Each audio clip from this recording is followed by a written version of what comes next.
All right, so welcome to MADWeb 2024. It's our 6th edition. So my name is Inria. This is my co-chair, Aura Fast.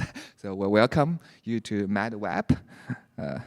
So MADWeb was established 6 years ago. Kind of like a surprise. It's 6 years. It's actually a milestone to myself. Like I think, if, say for example, you are a PhD, 6 years you get a degree, right? And if a tenure track professor, you get your tenure. So for us, it's also a good improvement and a good milestone for MADWeb.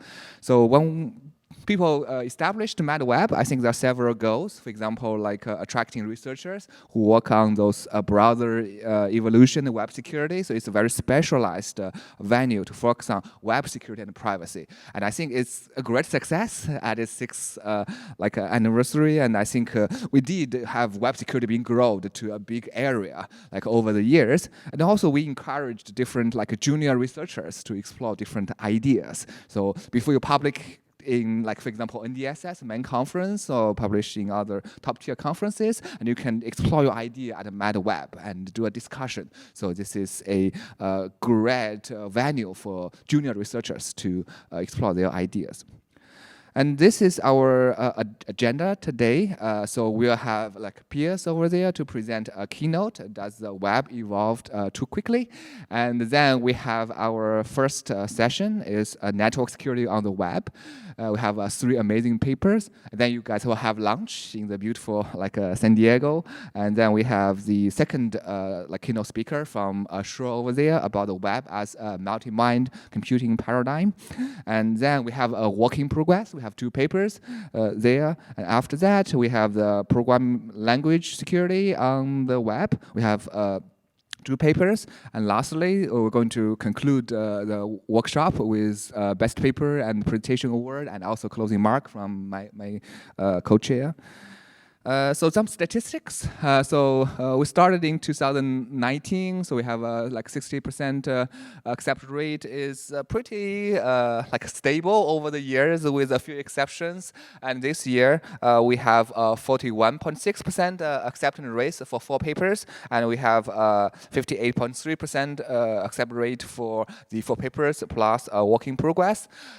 So totally 5 4 papers, and we also have 2 work in progress papers. Actually, originally there are 5 papers, but 3 withdrawn due to different reasons. So that's why we have the current acceptance rate. So as you can see here, so it's pretty stable. So I think it's a very healthy growth of this MADWeb with the acceptance rate and also the number of submissions.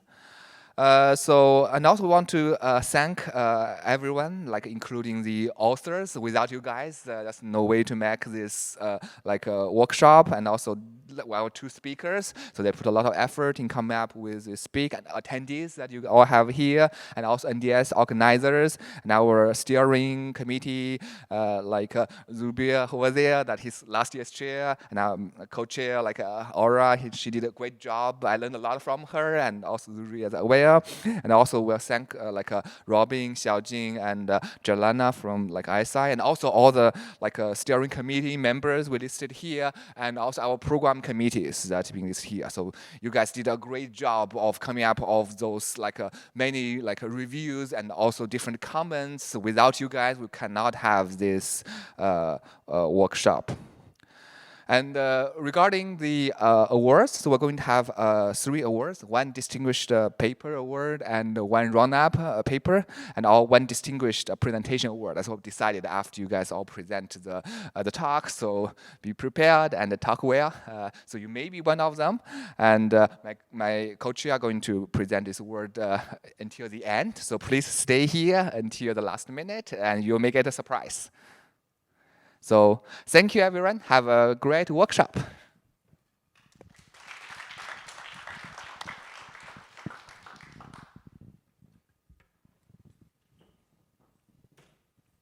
Hi, also good morning from my side. So I'm Aurore, Yinch co-chair, and now it's my pleasure to introduce our first keynote speaker, Pierre Laperdrix.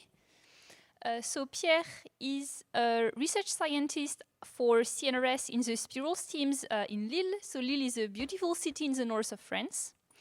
Before joining CNRS, Pierre was he did a first postdoc at Stony Brook University in the PragSec lab, and then he did a second postdoc at CISPA in the Secure Web Application group, and that's actually how we got to know each other. Pierre was doing his postdoc while I was doing my PhD, and we worked a bit together at CISPA. And so Pierre's research is like spanning multiple aspects of web security, but even more web privacy. So you probably know like all his work on browser fingerprinting, especially he's a creator of AmIUnique.org to know like how identifiable you are on the internet. And ultimately, Pierre's goal is to develop countermeasures to protect users' privacy online. Now, you probably know that the web evolved a lot, like in the last decade or even in the last years. But are all these changes, beneficial, or can they also be harmful to users and their online privacy? And so this is what Pierre is going to discuss now in his keynote. So please help me in welcoming Pierre.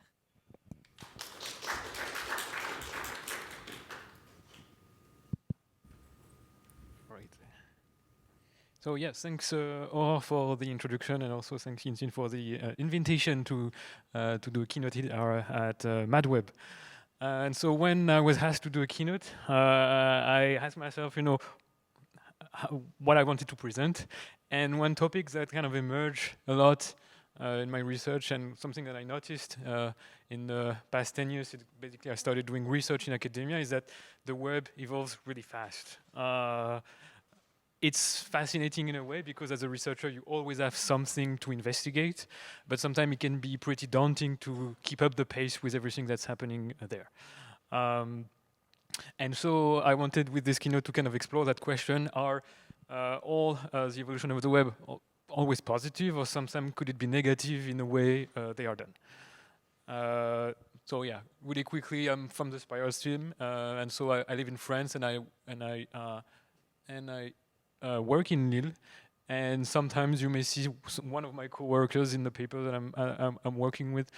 So Walter, Clémentine, and Romain. So we're all part of the same team, and we're working on security in general. Sometime on the web, sometime more, on the software side. All right. So for this presentation, first I will start with just a quick overview of how the web evolved in the past decade and even more. And then I will dive into the question, does the web evolve too quickly? And so I will do a focus on 3 different points. The last one being the end of third-party cookies, which will be a little bit lengthier than the other ones.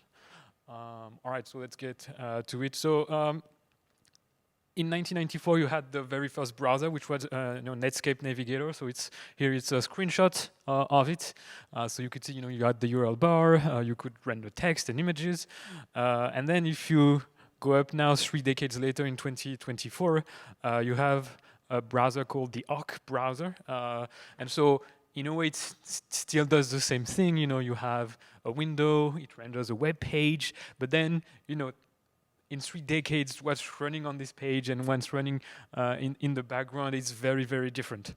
And so from 1994 to 2024, you had a lot of browser evolution. So most of you know that, I guess, most of these browsers there. Sometimes there are browsers that are a little less popular, but basically in 3 decades, we got a lot of evolution in terms of web browsers. And it's great because it's kind of big. The screen is big, but here is a timeline that I got from Wikimedia where it lists all the different browser engines out there, and also the different browsers and how they evolved over time. So one line corresponds to one specific browser, and one color corresponds to one engine. And to help you a little bit, here you see Netscape in 1994 here. You see Internet Explorer from 1995 here. Safari to 2003. Firefox here. And then Chrome in 2008. And also Edge in 2015. And for a lot of time, you had the Internet Explorer engine, which was Trident. And now, because it was too complicated for Microsoft to basically maintain this engine and to compete with Blink, they decided to switch. But for a lot of time, this engine was existing, but now it's not anymore. Now you got Gecko, which is still maintained to this day by Mozilla, and then you've got WebKit and Blink because they come from the same Conqueror, brother engine. But basically now you know what remains is basically Gecko and Weblink and Blink. But yeah, all these slides just to show you that in the span of 3 decades, over time, a lot of developers spend time to build browsers, to maintain them. Some went away, some are still there. Some did fork over the browsers, but there was a lot of development around this technology. And if we talk then about the number of lines of code, so I was able to get the source from Netscape 5.0, which was the first open source browser out there. It was released in 1998. On the other side also, I looked at Chrome 120, which was released this January 2024. And at the time, it was already like 742,000 lines of code, which is quite big. But then if you look at Chrome, you have like 31 million lines of code. So in terms of software, you can see that this is a very big number. So to maintain, you cannot have 2 or 3 developers maintaining this browser. It's a really massive piece of software. And so in terms of evolution, of course, you've got a lot of features, a lot of code that were added, but also in terms of complexity, we have almost like mini operating systems running in our devices today.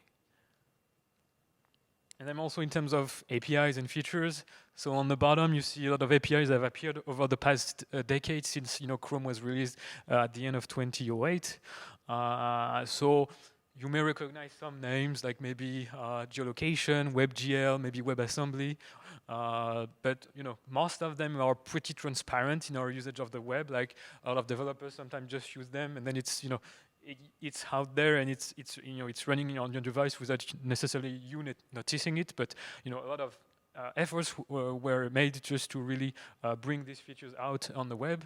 And on the top, it's mostly support of new web format or maybe better cryptography for certificates and encryption. But just over the past decade and even like 15 years, a lot of features were added, a lot of efforts were made.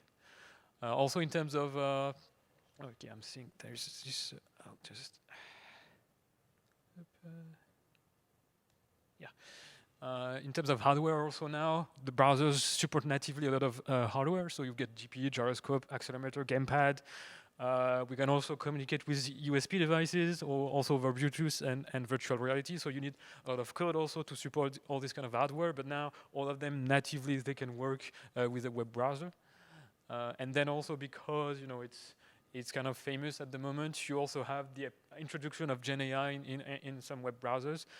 So you have got Microsoft Copilot. So at the moment, it's mostly a tab that you open just to communicate with Copilot. The same with Brave and Leo. So Leo also, you open a small tab on the side just to communicate with the chatbot. But then the Arc browser, it goes a little further. They use Gen AI to summarize some pages or to give you some previews on some links before you actually get to the page. So we'll see, in the futures how Gen AI may transform or change the way we use the web. But we're still adding new technology in current web browser, and I don't see it stopping anytime soon. Yeah, just to sum up on the introduction. So really, in the span of 3 decades, browsers have become this really massive software. The number of APIs keep increasing.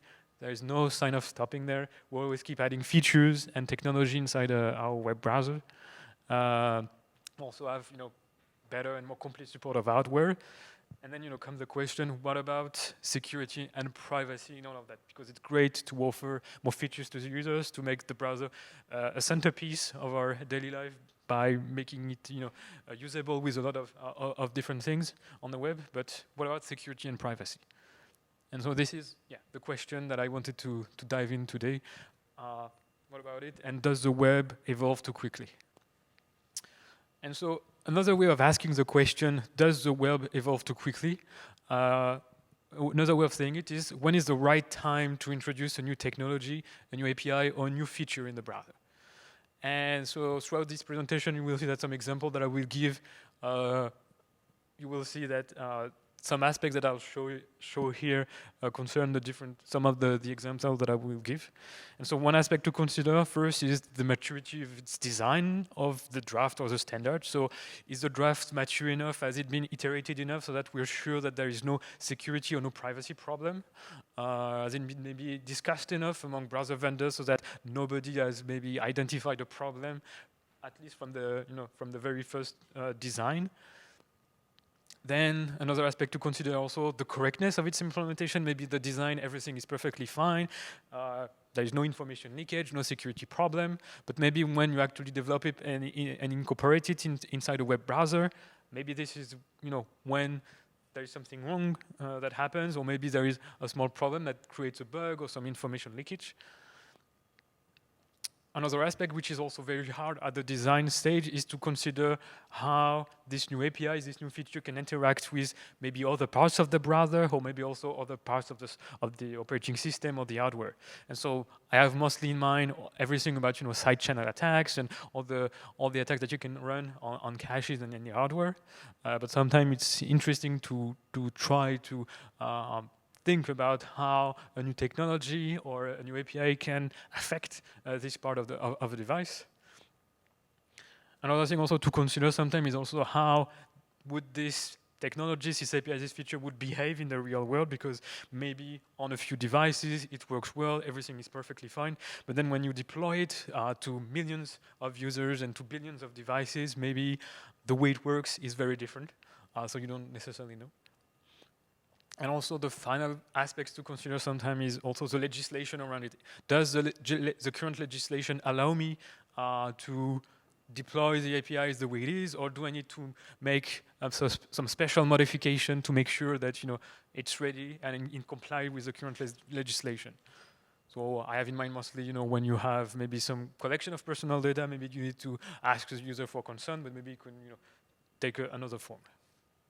And so all the different examples that I will give you today, you can find that there could be some problem or some good things on one or more sometime of this aspect that I've just listed here. And so the first focus I want to do is about JavaScript timers. So with Clémentine and one of her students in our team, we looked at the history of JavaScript timers over the past decade. And before 2015, so there was this method called performance.now, which returned a high resolution timestamp in microseconds. So that's really good to measure maybe a lot of different things in the browser, maybe the time some computation takes, or maybe to synchronize something in a game, or there's like a lot of different use case for this method. And already in 2015, you had a paper called the Spinner Sandbox that was published, and that showed that you could abuse of this API to perform cache attacks. So at the time, Chrome and Firefox, they decided, okay, let's raise the resolution to 5 microseconds to make it harder for attackers to maybe abuse this API to conduct an attack. And then this is where it gets a little messier. There was Spectre at the beginning of 2018, and this is where everything went in a lot of direction. So really quickly, both the Chrome and Firefox team, they reacted quickly. So they, on the Chrome side, they reduced the resolution to 100 microseconds for Firefox 20. Even on the Chrome side, they added what's called jitter. So jitter is basically a random noise that is added for each time the performance.now function is being called. And then just if you look at just the year 2018, it seems like every few versions, every 1 or 2 months, you had modification, especially on the Firefox side. The resolution was 20 microseconds, and it was raised to 2 milliseconds, then it was lowered to 1 milliseconds with jitter. And then also there was, for Chrome, site isolation, which added some security guarantees around the browser, so that's why they lowered a little bit the resolution. But what I want to say here is it's great that browser vendors reacted really quickly, but I would say that something also which could have been different is the communication between vendors, because if you look at the different browser tickets and the discussion from browser vendors on this issue, there was like no real discussion between maybe Mozilla and Google or other vendors to really decide exactly what to do, what would be the best course of action to fix the timing problem. And so it's not necessarily a bad thing because they reacted quickly, so at least the consumer was protected. But it's something that we will see a little bit later in this presentation, that sometime there could be some, it would be good if browser vendors were discussing a little bit more with each other to really figure out some really basic security requirements for everyone. Another example is about CSP, or content security policy. So for those who don't know, it provides XSS mitigation, framing control, and TLS enforcement. And it was introduced in 2010, but it has evolved a lot since then. So 2010, you had the CSP level 1. So in 2011, you had the first draft. But then really quickly, they started working on level 2. So there was a candidate recommendation snapshot in 2012, but between then you already had a working draft for level 2, and then it became a recommendation in 2016. And since then, now also some vendors have worked on CSP level 3. So the first draft was in 2016, and it's still being worked on to this day. So as a security mechanism, CSP is really nice. It really brings a lot of improvements to secure what could happen on a web page in a browser. The problem is, so there was some great people at CISPA who looked at CSP and interviewed developers to see if there was some problems with CSP the way it is right now. And so there is a lot of things discussed in this paper, but I've just extracted one little figure which lists the current roadblocks that developers are facing to really use CSP. And so you see there is a lot of things here. So first, there is some technical roadblocks. So sometimes you may deploy CSP with a specific policy, and then depending on the browser that you are using, sometimes the security that will be offered will differ because they don't necessarily implement CSP the exact same way. So that's kind of problematic when you want to secure your website. Another topic, if you read the paper, that comes a lot is about the knowledge gap also, because apparently now you have 3 levels of CSP with a lot of directives all over the place, and for a lot of developers it becomes too complex and too complicated to just come up with the right policy to secure your website the way you want to secure it. Also the last point here I want to talk about is about the complexity. The complexity and also the maintenance, because sometimes you could configure CSP to work with your website, but then if you are maybe a small developer, your website may be too dynamic, and you have to change CSP often to make it work properly, and so that's also not a great thing. So in the end, CSP has evolved a lot since 2010, but then maybe it evolved a little bit too quickly because vendors and people who were developing these standards kept adding new directives, new features, and I'm sure they may, at some point, they wanted maybe to simplify it, but then right now it became too big, it evolved too fast, in my opinion, that, it's great that it exists, but it can, it could be, if it was, maybe its evolution was a little bit different, it could be maybe more used inside the developer community so that at least more people and more websites would be protected. So yeah, so that was a small focus on security, I would say, of process and communication. Now I'll talk more about browser fingerprinting. So I'll do a quick introduction on the subject for those here who don't know what browser fingerprinting is. So today, when you want to browse the web, you can use any device that you want, so a laptop, a smartphone, or a tablet. You can use a lot of different operating systems, browsers, and also applications. So all of this you can use to basically access the web. And also, now the web, like I showed you, with its evolution, it's much bigger, much richer, so you can do audio, video, 3D rendering, real-time communication. Even now, you can plug your virtual reality headset and browse the web with that. And so in 1995, when you connected on a website, you would indicate, okay, I'm running Netscape or Internet Explorer and want the page in French, English, or Spanish. But now to really optimize the browsing experience, to make the web page work well, you share a lot more information with the server. So you can share exactly the browser that you're using, its version, the size of the screen, the graphic card that you're using to really indicate to the server your configuration so that maybe your experience can be optimized as best as possible with the device that you're using. And so at the time when browser fingerprinting started, it's like what happens when you start collecting all this information that is available freely without any permission? And that's basically what browser fingerprinting is.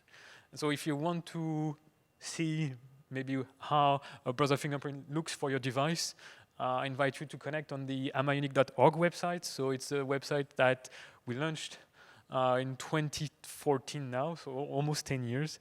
We're still working on it, adding new features. We also have a browser extension if you want to follow its evolution over the years. And this year, hopefully, also we'll be able to launch a mobile application. But if you want to see, what your fingerprint looks like, you can go on this website. And for those of you who don't go on the website, here is a quick example. So on the left, you've got a list of attributes that we collect on the website. So we have attributes from HTTP headers, JavaScript. Now also, we don't do it on the website, but there is a lot of work also now on identifying browser extension that you're running on your device. And so I won't go into details about all of this because there is a lot of information. But basically, with the browser fingerprints, you can learn information on the browser, its configuration, also about, you can get information on your operating system and with a list of phones that are installed, and sometimes you can also get information on the hardware that you're running, like the screen, the graphic cards, and maybe sometimes even the CPU. And so on the topic on does the web evolve too quickly, there was the case of the battery status API. So it was introduced in 2012, and the goal of this API was to indicate to developers or to an application or website the battery level of your device that you're using, and even also the how much time it would take to discharge and to recharge. And if you want to get the full story, I will get on the next slide a little bit of the timeline. But if you want to get the full story of this API and how it was problematic in terms of privacy, I really invite you to look at this paper, which brings the full story on this. And so what happened is, like, in 2011, there was this draft that was of the standard that was written about the battery status API, and then quickly also, because this is the way it works, Firefox and WebKit started adding in. So at the beginning, you had this API on the beta channel, so that you make sure that maybe beta users can test it a little bit, and then you deploy it on the stable one. And then in 2012, it already became a candidate recommendation. Even in 2014, Chrome finally had its support. And then some researchers, so the one who worked on the report on the study that I just showed you on the slide before, they decided to look into the security of this API. And what happened is, at least on Firefox, on Linux, the level of charge of the battery of the device was so precise that it could be used as a short-term identifier. So imagine, for example, if you have two tabs open in your browser, and at the same time you've got two scripts that try to collect the level of charge of your device. It was so precise that without any problem, you could identify that maybe these two tabs belongs to the same users, because the level of charge of the battery was very, very precise. So they published a report about this, and so Firefox and Chrome, they decided to patch it so that to make it more precise, so that at least it's still useful for developers. But then they decided to run it so that if there was maybe some privacy problem, it would be minimum, or at least it would be so small that normally it shouldn't be a problem. And then a few years later, there was a study that showed that these APIs, these battery APIs, was misused in a while. So a lot of websites were using to try to get information on people's device, and sometimes to try to identify people. And there was also Uber, who apparently use this API. So they say that it was to prevent fraud, to make sure that at least users who had a battery level, they weren't using like any sort of emulator. They were real users using real devices. But some people, there could be some abuse from Uber, because imagine if the level of the battery was so low that people would accept the first ride that they got without looking at the prices. Some people imagine that Uber could abuse of that, saying, okay, yeah, the level of the battery is so low that maybe I can put a 20% increase on the price, and no matter what, the user will accept. And so because of what happened in the wild, and also what people hypothesize about, what Uber and maybe other competitors could do, they decided, okay, this is too much. There's too many problems regarding this API, so basically everybody removed it. I think maybe in Chrome it's still present, but on a very specific condition you can activate it. And so here, did the web evolve too quickly? Well, it took almost 4 years before it was introduced to identify some security problems, and then after that an additional 1 or 2 years. So did it evolve too fast? Probably. It was also probably first a design issue before an implementation one. Maybe if there was more people who look at that before it was deployed on all browsers, maybe made a deeper security analysis, maybe they would have found the problem. But at least it stayed for like several years inside all of our browsers. And since that study, there was the W3C now as a document called Mitigating Browser Fingerprinting in Web Specification. And so it basically gives you a list of guidelines to follow when you design a new API, a new standard. And if this document existed at the time that people drafted the battery state USF AI, I believe that you wouldn't have seen the problem that happened with this API. All right. Still on the browser fingerprinting side, there is something called the user agent header. So yeah, here I'll go back to 1995 when there was the two first browsers. So at the time when you gave the same HTML document to both browsers, well, it wasn't working really great. Even if they interpreted the same HTML tag and wanted to render the same web page, since they were both built on different technology and different bases, it wasn't working really properly. So what happened is that they decided to indicate to the server, I'm Netscape, I'm Internet Explorer, so that, when you visit a web page, then, you could provide versions that were optimized for each browser, and then in the end, everybody was happy because for all browsers, the web page was rendered the way the developers wanted. And so at the time,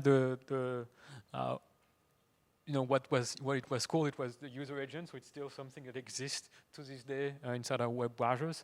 And these were the strings that were sent at the time for these two browsers when they existed. And so on Amailic.org, we collect a lot of data about browser fingerprinting, and these are some examples of really recent examples that we had on our website. So you have to know a little bit how to parcel that information because there is a lot. But for example, the first one, it was a user on Android 10 using Chrome. The second was somebody on Firefox using Windows 10. Second was on a Mac using Safari. And the last one was somebody using the Facebook application and the SM S918. It's the code worked for the Samsung Ultra 23, if I remember right. So just to provide you with some example. And so in most studies about fingerprinting, about how with all the different attributes, there are some studies about how regarding the different attributes that are collected, which are the one that reveals the most information, that enable that enable attackers or trackers to differentiate as much as possible different devices. And the user agent header is always at the top. It has never changed over the years. It's really, even if a lot of people use the same browsers and the same OS, you still have a long tail of users who have user agents that are really revealing. And so in our team, we ask ourselves, do servers on the web still use that information to optimize, and change and adapt the content of the web page? Because maybe in 1995 it was necessary because there were very different pieces of technology that were running back there. But now today, is it still the case? And also we ask ourselves, can we just maybe retire the user agent header? And so we published last year a small study at WPS with one of my PhD students. And so he looked at the homepage of 12,000 domains of the top 1 million Tranco. And what happened is, like, no matter the user agent that we sent, we already received the same HTML document. There was no content adaptation. You could, use a lot of different user agents, even some weird ones that didn't make any sense. We always received the same HTML document. So that means that at least on the server side, there was no point in sharing your user agent with the server. And then at execution, when you run the web page and you render everything on it, this is where maybe there was a little bit of difference. So for example, there was one experiment in the paper where we sent the user agent that we call non, so it was just a non-string. And there was about 8% of pages that was impacted, but this 8% was, for most of them, was really something extremely small in terms of impact. There was maybe some elements who were maybe shifted a little bit, but the difference in terms of visual rendering was extremely minimal. There was only really 0.6% that really broke the web page, because there was some JavaScript that was looking at the user agent header and do some processing on it. And so for this 0.6%, if maybe you just adapt the code just to not consider the user agent, maybe it would be fine. But in the end, the conclusion that we had is that, okay, today we could retire the user agent and maybe even completely freeze it with minimal breakage. And so to come back on the question, does the web evolve too quickly? Well, it's great that we had a lot of features, but sometimes we should take a look back at some legacy technology or some legacy feature that we have been using since the web was created to see, okay, are they still useful today? If they pose some privacy problems, can we do something about it? Can we change it? Should we modify it? And so maybe some people who know more about the user engine know that Chrome is working on modifying its behavior with your user agent hints and also freezing the user agent. But at least with our study, we showed that, okay, it was maybe useful, the user engine, before, but now maybe we can change it, or at least make it a little bit different so that it still exists, maybe for legacy systems to use it, but without really breaking, without posing a real privacy problem like with fingerprinting. All right, and the last part, I guess I'm on time, which is good. It's about the end of third-party cookies. And so I'll give an introduction about tracking and the ad ecosystem, also how the way it works in general, so that at least you kind of understand why this is kind of a big deal right now. The end of third-party cookies is not just, okay, we're just shutting down a feature in a browser and that's it. It really has a lot of ramification on the web ecosystem. So I'm sure a lot of you know here that tracking is really present online. So I took some numbers this time from the Web Almanac 2022. And there they say that 82% of websites included at least one third-party tracker on desktop. And then if you see the most common trackers, so you've got Google Analytics, which is present at about 60%, sometimes even more, on the web page that was visited for the Web Almanac. You also have DoubleClick, which is still Google, Facebook, Twitter. So a lot of companies have a very, very large reach on the web to build user profile, collect your history, understand what you are doing on the internet. And so last week, just to show you, where does your data go when talking about tracking, I visited 6 websites, French websites that are kind of popular, and I used an extension called Lightbeam. So there is also this. Lightbeam is on Firefox. You also have the same equivalent on Chrome, and this extension shows, so the 6 websites that I visited are the large circle, and for each website they recorded all the third-party requests that I made. So I'm not saying that all of these third-party requests are tracking me, but they have the capacity to do it if they want to do so. And you see that just by contacting 6 websites, I contacted in the end 277 third-party. At least I made 277 third-party requests. And while some of them, you know, they only know that I visited one website because they were only on one, there is some website in this direction here that know that I visited maybe 3, 4, 5, and probably there are several of them that know that I visited this, you know, these 6 websites. So just, you know, just to try to understand the scale is that just by visiting 6 websites, you contact a myriad of other servers. And so first-party and third-party cookies, so I'm just going to make a quick summary of how it works. So, you know, when you ask for a web page, you get the web page. The first-party server can put a cookie in your browser. And by default, for a lot of browsers, especially Chrome, if you don't modify the settings, all the third-party servers that you contact can do the same. So I know that Firefox, Brave, or all these different kinds of browsers, they have special policies so that it changes how it stores third-party cookies, or sometimes it even blocks them. But by default, and on Chrome, all the first-party servers and third-party servers that you contact can put a cookie in your browser. And how does tracking work? So I'll go also very quickly. If you visit a website with a banner, the website can set a cookie there.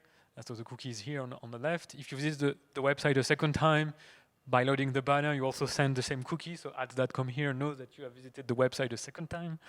And then if you go on a different website, but with still the same banner, or at least it's an image from the same domain, you also attach the same cookie.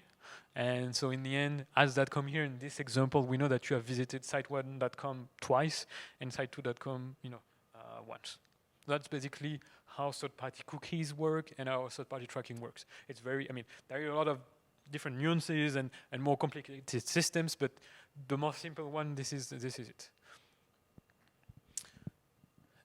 And now also I have to provide a little background of how is an ad delivered on the web. So at least there is, so yeah, so when you have a web page and a space for an ad, there are different ways to deliver ads, but a very popular one is called real-time bidding, which is basically an auction. So you have a space and you ask advertiser, you know, do you want to advertise something on the page? Sometimes people say yes, maybe I'm going to pay 1 cent. I don't know.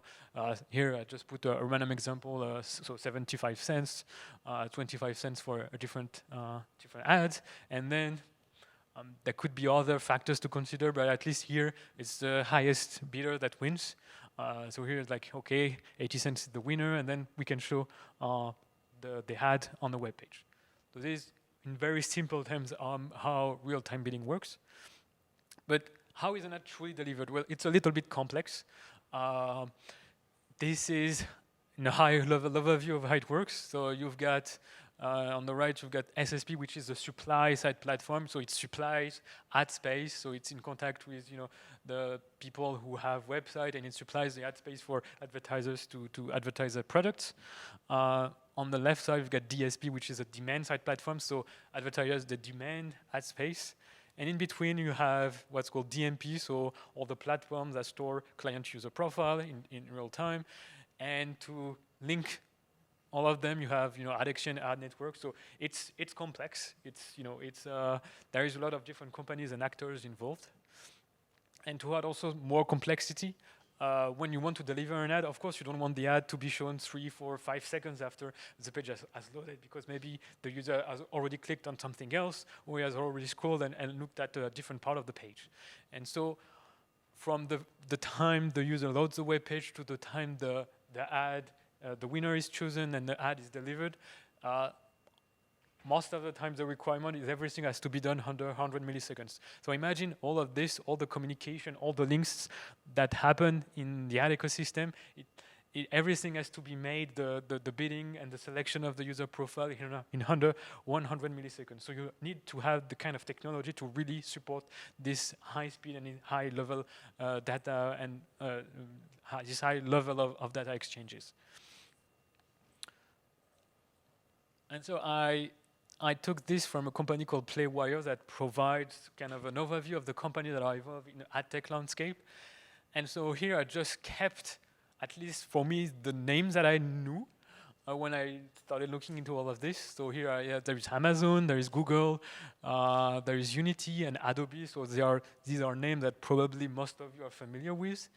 But then if you look at all the other companies that are out there, I didn't know any, I mean, all of the one that just appeared, I didn't know them when I started, looking into tracking and trying to better understand this ecosystem. And so I'm showing this slide because I want you to understand that the ad ecosystem is complex, it's massive. There is so many companies that are working in this field that maybe most of you don't know any of them.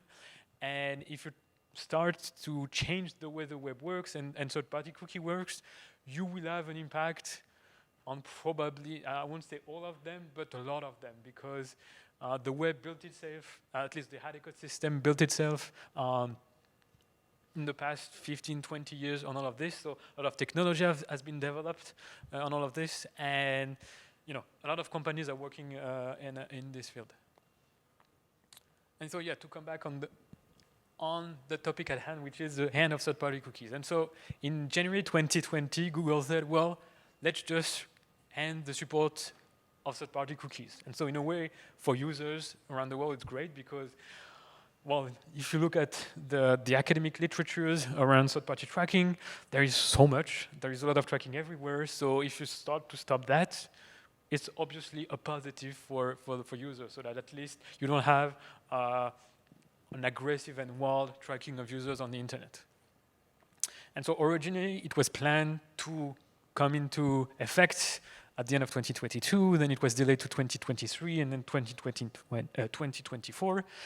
And with what I'm reading, I don't see how it will make it at the end of 2024, maybe probably in 2025. And in my opinion, maybe others share the same, but to me it's the biggest change in ad tech since its inception, because you really changed the way this industry, this ecosystem was built on, which is third-party cookies. Will really change the core of the data exchanges that are happening there. And so, all right, so Google decided to end third-party cookies, but most of the money that they make is based on advertising, so they just cannot shut, the way they earn most of their revenues. So they designed what's called the privacy sandbox. So it's a set of APIs that aims at replacing what people have been doing with third-party tracking, but with APIs directly built inside web browsers. So I don't have time today to get into all of this because it's a little bit complex. It's a lot of mechanism in the ad ecosystem to make everything working. So there's retargeting, frequency capping, attribution reporting. And so here I'm just gonna dive a little bit more into what's called interest-based advertising, which is the Topics API. So basically, what is Topics? So before you basically had third-party cookies with user IDs, and now with the Topics API, you transition to a list of interest for everyone. And so what happened is that the Chrome basically takes your browser history. It looks at, it kind of classify all the different websites that you have visited in the past week, and basically it selects 5 topics that are kind of the most related to you and your interests. And basically, this list of interests, they can share it with the advertiser. So in this case, maybe if you have visited a lot of auto or I don't know, a lot of vehicles, websites, some people could say, "Oh, I'm interested in that, so maybe I'll propose an ad related to this." But in the end, before you really had a mapping of, okay, this user ID, maybe I don't know who this person is exactly, but I know exactly the website that this user has visited. Here, in this case now, you only have access to a list of interest. And so I had it here also. They had a random one because it's mostly for plausible deniability. Like they don't want necessarily to. They want to have some kind of randomness. If you look at the specs and the discussion, you will understand. And in the end, there is 469 topics, so it's a big list. If you go on this link, you will see this list. Sometimes you can get pretty detailed on some areas, but it's a pretty long list of interest. And so, okay, Google proposed this, but what happens after that? Well, a lot of people have been very vocal about the Topics API. Brave, they said, it's not enough. topics was an evolution of something called Flock, and it's still, for them, it was still the same thing without addressing the key privacy issues. Another opinion was from I think it's the CEO of Vivaldi, which is a brother. It's not that popular, but still present. And they say that, we think that topics is still wrong. It's still spying on users. Then there is this group, so it's in the URL, it's a W3C tag, so the technical architecture group that provides opinion on a web specification or standards. And they say, we really appreciate the effort that went into topics, but we believe that it's maintained the status quo of inappropriate surveillance on the web, and we do not want to see it proceed further. So that's okay. That's still a strong opinion coming from a group that's well respected in the web community. Then Apple, they said, okay, we don't think topic is a good addition, and here is all the reasons why. Also at Mozilla, fundamentally, they said that we just can't see a way to make this work. And also they added that for them, for people at Mozilla, it was hard to identify concrete ways to make it better and to improve it. Then there was also last year, 2 years ago, there was a ticket that was open on topics that identify an issue where people could fingerprint users based on their interest. I think it was someone from Criteo who opened the ticket. And in June of last year, Google decided to answer, just like, okay, we acknowledge that there is a problem. We don't know how to fix it, but we will ask advertisers and people who use this API not to abuse it. So, of course, every time there is a feature in a web browser that's available, even if you want people, to trust them so that they don't abuse it, of course, that they're going to abuse it. And then I just found out last week that there was a paper presented at PETS this year that looks more into this interest-based mechanism, and especially the Top6 API. And so there are some research that are starting to appear on these topics, and they conclude that it's advertiser and publisher can abuse the API, and also it feels like the way it was designed is at odds with the natural diversity of user behaviors, because they look at how the different interests of users change over time and among the population, and they identify that it's still unique enough, or at least for some people unique enough, that it still creates a privacy problems. All right, so you have all this opinion on topics. Brother Vanden says that it's not a good idea. Researchers are starting to analyze it and say that it's not good enough. And well, Google still deployed it to everyone. So if you have Chrome on your phone and using it, you probably already have the Topics API. And if you saw this window and clicked on Got It, that means that you have activated Topics in your browser. Which is, it's still fine. It's not the end of the world, but there is still, you have to be aware that there is a little bit of problems on this API. And so, the presentation is about, did the web evolve too quickly? And the question that I have here is like, was Google too quick in deploying topics? And maybe the answer is a little bit more complex. And let me tell you why. So Topics was introduced, or at least the end of third-party cookies was announced in January 2020. In June last year, it was deployed to everyone through Chrome as part of the privacy sandbox. Only 2 months ago, in January 2020, for testing as commands for some company. So there is a website called DigiDay that interviews some people from AdTech, and they say, well, now the tech is available, but we still have to to test the full pipeline to make sure that it works for us. So it's still not in a state where a lot of companies can switch from third-party cookie tracking to topics and the rest of the privacy sandbox. And so the question I have here, it took 4 years for Google to make this available to everyone to test, but what did the ad industry do this past 4 years? Did they just wait for Google to make it available, or did they do something else? Well, of course, they did something else. They researched and looked into finding alternatives to cookie tracking. And so advertisers in the past 4 years, they invested a lot in building and enriching their user IDs. And so also took this from DigiDay, which lists a list of the top the top 10 popularities that are used out there. So if you don't know any of them, that's normal because it's something that you don't necessarily see in your cookies, or at least it's something that are shared in the background to build, users profiles and also to make ad requests. But these are the most popular one. And the reach of some of them can be really big. For example, ramp idea, so it's from a company called Laperdrix. It's really popular in the US. And they claim that they have data on 250 million Americans, so it's about 70–80% of Americans that have data associated with a ramp idea. ID5 also, it's attached to about 40% of European bid requests. And so if you look at third-party cookies, of course, third-party cookies won't be there anymore. So they didn't really invest a lot. So out of the 10, only 3 rely on third-party cookies, or at least they use it to identify users.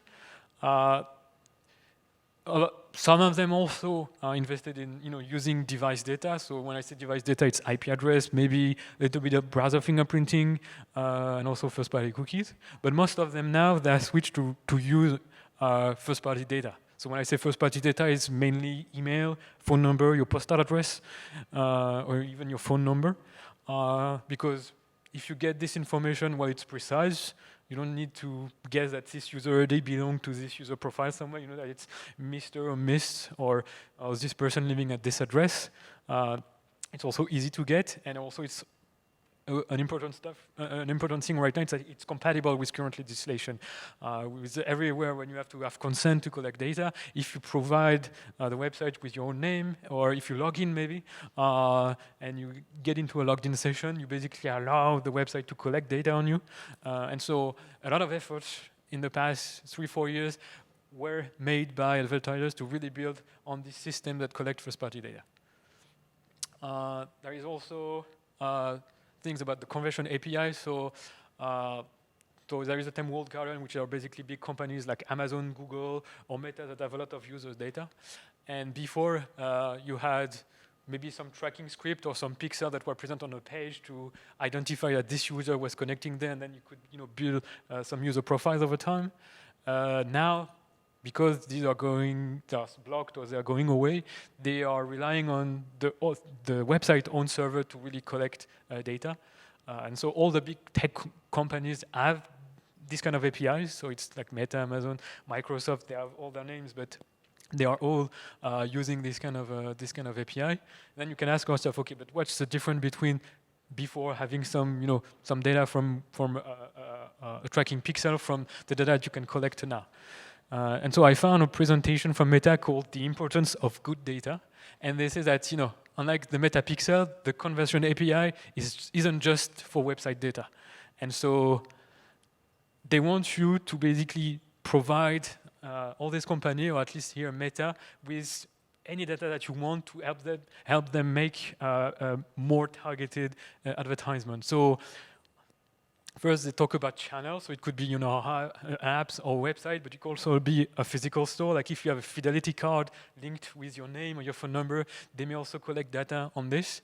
You've got also a lot of data from chat, email, phone call, or purchases. So before, basically, they only had like a user ID from a pixel to know the website that you were browsing. But here, Meta is really inviting companies to share as much as possible from their users to really build this kind of first-party database to really make really great targeting for their ad services. And finally, of course, some people are not happy about the end of third-party cookies, so they are trying to find ways to bypass restriction. And so there is a lot on this slide, but before, basically, when you were tracked on the web, you were sending data to each service individually. So it could be Google Analytics, maybe Twitter, and all this kind of stuff. And now they're switching to what is called server-side tracking. So basically, you're only sending data to one server, and this will be this server that will send data to all the different companies that you want to share data with. So before, you had some really clear requests that you could identify to say, okay, I've shared some data with Facebook, with Twitter, with Google, but now you share data with only one server, and then you don't necessarily know where your data is going. And so I've started looking into this with my team, and it's complex. It's hard to identify third-party tracking, server-side tracking.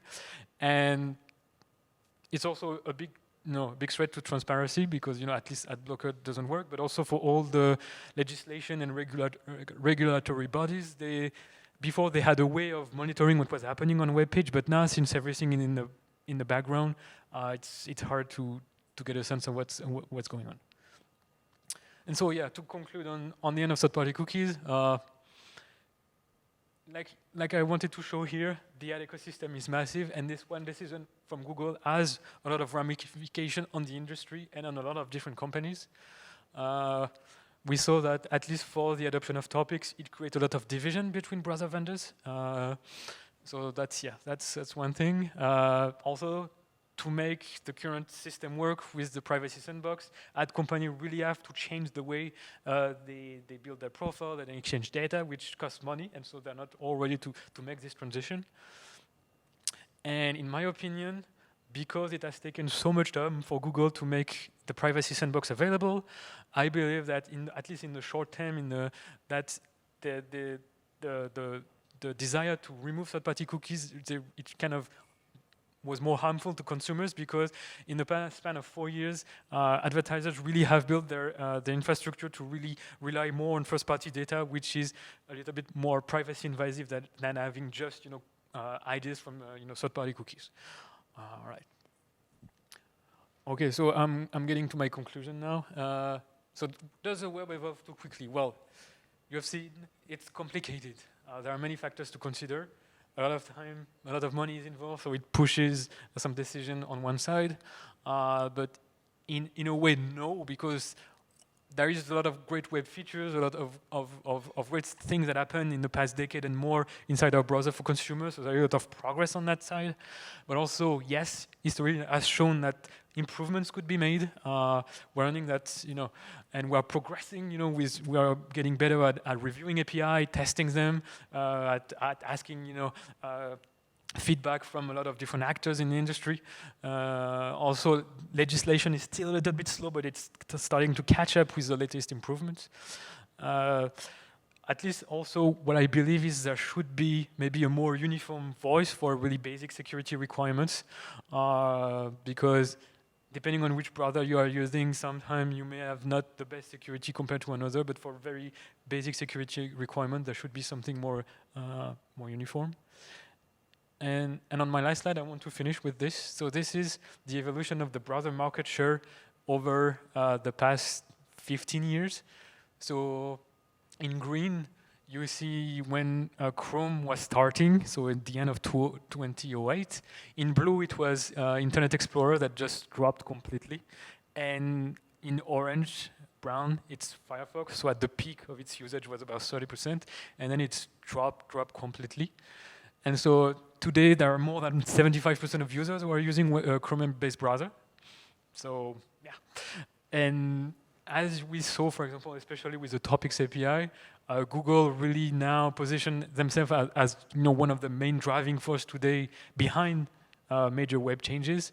If they want really to do something, despite a lot of feedback that things could be better, they still go ahead.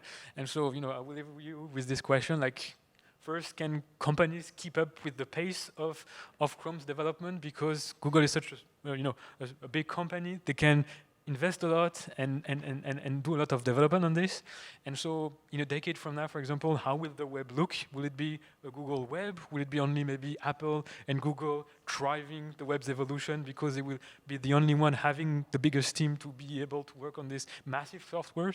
Nobody knows, but we can ask ourselves the question, how will the web look in a decade? So yeah, so thank you everyone, and if you have any questions, don't hesitate to ask. Thank you.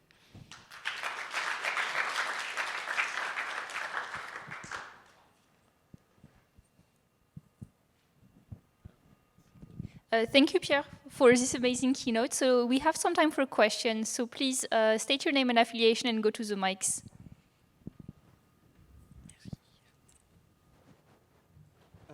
Hi, my name is Shuo. I'm from University of California, Davis. I'm not hearing. Hi, can you hear me? Yeah. So my name is Shuo. I am from University of California, Davis, and thank you for your talk.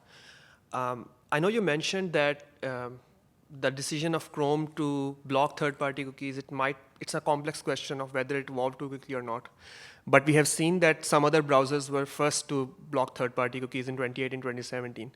So do you think that, in general, was their decision to block third-party cookies at that time, was that evolving too quickly?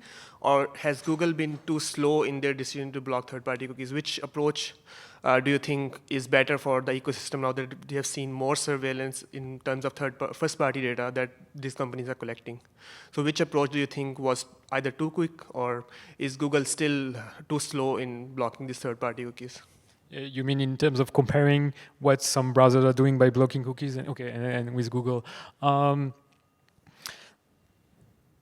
That's a good question. Was Google too slow in doing something about third-party cookies? Maybe they could have thought about maybe doing something about it a little bit earlier when Safari and Firefox really went a lot more into securing these kind of cookies and maybe blocking them. But like I showed in this presentation, when you do a change which is as big as the one of really removing third-party cookies, you affect so many companies, you affect you affect so many things that are well established in the ad ecosystem that even if they wanted to do a change a little bit earlier and really removing them, you really need to wait sometimes before you actually pull the switch on this and really deactivating for everyone. So they could have been maybe a little bit earlier in doing something about it, but because the change is massive, you still need to take into account that it takes some time for the industry just to adapt. Just a follow-up question on that. When you also mentioned that the majority of trackers are from Google itself, right? So the decision to delay the blocking of third-party cookies and do something about it, do you think there's any conflict of interest here that Google itself was maybe using third-party cookies, so they dragged it as long as they could have? That's also a very good question. Right now, for example, there is in the UK, Google is being investigated. I think it's called the CMA, because the decision that they had to block third-party cookies, to remove them, at least in the UK, it's seen as a way to reinforce Google's position and to maybe kill all of these smaller companies that rely on third-party cookie to really reinforce their position.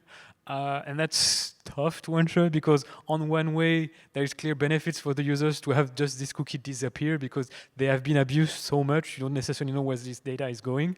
But on the other hand, you cannot deny the fact that it's going to benefit Google, and definitely. Google will be the primary beneficiary of this change, and so it's tough to put that in the balance. Maybe you can see on the positive side and only think about the consumers, but if you look on the other side, you could say maybe this shouldn't have happened that way because Google will benefit too much from it. So thank you.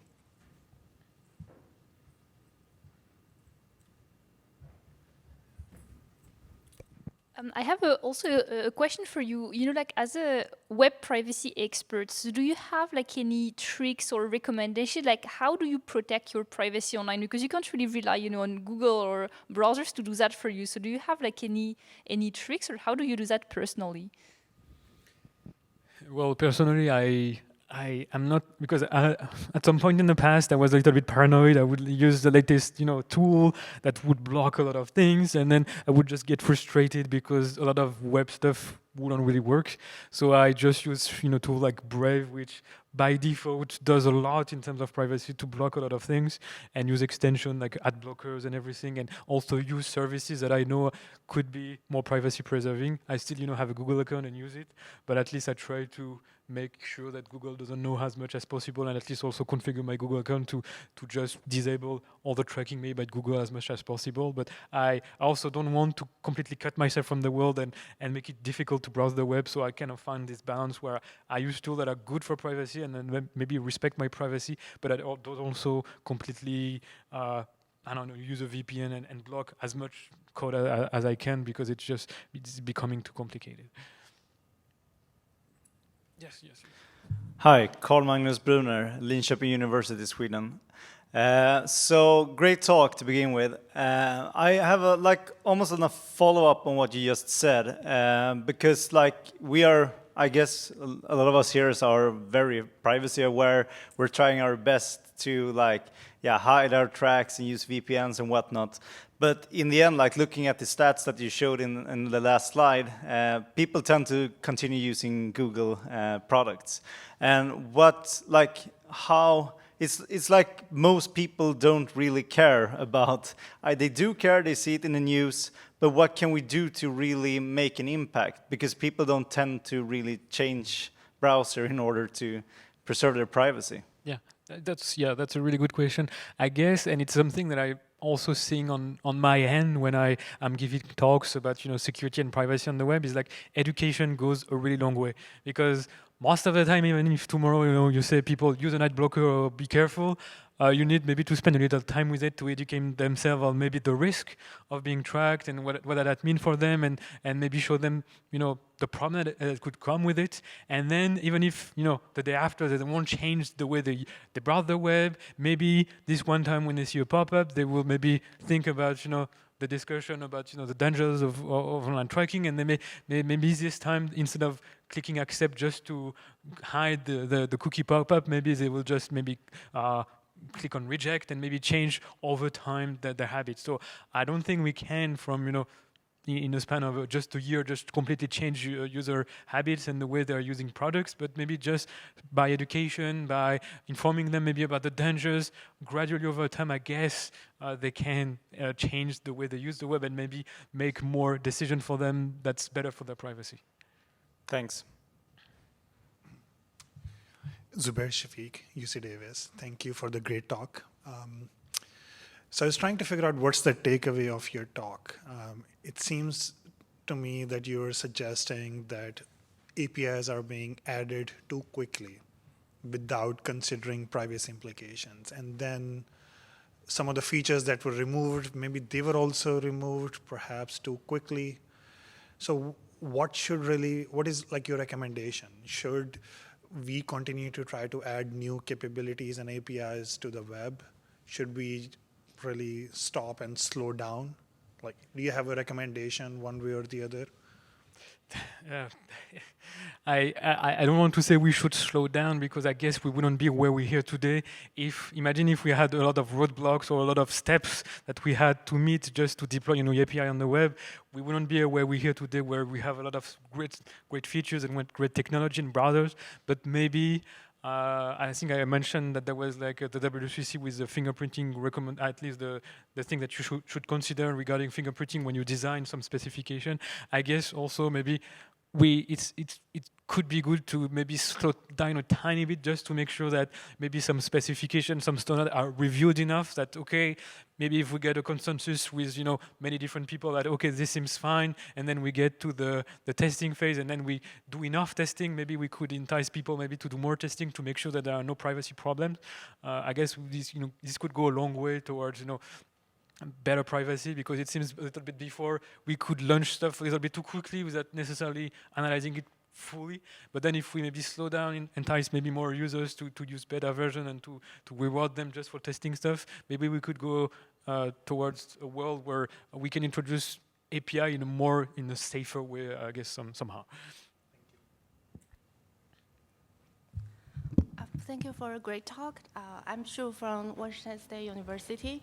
So I have a question about browser fingerprinting. So you mentioned user agent is very informative, and so it's time for us to retire user agent because we crawl the websites, and using different user agent, we receive the same HTML. I think it might depend on how much we interact with the websites. So I noticed websites may use user agent to authenticate users. So if we try to log in and try to interact with the websites, user agent might be useful. So is it too early to come to the conclusion?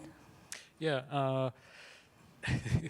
I guess with the research, I want to try to push maybe some secrets that would maybe a little bit too extreme right now to just remove the user agent. I know there is a lot of legacy systems that rely on that, and maybe sometime even deep in some backend infrastructure, you could have some systems that really look at that. So you cannot from one day to the next just say we just remove it. But then also you're right that a lot of systems to detect maybe fraud or to authenticate people, to verify that a session, the integrity of the session is okay. They base themselves on signals like the user agent. But I guess if like what happened with the cookies, we warn in advance like okay, we are going to this stage where maybe in 3 years we maybe remove the user agents. So adapt your system, maybe adapt your ways of maybe authenticating people or verifying stuff based on the user agent, because it will give, I would say, enough time for the systems to adapt. And there is a lot of different things other than the user agent that people can use, for example, to make sure that a session is good or the security is good. There's a lot of companies that use browser fingerprinting now to verify user session, or at least even if not necessarily provide a very strong protection, at least thwart maybe 90% of users that emulate environments just to steal accounts or whatever. So yeah, I guess we can we can probably in a few years, if we give time people to adapt the system, to remove the user agents. But we can use other things to really to improve the security of accounts, I would say, worldwide. Yeah. Thank you. Hi, I'm Yash from UC Davis. Thanks for the talk. I wanted to ask about the pixel tracking. So you mentioned that since Chrome is blocking all the third-party cookies, pixel tracking will go away. But pixels are not supposed to be like, they can be embedded in the mainframe, where Facebook can still set first-party cookies because they are not blocked, and the tracking can still happen. Yeah. Right now, because also in the past, a lot of advertisers also that more and more people were using third-party blockers. So I said maybe in the last 3-4 years they try to collect first-party data, but also they try to find alternative, like you said, to maybe do tracking, but in a first-party kind of way, and so. Wait, can you remind me exactly what was your question? I think I just lost it. Yeah. So I thought you mentioned that the tracking will completely go away and the support of conversions API will be the way forward. Yeah. But this kind of tracking, because Meta still recommends you to embed your pixel tracking code in the mainframe, so it won't go away, right? Like first-party cookies will still be passed on to support that kind of tracking. It should go away at some point, because at least the pixel, they are embedded most of the time in a third-party way, because it comes from Google that can attach their own cookies. It's just now Meta or Facebook, or they will receive some kind of identifiers, but in a first-party way, it would be the website that sends directly data to them. So basically, before it was the browser of the user that would send this data to Meta or Amazon or Google, and now it would be the server of the website that you visit that will send this data. But it's going to be a little bit the same in some sense.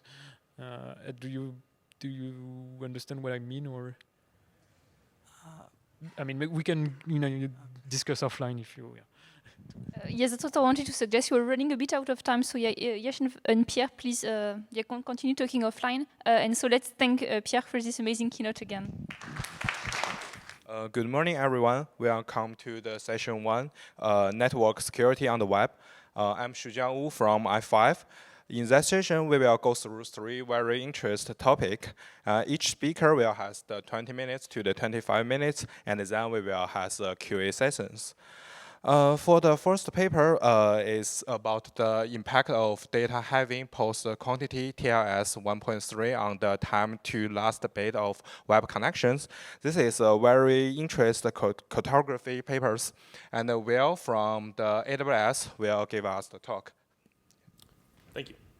Hi, thank you for the introduction, Shujiang. Appreciate it a lot. This is coming from some work that I did with my co-author and colleague, Panos Kampanakis, this past fall.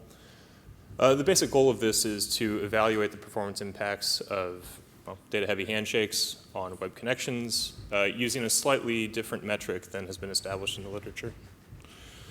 So that's a lot of word soup that might be kind of confusing. So I'll give you a few more acronyms that we can break down. TLS stands for Transport Layer Security. You all may be familiar with it. It is what secures the web, API connections, most phone connections to apps, web browsers, etc. A few years ago, I think it was 2018, a new version was proposed by the IETF called TLS 1.3. Among other contributions, one of the major upsides of TLS 1.3 is that it reduces the number of round trips to establish a connection down to about 1 from 2 to 3, unless using pre-shared keys in TLS 1.2. So now the PQ part. Those initials stand for post-quantum, which may be kind of a strange set of words to hear in a discussion about cryptographic protocols. The basic idea is that there may, at some point in the future, exist a cryptographically relevant quantum computer that could do bad things to contemporary cryptography. It's not clear whether this will come to pass, but the blast radius, if it does, could be pretty substantial for compromising confidentiality. Specifically, there's an attack that's referred to in the literature as store now, decrypt later, whereby an adversary could be passively listening and recording traffic, and then if such a cryptographically relevant quantum computer were to come to fruition in the future, they'd be able to retroactively decrypt this traffic and compromise security.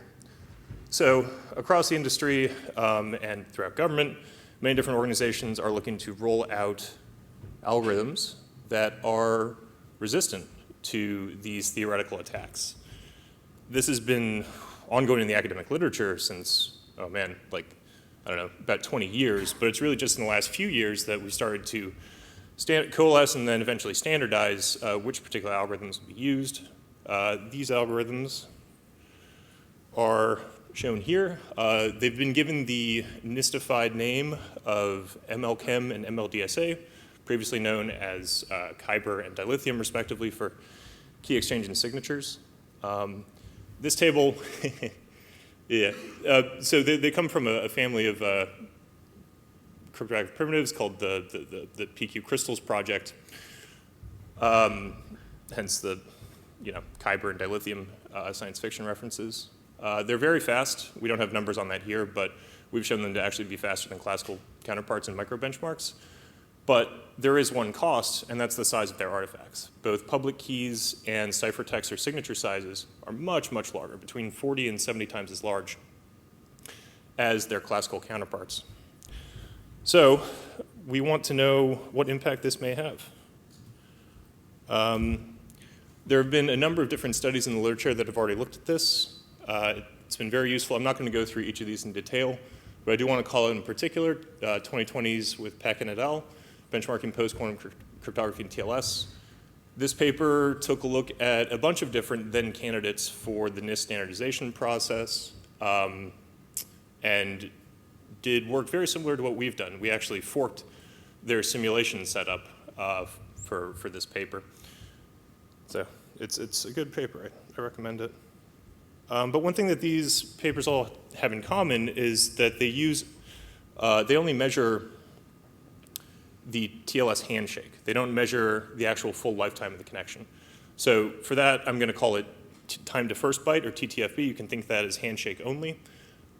We wanted to take a look at how these new primitives affect latency for the entire lifetime of the connection and data transfer. Right. And so, okay, one other thing about the TTFB metric, very useful when deciding between different candidates in the NIST competition. There was a whole zoo of different algorithms being proposed, and where the rubber hit the road was really just the handshake. Once you get to the symmetric portion of TLS, AES takes over, and it's already, it isn't thought to be compromised by quantum computers. So we think that now that the standardization process has moved forward and almost concluded, it's time to look at different metrics to evaluate the eventual impact. And this hopefully shows a bit more the difference between these two metrics. The time to first byte, or handshake only, represents a relatively small portion. well, here, it's relatively large because it's downloaded in a very small CSS sheet, but the time to last byte you can think of as a superset. It lasts for the full lifetime of the connection from TCP SYN to the closing of the TLS connection. This figure will illustrate, okay, so first we have the orange is the full connection. This is what we're calling time to last byte. And the blue is time to first byte, or just the handshake. So what we can see here is that the difference between classical and PQ handshakes is the same. And by the way, when I say PQ here, it's not only post-quantum algorithms that are used for the handshake. We're actually using them in a hybrid mode between classical and PQ together, which is sort of a belt and suspenders defense in depth approach to mitigate risk of one failing. The security of the other would still hold. So it really should be classical versus PQ plus classical, but a little verbose. Anyway, so the difference in both cases is 70 milliseconds, but that ends up being a much larger percentage for handshake only than it is for the full connection. Because for the full connection, when you're transferring 200 kilobytes, the cost of the handshake amortizes out over the full data transfer. This is a pattern that we're going to see again and again, so I just want to provide some baseline intuition of that here. Okay, let's get into the experimental setup we used. So this was run on a single machine using two virtualized network interfaces with different network namespaces in the Linux kernel. The Linux kernel also provides really cool utilities for network emulation, where you can toy with different parameters for the setup for the network cards. And we ran our simulations, I think it was 1,000 connections per combination of data points. Yeah, just doing these transfers over and over again. Most simulation runs took 3 or 4 days. What parameters did we use? The parameters that we used included the key exchange algorithm, which is this hybrid post-quantum versus classical. We varied the certificate chain size to simulate MLDSA and classical certificates. We used 2.5 kilobytes for the classical certificates, 16 kilobytes to simulate MLDSA, and then 8 kilobytes is just sort of a middle ground to show the scaling effects as you increase certificate size. And we'll get a little bit more as to why we didn't use MLDSA properly later. We also varied the TCP initial congestion window, and we'll look at that in the next slide, what kind of effects that had. But basically, we varied it between 10 times the TCP maximum segment size and 20 times of that to allow for the larger certificates to not fully fill the congestion window. And then network parameters. Other network parameters included network delay. We used a variety of different network delay values that were more or less derived from ping times between different continents on a clean network backbone, as well as some much higher ping times to represent mobile networks, and very low sort of like intra-data center ping times in the single milliseconds. And we also used randomized network delays as well, and we'll get into the effects of that a bit later. Bandwidth, we looked at kind of just two buckets, low bandwidth and high bandwidth. We used a value of 1 megabit per second to try to simulate mobile and slow networks, and then a faster value of 1 gigabit per second, about 1,000 times as fast, to simulate higher fidelity links, perhaps something you'd find in a data center backbone. We also injected loss probability, which is fun, for unreliable networks or spotty networks. We did between, I think, like 0.1, 1%, 3%, 5%, 10%. And then the last parameter we had was the data transferred from the server. Yeah, and we'll see the effects of that soon. So one thing that we didn't do was we didn't do key exchange only. We did all of our connections using post-quantum simulated certificates.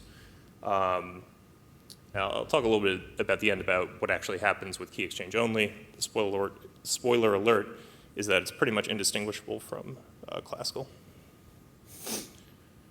All right, so this graph, both of them show handshake time on the y-axis. This is an absolute value, latency in milliseconds. And then we have different percentiles for connection times. And this is, again, just a handshake only with no loss. So this is equivalent to time to first byte in prior discussion. And what this shows here is classical in blue, our PQ certificate chain in green, and then our middle ground in orange. So even with a fast network of 1 gigabit per second, with a small initial congestion window, we see the latency really balloon across all percentiles with the larger certificate chain, while something only half the size of that doesn't scale, right? Like it's just a little bit slower than the smaller cert chain. And we believe that the reason for that is because the largest certificate chain fills the initial congestion window, causing additional round trips during the handshake. And we see on the right that even with a slower network, by doubling the initial congestion window, large enough to contain that larger certificate size, we see the scaling effects smooth out. We'll have a takeaway around this later. But the upshot of that is that one way to deal with larger certificates is to increase initial congestion window. That would be an implication at least. Okay, so now let's take a look at a different metric. So this is a relative measure. It's the percentage increase of PQ over classical with a few different variables on a fast network with pretty low round trip time. Constant delay, crucially. So on the left, we have this with 0% loss. This is no injected packet loss. We see a pretty clear pattern. We start up and to the left at 3%, and this is just the handshake only. As you see, it's 0 kilobytes transferred. And then as we start to transfer more data, the percentage increase decreases. So again, we're seeing that pattern of the cost of the initial handshake amortizing over the lifetime of the connection as we send more data. And I want to quickly call out why we're doing 200 kilobytes. The HTTP archive says that the average web page is more or less 2 megabytes, which I found surprising to be kind of large. But most browsers download those web pages over 10 threads, 10 connections. 2 megabytes over 10 is 200 kilobytes. So we have those interstitial values to, again, show the scaling effects as we increase that. But once we start to inject loss, things get much more noisy. We see these numbers vacillate between at the highest percentiles, negative 50% up to 20. The intuition I want to give for that is that once you start to inject loss into the network, what you're using to initiate the handshake doesn't matter. You're just going to lose packets anyway. Okay. So next, let's take a look at a slow network. This is similar to the last slide. The y-axis shows the time to last byte percentage increase. Again, we see this familiar pattern, very tight across the percentiles. We start up and to the left with a high percentage increase for handshake only, and it monotonically goes down as we increase the size of the data transfer. One thing that's different here, though, is that the difference is a lot bigger on a slow network. I say slow network because we're now looking at 1 megabit per second, which is 1,000 times less throughput or bandwidth than the prior slide. So in these slow networks, and a bit of a higher delay too, we see a 30% increase, even at 0% loss. So that shows us that, like, in slow networks, even if they're clean with low transmission, we can still see a pretty big impact for very short or very small data transfer sizes. But then again, we get down closer to 5% as the cost of that initial handshake amortizes out. And then once we take our slow network and add some loss into it on the right, 10%, things start to noise out again. Although this looks a little bit more consistent, only the higher percentiles are really all over the place. So at the median, yeah, we still see a pretty high percentage increase for handshakes. Okay, so the last two slides have been looking at what happens when we inject constant delay. This slide will take a look at Pareto normally distributed randomized delay, or what I'm going to refer to as shorthand jitter. Basically, the amount of network delay that's injected is variable and normalized around some value. We normalize this around 35 milliseconds. It's supposed to be in a Pareto normal distribution. So what do we see here? And again, the y-axis is the same as the prior two slides. its percentage increase of PQ over classical. And we see more or less a familiar pattern, but as we go to higher percentiles, the jitter shows a bit more noise, so it's not as tight across the percentiles as we saw in prior slides. Like everything is in lockstep with constant delay for both fast and slow networks. But even on a fast network, once we start to introduce variable delay, the percentiles start to widen out, which we believe is due to the just inherent variance of that network delay, which is to say, when we add variable delay, it appears that the additional handshake size becomes less determinative. And a similar story under loss. The two graphs look pretty similar. Okay, so this table is more or less hoping to show that the trend doesn't stop at 200 kilobytes. As you increase the size even past conventional web page sizes, the trend does continue. So on the top half of the table, we have a slow network, again, 1 megabit per second, with constant 35 milliseconds round trip time. And the numbers look pretty straightforward and insane. As you increase loss, yes, at the median and high percentiles, the percentage increase in handshake time will increase, but it's still pretty marginal, it's still around 5%. Once you get to really high loss, you start to see some issues. But these numbers make sense. We can explain them with intuition. But once we add the jitter and the randomized delay, the numbers go all over the place. And once again, the cryptography used for the handshake becomes not at all determinative of the actual outcome. Yeah. All right, to show what the actual data points look like on a CDF, we're running a little bit out of time. I want to provide some intuition here.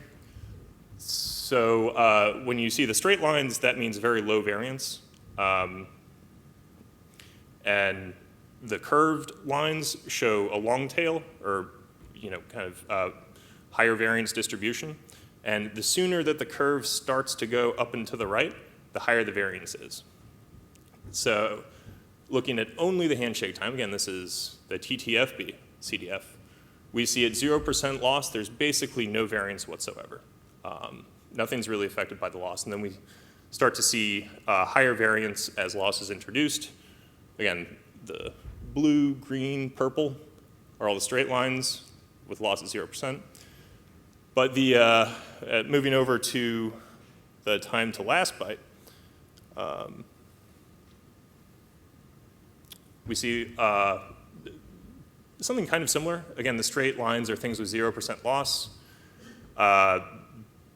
And you start to see the tail lengthen more consistently as you introduce loss. But the highest standard deviation you see is the purple line, which is with jitter.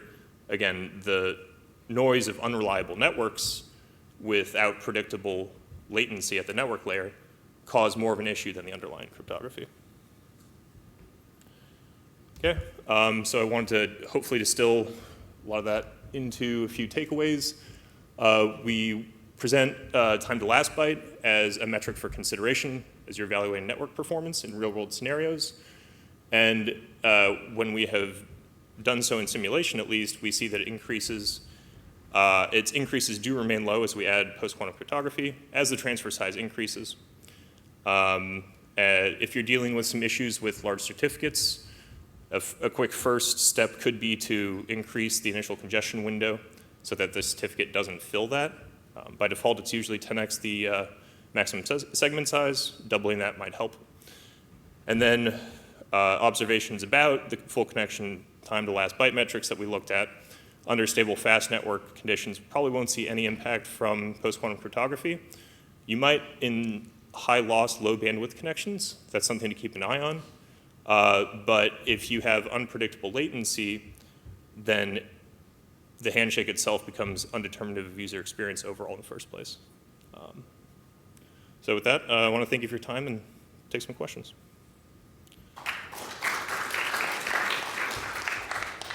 Thank you, the speakers. And if you have any question, you can ask. And also introduce yourself first. Thank you.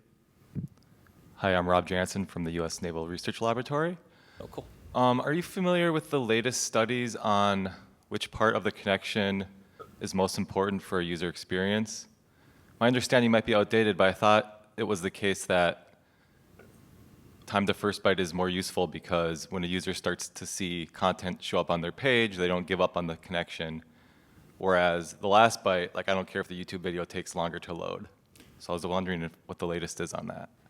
That's, so I'm probably not as familiar with the literature, but for the mechanics of, with streaming, I would imagine that to be very important because you have a continuous TCP connection open and you're adding more data through time. For loading web pages, I believe browsers don't actually begin to render the HTML until the full document has been loaded, and it certainly can't execute the JavaScript or display style sheets until that's the case. But those are second level, so there's usually 2 rounds, right? You first download the HTML, and then there's several embedded objects like images and JavaScript and stuff. So I think the first round would happen as part of like a time to first byte metric, whereas the last time to last byte would include all the second round objects and stuff that get loaded. So this is meant to simulate individual files. So not the full web page in terms of like however many files get downloaded by the browser, but each individual file. So this is like the first, okay, I gotcha. So, yeah, and we need the full, we need all the bytes to render the stuff. But yeah, you're right. This is like time to last byte of the first HTML page, first round HTML page. I think that's a good way to look at it. Okay, thank you. Thanks. Hi, thanks for your talk. I'm Ryan Wales with Georgetown University and the Naval Research Lab. I was wondering about if you looked at the effects of load on some of these connections, because if you change the congestion window, you might affect the way the server responds to load. And so it just got me thinking, like, are these algorithms also, do they require like more CPU cycles? And would a loaded server, might it be affected by the adoption of some PQ handshakes? That's a really good question. So to kind of split that into 2 parts, how the congestion window would affect this, it depends on your use case, I would guess. For actual CPU load, we've done some micro benchmarks and have found the actual computational overhead of the cryptographic primitives to be very, very small. In a lot of cases, they're faster even than their elliptic curve counterparts, which I found to be a very interesting result. We didn't do, I don't have a good answer for you in terms of additional CPU load due to increased network load. I mean, we're talking on the order of 8 to 10 kilobytes here, so I don't think it would be huge, especially relative to the size of application data. Sure. But it's an open question. Thanks. Thank you. Thanks to the speaker again. It's a really good talk. Yes. Thank you.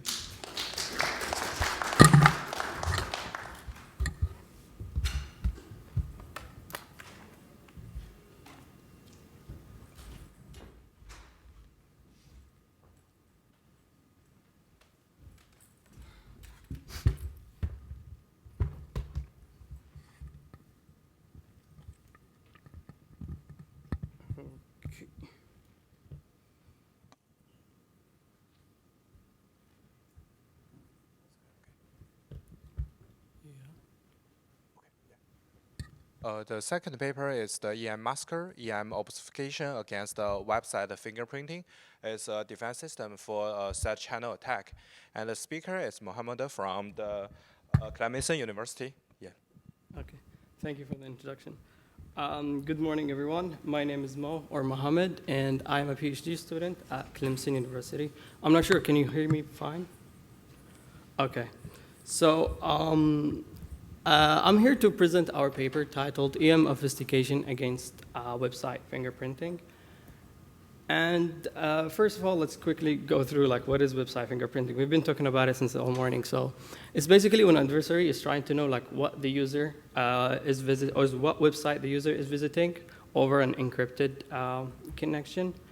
So, and the user can use like multiple kinds of of attacks, such as the packet sizes, the timing, the direction, and this can cause a challenge to the privacy-enhancing technologies, such as the VPN or Tor.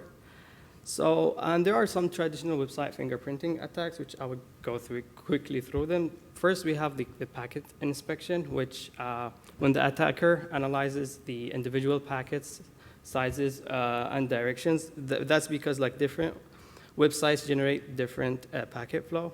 And the second kind of attack is the timing analysis, where the attackers are going to focus on the timing intervals between the packets from the user device to the server or the hosting server. And the last one is to analyze the overall volume of the traffic over time, and that's by analyzing the traffic flow and the rates.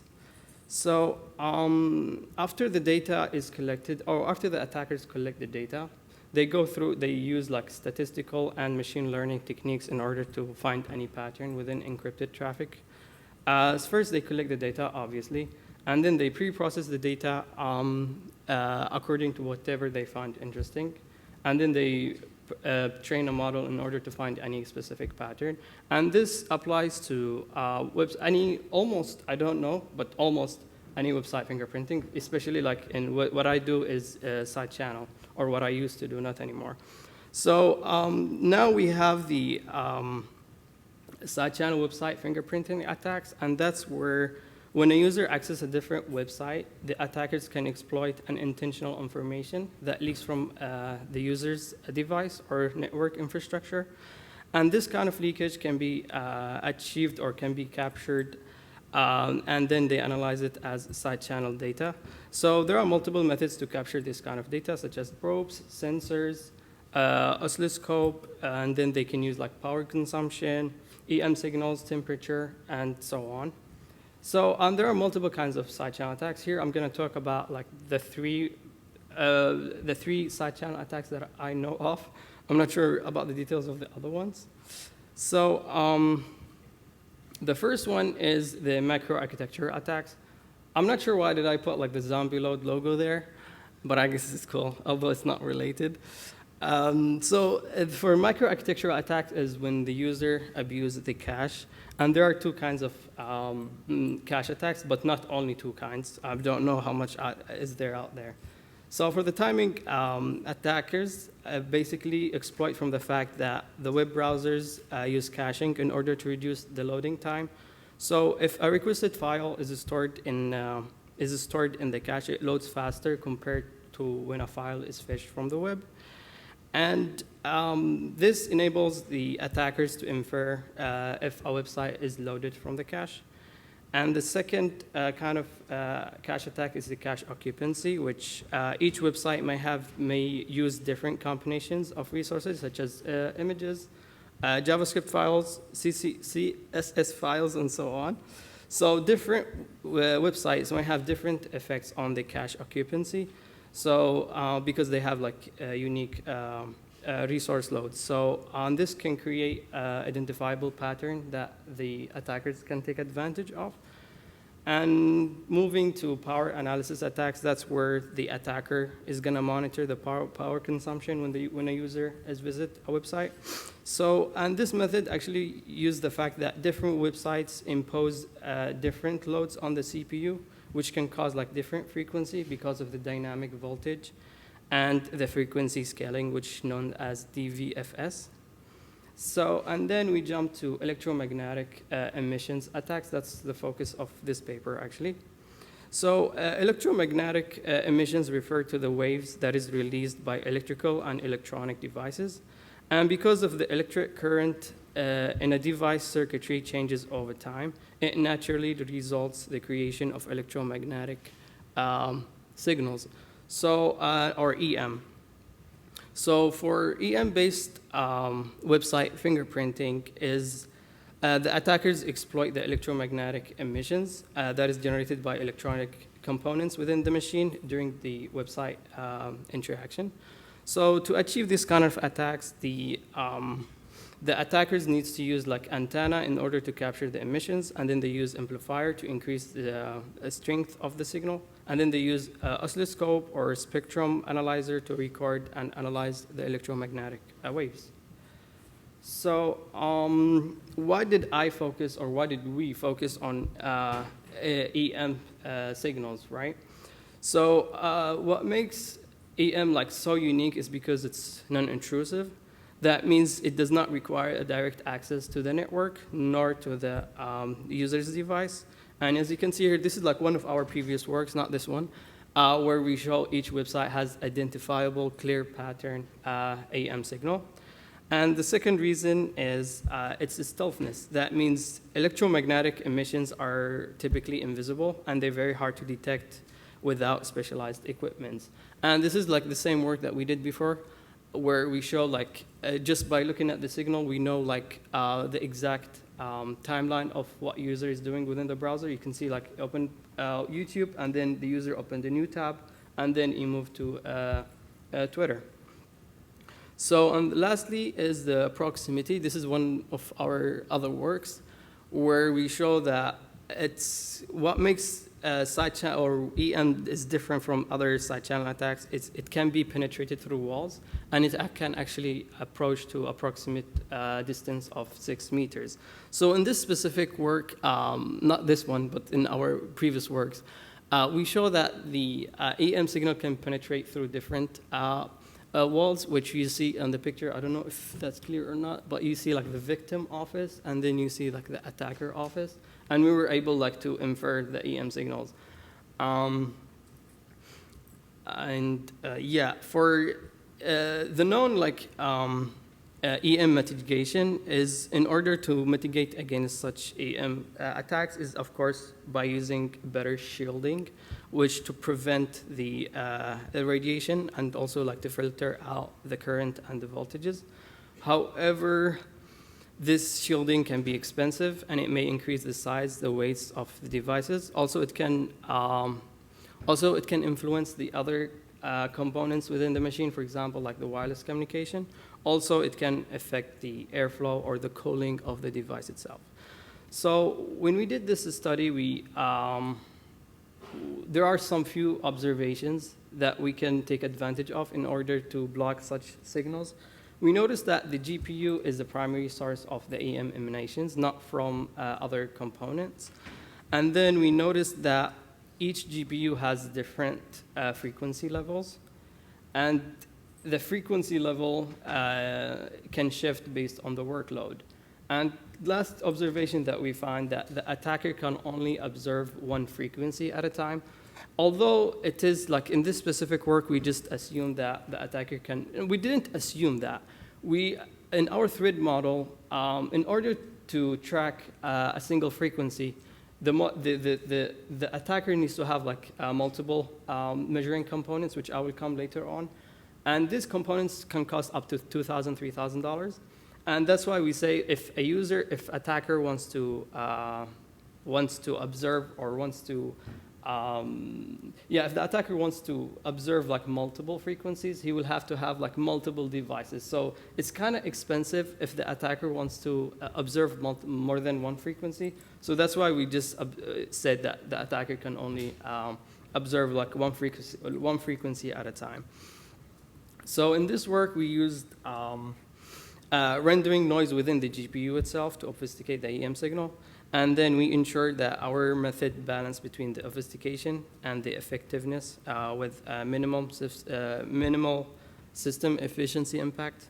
And we also made sure that the results does not have any pattern, even when we train our model. And this is like the framework of our work, step by step. So it's a bit too much, but don't worry, I'll go through everything.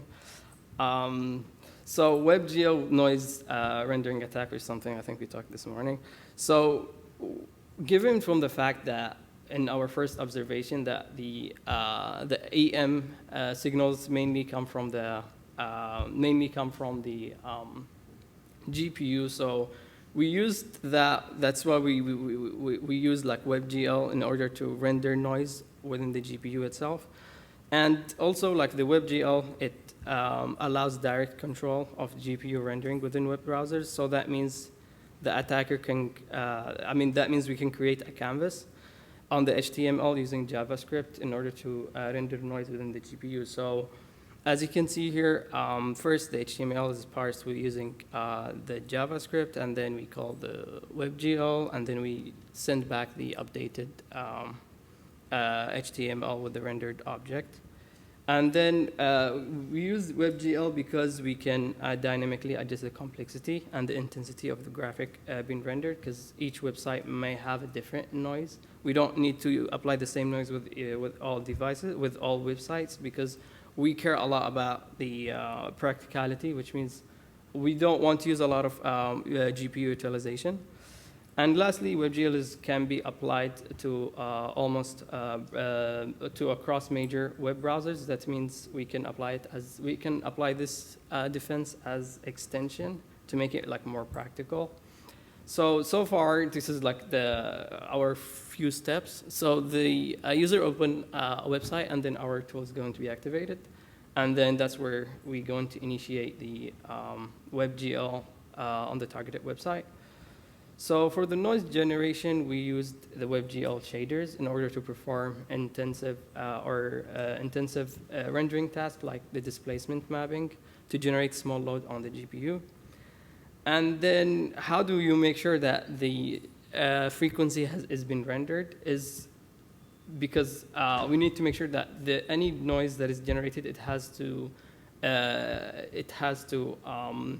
change the frequency of the GPU. That's why, because when you change to another frequency, the attackers cannot observe the other frequency. So that's how we judge is the frequency or is our obfuscation good or not. So for noise control, we used Flask server, which is one of our limitations, because we needed to use because we use the JavaScript in order to read the information of the GPU, because each website will have a different frequency, and based on the frequency, we will adjust the noise. So that's why we assumed we used a Flask server in order to read the information of the GPU. And then we use dynamic noise adjustments. That means for each website, for example, if we visit YouTube, it's different when we visit Google. When we visit Google, it does not have any rendering. That means we need to add a lot of noise in order to jump to the other frequency. However, if we visit YouTube, we just need small amount of noise in order to flip to the next frequency.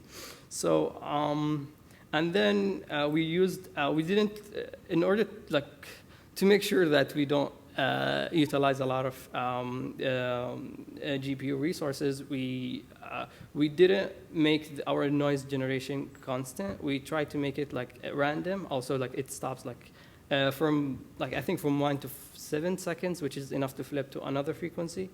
And also we used in time intervals of I think between 1 and 15 seconds. It's pretty random to make sure there is no pattern.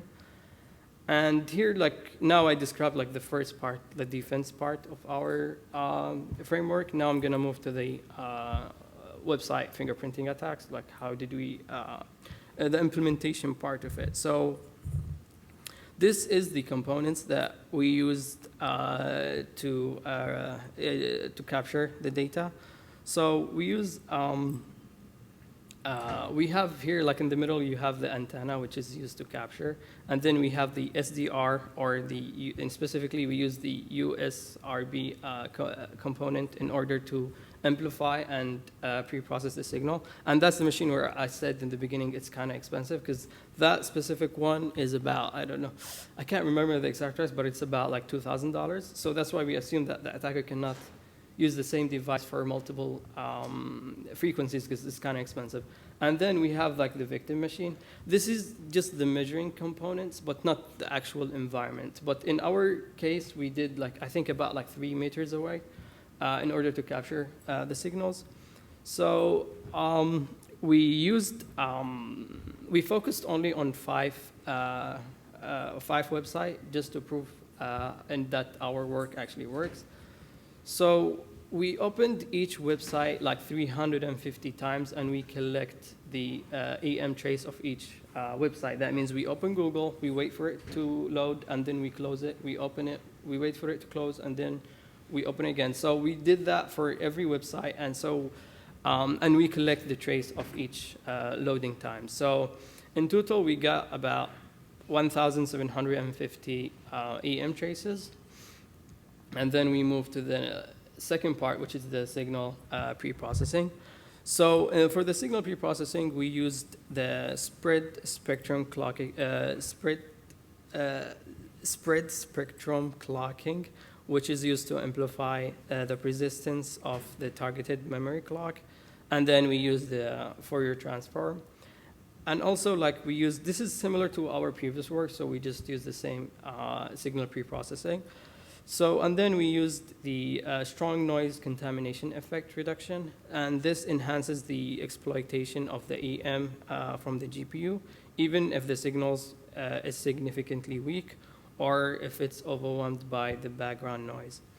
So this is like the evaluation. Although you see, like, this is like, the first one is the baseline, and the second one is our model. So is our, like, after adding noise. So if you notice here, like, it's flat, it doesn't mean it's not flat. That means it's switched to another frequency. That's why, like, the attacker cannot see, like, what was going on, which was enough to obfuscate any pattern within the signal. So, and here are, like, some other websites. And our baseline shows that, I forgot to mention here. And here we actually used two kinds of classifiers. The first classifier, we used, like, the baseline, which without using our noise. And the second one, we used our noise.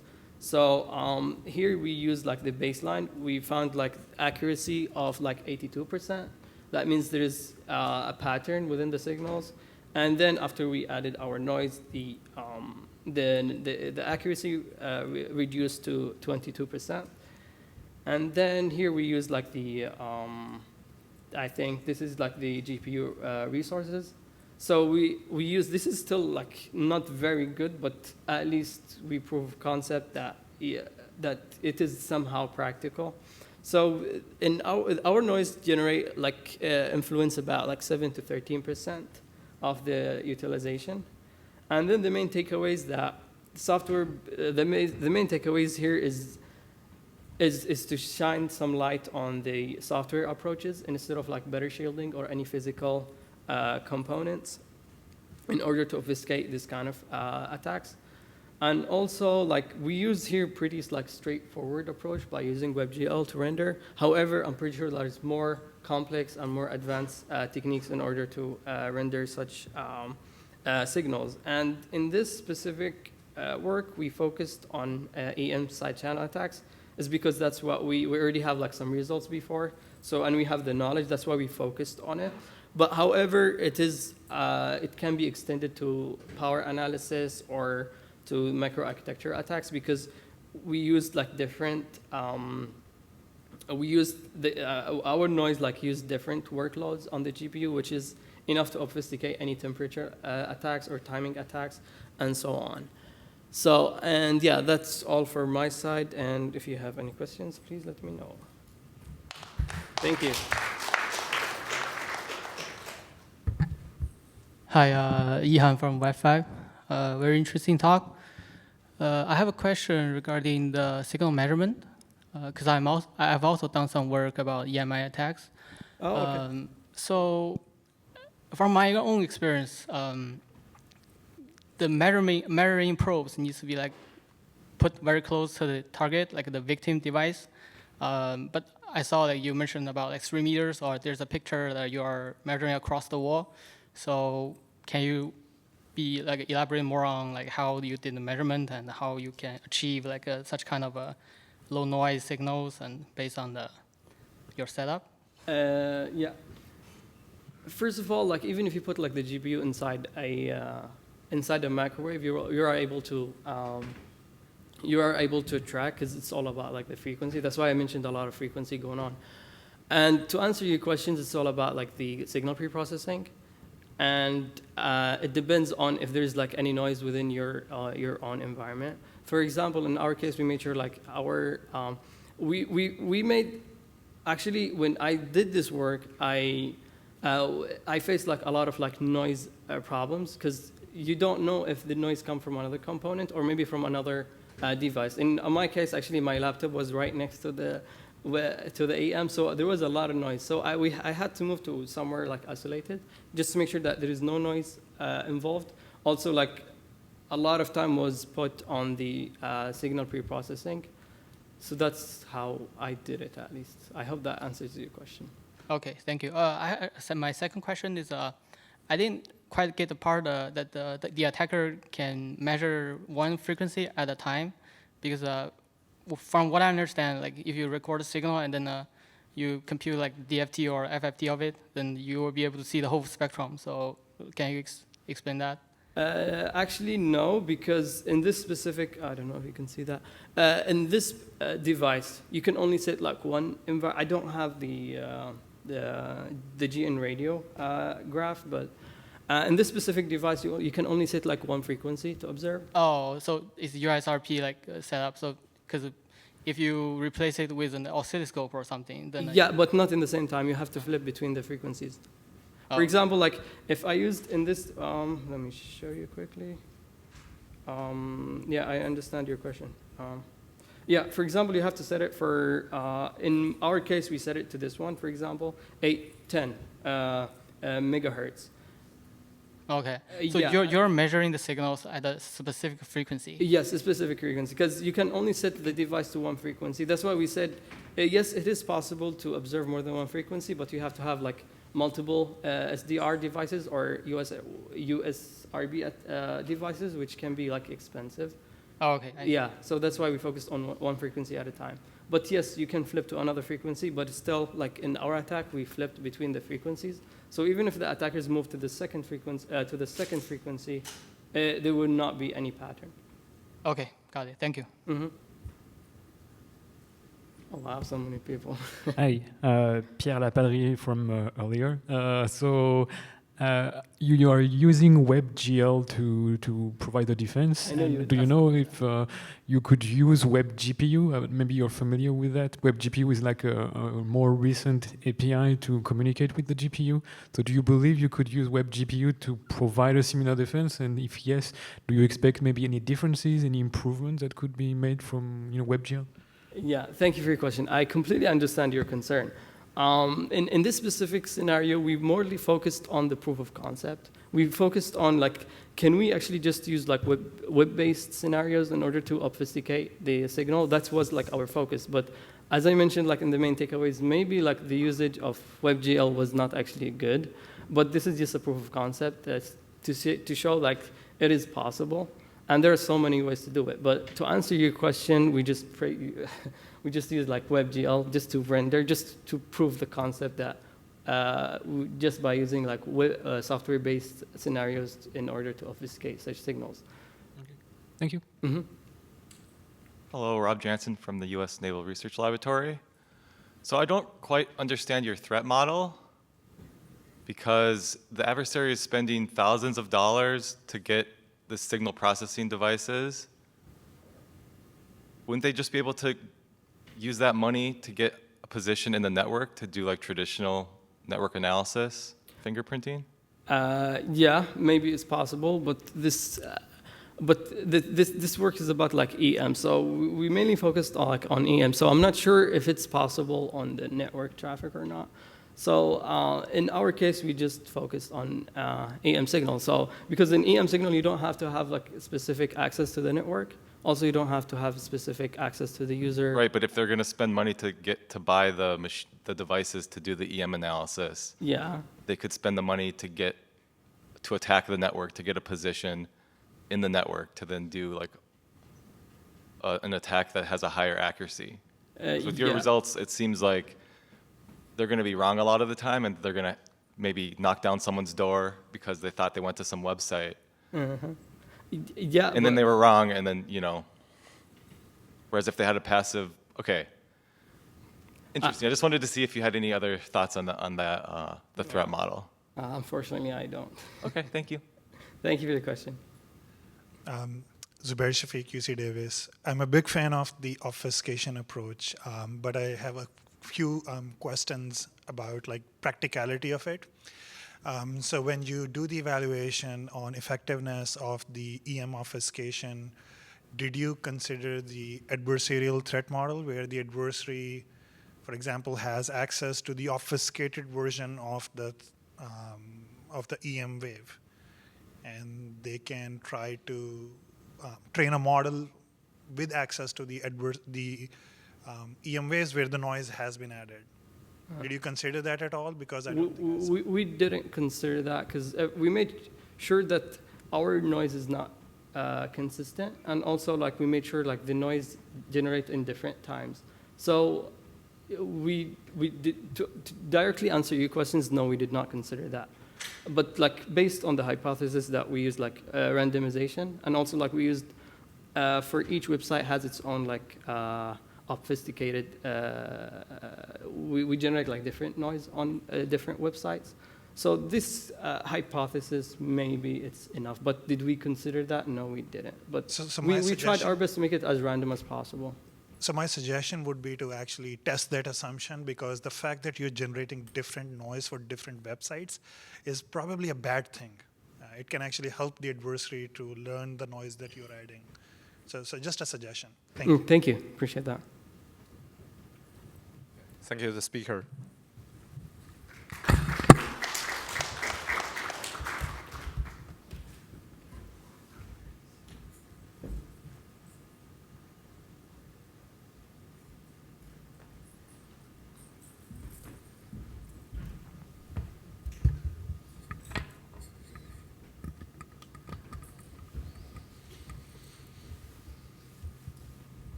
How do I get to the screen? Okay.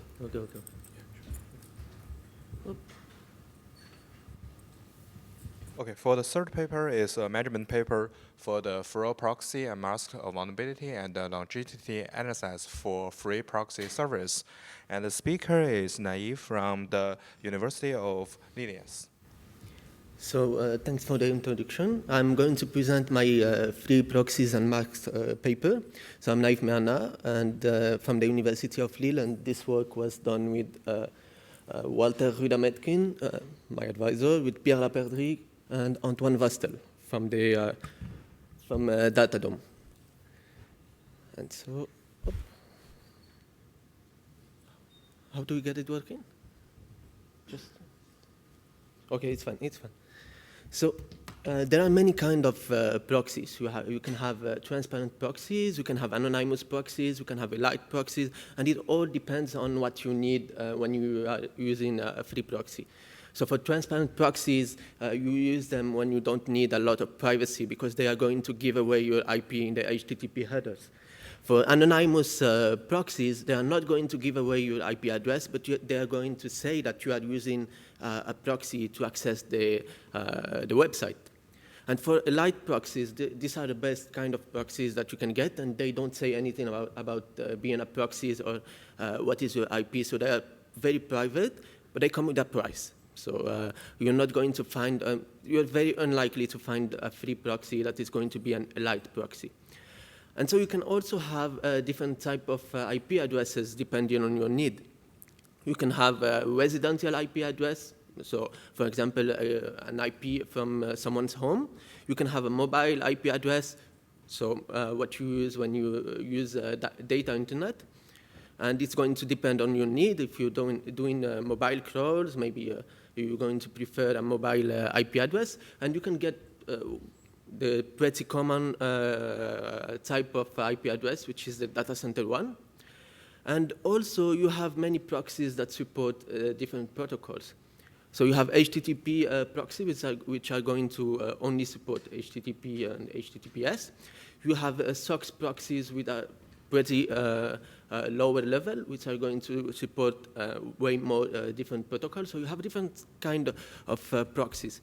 And in this study, we're going to focus on HTTP and HTTPS proxies and SOX proxies. And so what is the context of the study? So proxies can be very useful to many users. It can be useful to bot owners. For example, if you're trying to crawl a large set of websites, so you're going to want to rotate the IP addresses that you're using.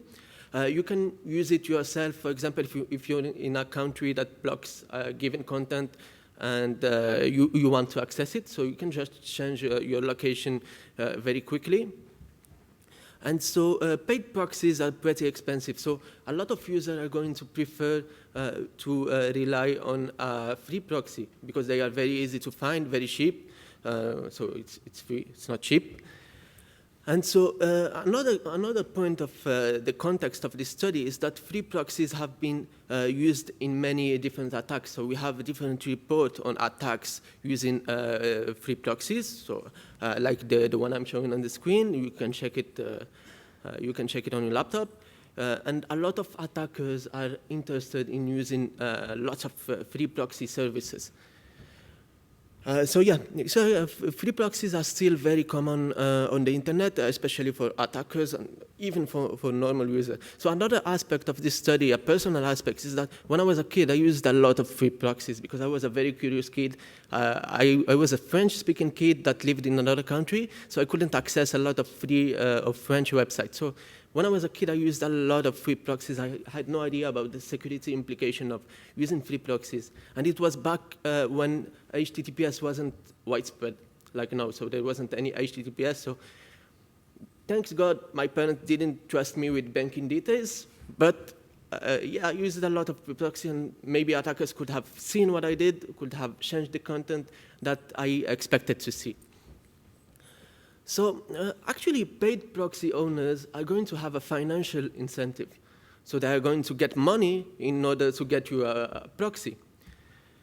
And the price is going to depend on a lot of factors. So maybe quality, maybe location, maybe type, maybe speed. So it depends on a lot of things.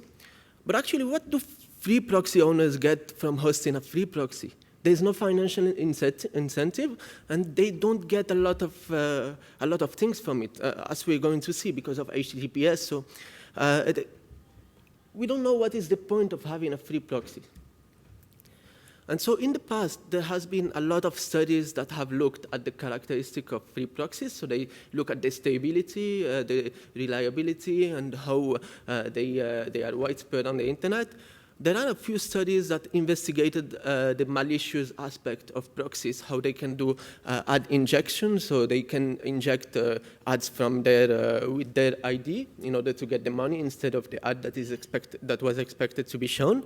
How they can do TLS interception, so man-in-the-middle attacks, and a lot of content promotion. And actually, there was no study before that have attempted to understand why free proxies are created. So in this work, I'm not going to promise you that I'm going to give you an answer, because we're not going to give you answers, but we're just going to give a few pointers to understand why free proxies exist. And so our study, very generally, so we collected a bunch of proxies, so a lot of proxies every day for over 30 months. So that's more than 2.5 years. And it was tested, and each proxy was tested once a day. So, and then after we got all this data set, we did an analysis of the free proxy ecosystem, very similarly to what was done in the related work. But what is new about our study is that we analyzed the vulnerabilities of each IP address that belongs to a proxy. And so this is the methodology that we used. Very quickly, it's not complicated at all. It's just we collect proxies from a lot of proxy providers, and we store them, and then we have every day a queue that is going to output a bunch of proxies that are going to be tested first against the HTTP endpoint of our honey site. So our honey site is not a complicated website. It just returns an OK string, just plain text. And so we're going to check, the first step is to check if the proxies are working. So you can see here that the first proxy is working, the second other ones are not working. And so for the one that is working, we move to step 2, and we do the same check against the HTTPS endpoint. And so at the end, we have a report with a lot of information, so whether the proxy is going to change the content, what is the changed content, what is the latency, what is the observed IP, because it can be different, whether they support HTTPS, and stuff like this. So a lot of information that is stored back in the database. And so in order to analyze the vulnerabilities of the proxies, we're not going to do it ourselves. We're not going to blast the proxies with Nmap or stuff like this. We are going to rely on the Shodan database. And the Shodan database is going to give us a lot of very interesting information. So for example, it gives us the technologies that were identified in the IP address, for example, as you can see. It gives us the open ports, it gives us general information, and something that is very cool about the Shodan database is that it gives us tags. And so it does a lot of the job for us, because it's going to do some fingerprinting or some signal classification and classify the IP address in one of these tags that you can see here. And finally, the most interesting thing is that in the Shodan database, you have information about the vulnerabilities that were identified in each IP address. And so I'm going to present very quick results, and then I'm going to get into details. So at the end of the study, we collected over 640,000 proxies that we tested over 30 months, like I said. And quick number that is going to show you how stable and reliable proxies are. So only 3% of proxies were active on each daily run. So it's a very small number. And at the end of the study, we had only a third of the proxies that were active at least one time. And finally, through the Shodan database, we found over 4,400 CVUs and 1,700 different software that were hosted in the IP addresses of free proxies. And so, yeah, I already said it, but free proxies are unstable, not reliable, and full of CVUs. And so the first thing that we're going to look at is the characteristic of free proxies by country. And so the results, it's not really unexpected. We're going to find mostly free proxies in the US and China. And why? It's because the US and China have the biggest cloud providers. So they have Microsoft in the US and maybe Tencent in China. I think that these are some of the biggest cloud providers. So it's normal to find a lot of free proxies in these countries. And it makes even more sense when you know how a proxy provider works. So proxy providers are just going to have a tool that scans the whole IP address range. And so they are most likely to find a lot of open ports in these data center IP addresses. And so then we analyze the activity of proxies by protocol. So the graph is showing how much active proxies were identified in each one. It's a cumulated sum. And so in this graph, we can see two big increases. The first one is related to SOX proxies. And this one was due to the fact that one of the providers that we had one day just distributed a lot of more free proxies than usually. So this one makes sense. However, for this one, we didn't have an explanation, but after looking more seriously into it, we saw that it was related. It was right after the log4j vulnerability, and so this happened just a few days later. So we think that it is related to the log4j vulnerability, and we searched on the internet for more information about this, and we found many cases of something called proxy jacking, in which attackers are going to create proxies, quality proxies in vulnerable devices, and they are going to sell them for money. And so even if these proxies are sold for money, they might find themselves in free proxy websites. And so the next thing that we do is that we define two new metrics. The first one is the lifetime, which is the number of days between the first successful test and the last successful test of a proxy. And then the uptime, which is just the number of days in which a proxy has been active. So you can see it here. It's pretty simple to understand. And so what we notice is that proxies tend to have a very long lifetime. So over a third of the proxies are going to last over 100 days. So they tend to last a very long time. And you might think, yeah, they last a very long time, but they are stable. But actually they are not stable, because the uptime is showing that they tend to have only very small bursts of activity. And this is confirmed when we look at this graph, and especially the orange graph, which is the number of inactive tests between two successful tests.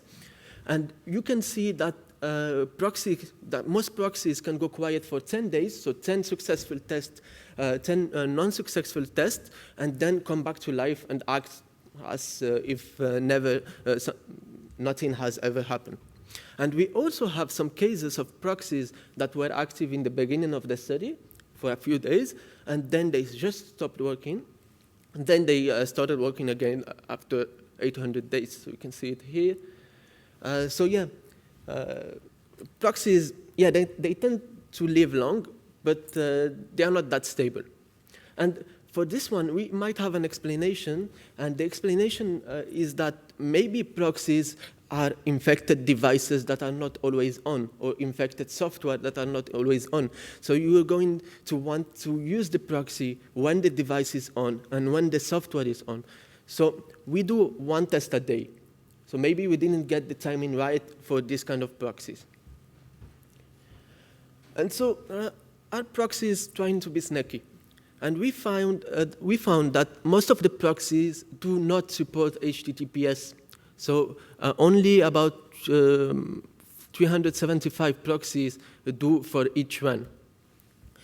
The reason why, the first reason why, is that in order to set up a proxy, there is no need to have a high technical understanding. It's very simple. You set up Squid or maybe just a few Python lines, and you have a working proxies. So hackers, so people that set proxy might have done some misconfiguration and set up an open proxy like this. And the second explanation is that malicious behavior is significantly hindered by encryption. So HTTPS is going to hide the content, and attackers are not going to be able to inject advertising and stuff like this. And we identified the PPTP protocol in over 40,000 IP addresses. And the PPTP protocol is very interesting because it's an old, outdated, and very vulnerable protocol. And it can be used with enough technical understanding. It can be used to create malicious proxies in which you are going to see that they support HTTPS, but encryption, but the attacker can still check the content and modify the content. And we also found almost 70,000 IP proxies that modified the expected content at least once. So that's about 5.7% of content altering proxy for everyone. And as I told you, we don't expect an HTML page to come back to us when we test our honey sites. So in these cases, we had full-fledged HTML pages, and it was about 37 kilobytes that was coming back on average instead of the 2 bytes that we expected. And so it was out of the scope of the study to do an advanced analysis of these pages, but most of the URLs that were returned in the pages point to MikroTik software, to MikroTik URLs and cloud providers. And we're going to see why in the next few slides. And we also have almost 18,000 proxies that conceal their IP address. So most are going to use Cloudflare to conceal the IP address, but it is unclear to who they conceal the IP address. So do they do it for us, for the user? Do they do it for the website, or do they do it for both? We don't know. And so now let's look at the vulnerabilities in free proxies. And for this, we collected all the identified CVUs, and we got the CWUs, the weaknesses, for which we correlated to the KPEC database. And we found that most of the proxies, so this one I highlighted, most of the proxies are going to be vulnerable to attacks, to CVE that allow attackers to gain privilege and execute unauthorized commands. So this is pretty showcasing how much the CVEs can be used in order to take control of a device, or maybe gain more privilege in the device in order to set up a free proxy or just a proxy. And so, yeah, this is what I was saying. So 5 of the top 10 identified software that we found through the Shodan database were related to microtick routers. That's about 42,000 IP addresses that were concerned. And 66% of these IP addresses have nothing else but microtick software. So we can say with certainty that if the free proxy exists, it's because of the microtick software. And so when we look at the CVEs in these IP addresses, we find 6 of the top 15 CVEs are critical, so CVSS score over 9. And we checked on the internet, and we found that microtick routers have a history of being very vulnerable to external attackers. So you can check it yourself, but microtick routers are pretty famous about that. And something else that we found is that a lot of connected cameras were identified in the IP address that we had. So in this one, I'm talking about Hikvision cameras, but we also had after cameras and other brands. And so for this one, we looked at the different CVEs that were related to Hikvision. And we found one of the most common CVEs among the IP address is the one I'm showing on the screen, and it has a score of 9.8, very easy to exploit, and can lead to code execution, and it has been proved to have been exploited. And yeah, there are articles on the internet about white hackers that have shown how to get into a Hikvision connected device. So now I told you what we think about the proxies, but what does Shodan thinks about the proxies? So we looked at the tags that Shodan provided us, and we found the most represented one was the CDN tag. It's very expected, data centers, and Cloudflare was the most represented. And so since we noticed that Cloudflare is the most represented, it can be related to the fact that proxies are going to try to conceal the IP address through Cloudflare channeling. We also found the VPN tag, which can be linked to the PPTP protocol. So most of the proxies are misclassified in Shodan as VPNs. And we also found the compromised tag, which is related to some very common software on the internet. So I don't know how to pronounce this. Nginx? Yeah, Nginx. And Redis and OpenSSH. Yeah, I'm sorry.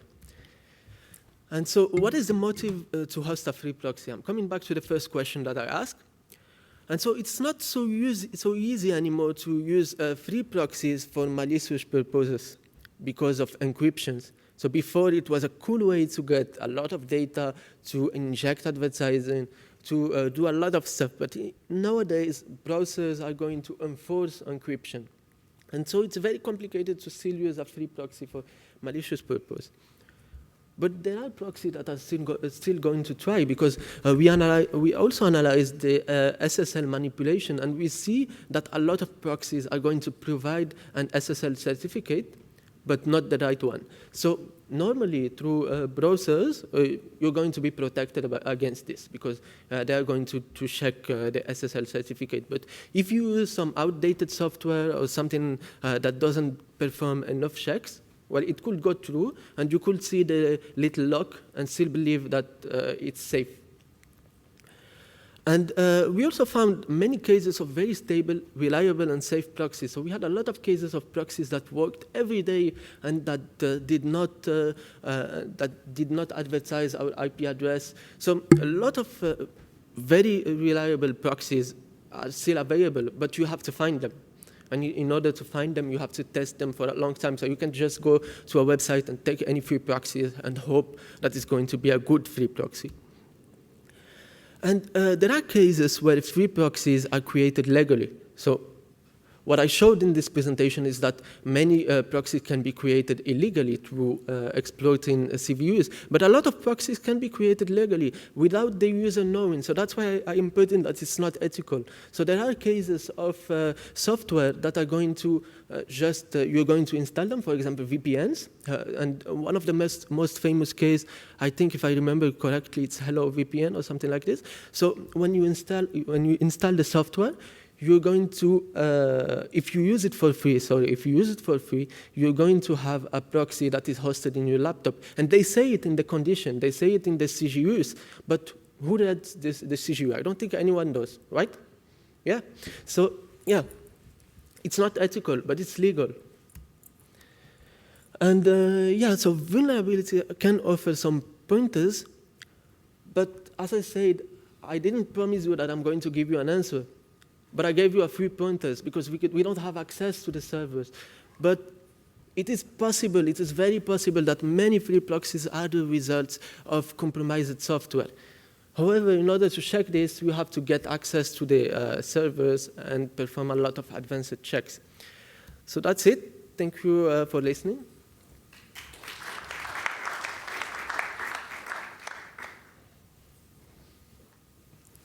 Hello, Rob Jansen from the Naval Research Laboratory. This is good work, very interesting results. I'm looking forward to looking at your paper. I was curious about the uptime and lifetime metrics that you calculated. What is the what? The uptime and lifetime metrics. So those are based on IP addresses, if I'm understanding correctly.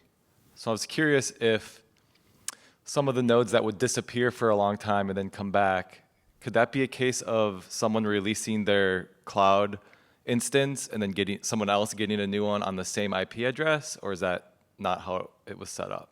I don't think I got the question.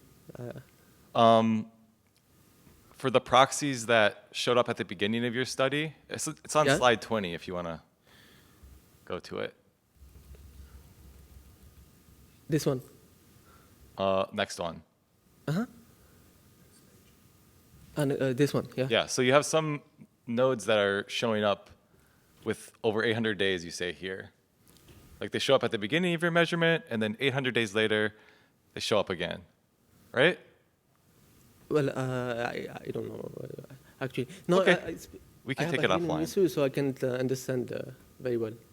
We can take it offline. Yeah. Go ahead. Hi, Will Childsklein with AWS. I had a question about the use of Shodan and I guess kind of the staleness of information. Two questions really. One is how frequently does Shodan scan each IP address? And two is how frequently did you query Shodan? I can answer the questions. Yeah. How frequently you scan each IP? How many days you scan the IP again, or how many hours you scan the IP again? How frequency? No, I can't understand all the questions. It's very far from me. So if you want to ask, you can answer if you want. I don't know what the frequency is at quelle fréquence Shodan scanne les adresses IP? No, Walter, you can go ahead and answer. Yeah. Thanks. Yeah. If you want to ask me some question, I think it's better for you to come and meet up with me. Yeah. Yeah, thank you, the speaker again.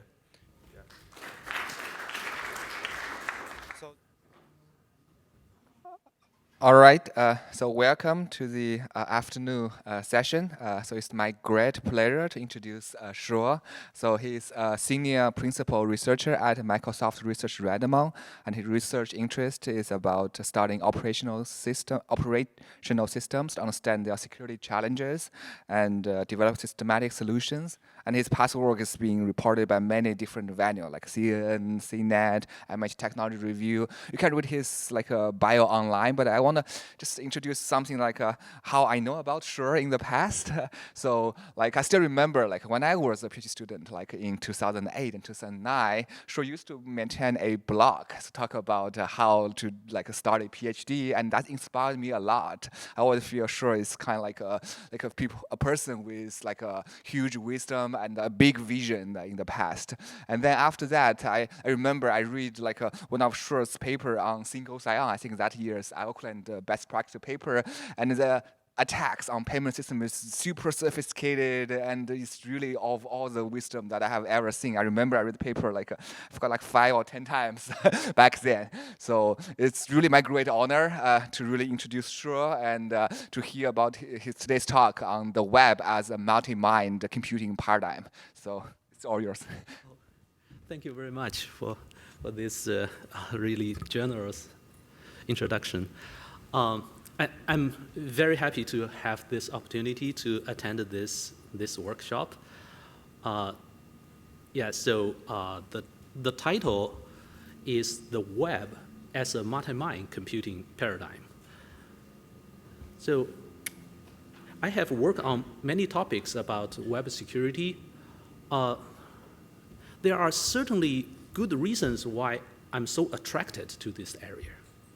So this talk actually gives me an opportunity to reflect on my own understanding throughout these years. And in particular, for each of these concepts, there is a superficial understanding and a deeper one. So for example, about web security, I used to think this as just the general security problems manifested in browsers and websites. But in fact, there are intrinsic challenges in aggregating computations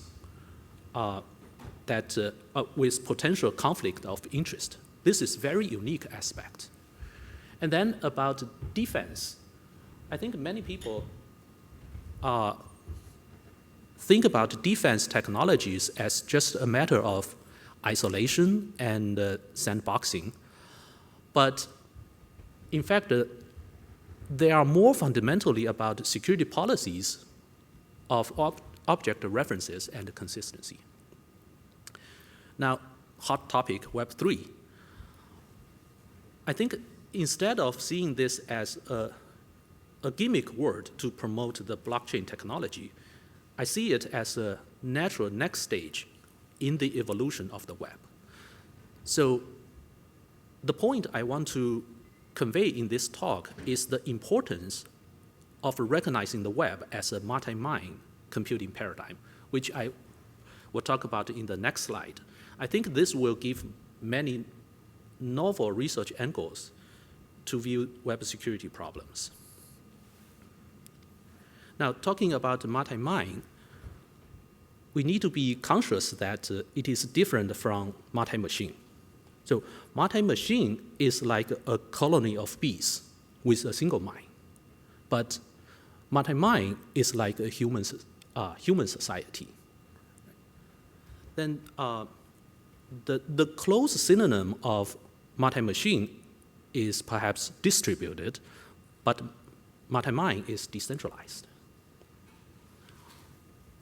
Multi-machine is a solution to a problem, but multi-mind is never a solution. It's always a part of an intrinsic part in the problem's definition. So we are reasonably familiar with a multi-machine system. For example, it can be a globally distributed file system. It can be AI training system with a lot of GPUs. It can be cloud system running customer VMs. But a multi-mind system has two very important characteristics, which I describe here. First, there is an open platform on which people with conflict of interest can add objects. So these objects are really OO objects. These are code and data.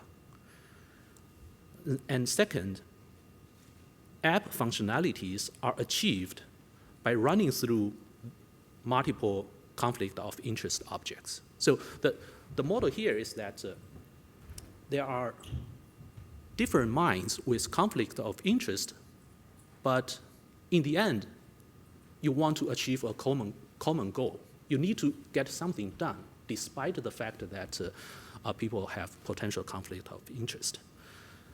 So I can only think of two multi-mine computing paradigms.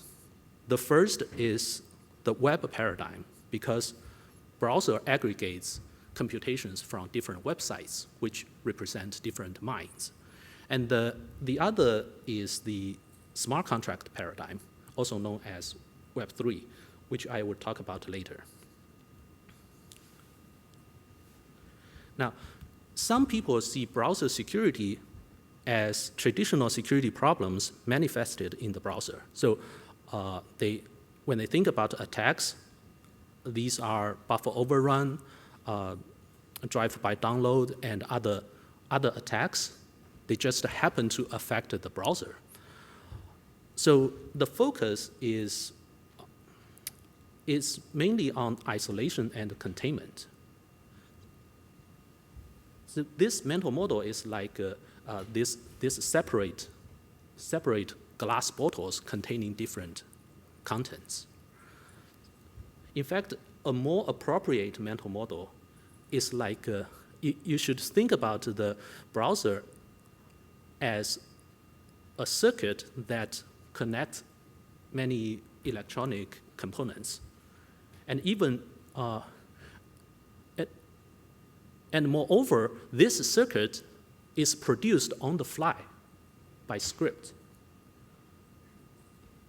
So basically, there is no way for the browser to cleanly isolate these objects from different websites.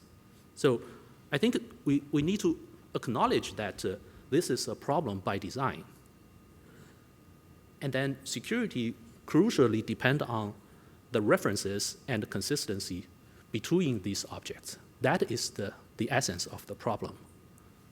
So to understand why this mental model is more accurate, let me show some examples which are security issues discovered throughout the years. So they were patched individually, but I want to use these examples to explain that web security is not a matter of sandboxing. And other than individual patches, the issues at this object level have not been systematically addressed. My first example is an attack via reference path. So here are three functionalities you may already know. These are all by design. Nobody should be surprised by these functionalities. First, in a browser, for example, Internet Explorer, if you type a file name, like the C root, it will open a Windows Explorer for you to visit the folder. Okay, this is by design. And then in Windows Explorer, if you type in an internet URL like https google.com, it will open a browser to visit the internet URL. And then the third is if you enter this JavaScript URL, alert hello, this script will be executed in the origin of the hosting page. So in this case, probably you cannot see, but it says google.com says hello, meaning that this script is running in the origin of the hosting page. So these are all by design. But these three functionalities are combined into a serious attack. So in this case, there are two frames. The top level frame 1 is from attacker.com, and it has a script which says, basically this script create an inline frame, frame 2, to load user data from topsecret.com. So user data is loaded into the inline frame, but normally, of course, because of the same origin policy, this script from attacker.com is not able to interact with the user's data inside the iframe. But in this case, it does a very strange navigation. It is file colon, JavaScript colon, do evil in frame 2, okay? So syntactically, the syntax is correct. But what it does is, because the browser sees, oh, this is a file colon URL, that's why it needs to create a Windows Explorer. In this case, is an ActiveX control. It's an in-process object, but it is still a Windows Explorer. So it passed this to the Windows Explorer control. But Windows Explorer, as I said, now it sees that, oh, this is a JavaScript URL, is a internet URL. It passes this back to the browser, and it gets into the inline frame. So now in this case, actually, apparently, because of this detour, this script, do evil, is considered as a script from the local machine, which has a higher privilege. That's why this do evil can be executed inside topsecret.com. So this is a cross-domain access that breaks the foundation of web security. Another example, here is another example of a cross-domain attack. In this case, again, the top level is attacker.com. It has two inline frames. Frame 2 and frame 3 are both from topsecret.com. Now, let's see. In frame 1, there is a statement. This is really, really confusing, this statement. It says frame 3.open JavaScript do evil in frame 2. So what is happening here inside the browser is at some level inside the core stack, when you do the same origin checking, it compares frame 2 against frame 3. But in this case, you can see that they are from the same origin. So this navigation is allowed to happen. And so this is actually, do evil is executed inside frame 2. But the browser fails to recognize that the true origin of this script is from frame 1. It's from attacker.com. It's not from frame 3. So this is very, very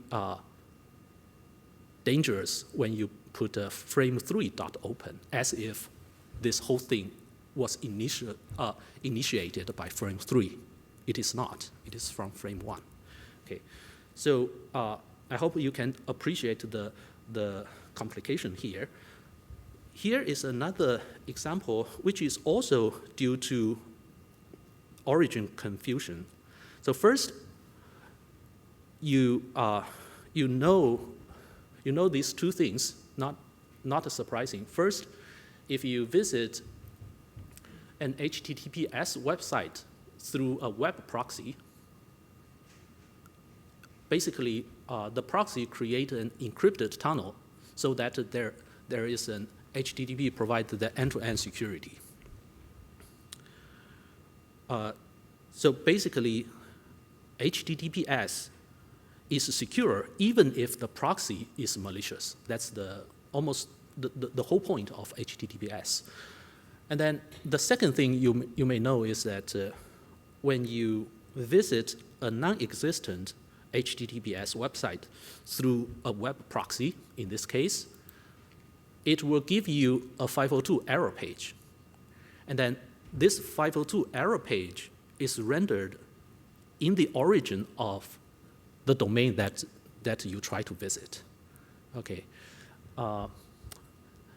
However, the question is, what about a proxy's 502 error page for an HTTPS request.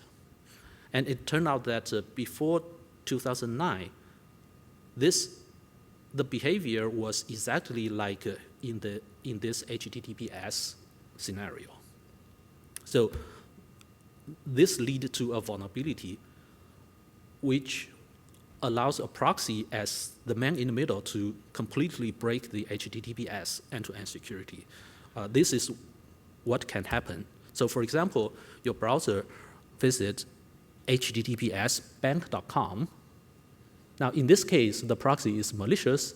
Then the proxy says 502, server not found. But inside this 502 page, there is an iframe which tries to load https://bank.com. So in this case, of course, the browser makes the second https://bank.com request. But this time, the proxy let the request go all the way through to load the content from https://bank.com. Now, in this case, basically the green page from the proxy and the red page from the real server, they are put in the same origin. So because of the same origin policy, the script in the green page is able to read and write the content in the red page. So this means the proxy just completely defeated the end-to-end security. So the user-sensitive data is completely lost, which is supposed to be protected by HTTPS. My last example is an attack via object state inconsistency. Browser has no transactional guarantee, which means every object makes progress with its best effort. So there is no revert upon an exception. So now in this attack, the browser currently loads a PayPal page. So you can see paypal.com on the address bar and the real PayPal content in the content window. And next, the attacker tries to navigate this browser window to this long URL from attacker.com. So this has more than 4,096 characters. When this navigation is happening, what the browser does is first to swap in the content window, and then it tries to update the address bar. But internally, there is a buffer, and the length of the URL is longer than the buffer. So it just fails. But the browser doesn't crash. It's just the address bar update does not happen at all. So if I remember correctly, in this case, nothing is changed. Even if you check the certificate of this using this UI, it still displays PayPal's valid certificate, but the page is a phishing page. So we can reflect on these examples to understand the challenges. The first, by design, one execution is a mix of computations representing different minds behind. And then object reference topology is formed on the fly.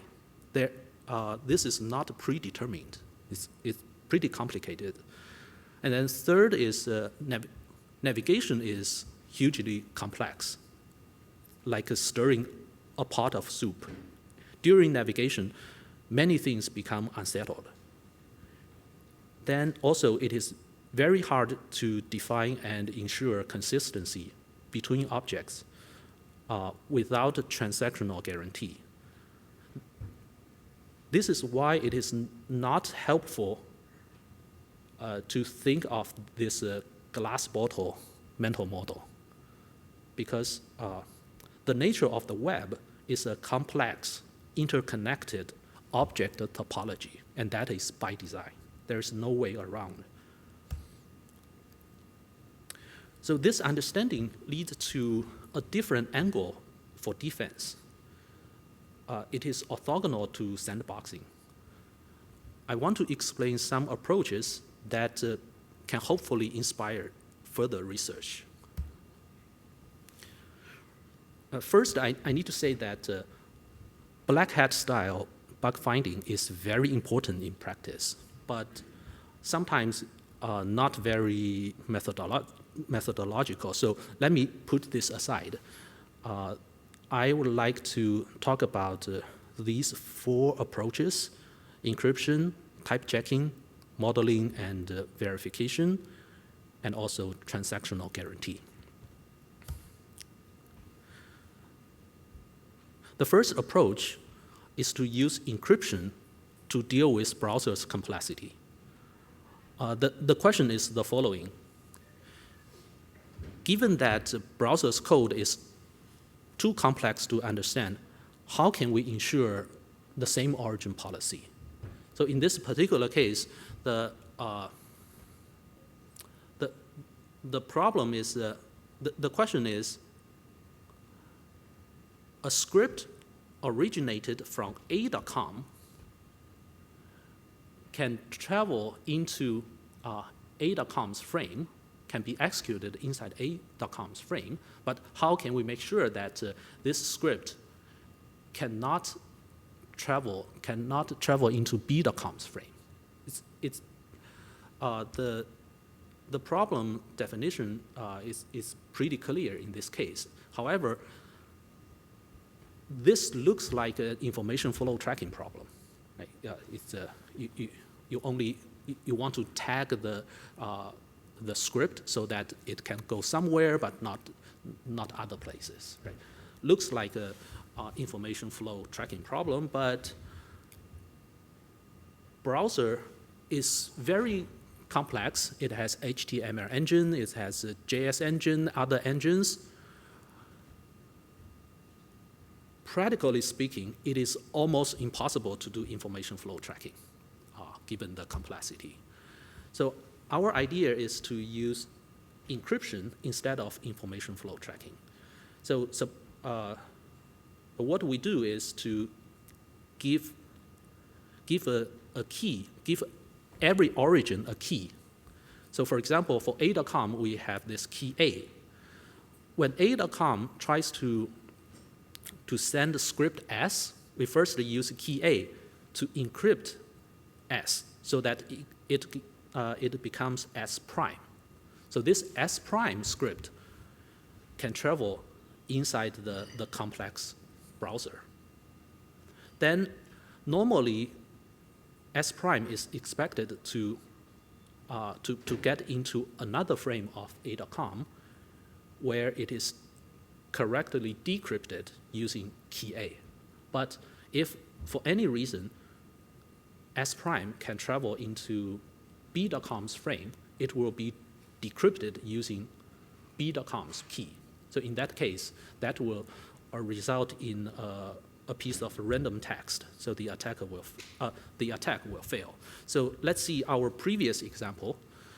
In previous example, we have a.com frame which tries to do this file :JavaScript :do evil, this navigation, and this gets into Windows Explorer. Now from Windows Explorer, so obviously in this case, because it is the scheme is file, there is no encryption happening there. But when this JavaScript :do evil is passed back to the browser, it gets into b.com's frame, then this is decrypted using b.com's key. So in this case, the script will be decrypted into a piece of random text, which means the attack will fail. Now the second approach I want to show here is type checking. I think it may also potentially be inspiring. We have applied this to another problem, which is to ensure DOM tree integrity. Actually, we published a paper in last year's NDSS about this technology. Many vulnerabilities are manifested as the attacker's ability to inject elements into the DOM tree. So DOM tree basically is the data structure of an HTML document. The conventional wisdom is that these are sanitization errors, but this terminology is paradoxical because it basically demands programmers to expect all unexpected input. That's why you call it a sanitization error, because you have to first anticipate some kind of dirty data, and then you say that you fail to sanitize the data. That's why it's a paradox here. On the other hand, we know that type is a mechanism for programmers to express their intentions rather than non-intentions. So whenever we think about a type, we know we want to express what we want. We never use type to express what we don't want. Right? So we introduced a concept called DOM tree type, which is a template that matches all expected DOM trees during normal executions, and then programmers construct the type through app testing. Then at the runtime, every DOM tree injection attack will result in a type violation. This technology targets Electron apps, essentially Chromium-based PC and mobile apps. There are many important apps, important Electron apps like Microsoft Teams, VS Code, and WhatsApp, and Slack, and this is a very important application platform, the Electron platform. So this slide gives you a flavor of the DOM tree type. DOM tree type is built through test runs of the app. So first, it extracts the essence of the DOM tree. For example, this is a concrete DOM tree, and then we can extract the essence, and this is the corresponding DOM tree type. So basically, the type only preserves the structure and most essential things. Then the type is iteratively generalized whenever a new DOM mutation is witnessed. So for example, suppose this is the current DOM tree type, and then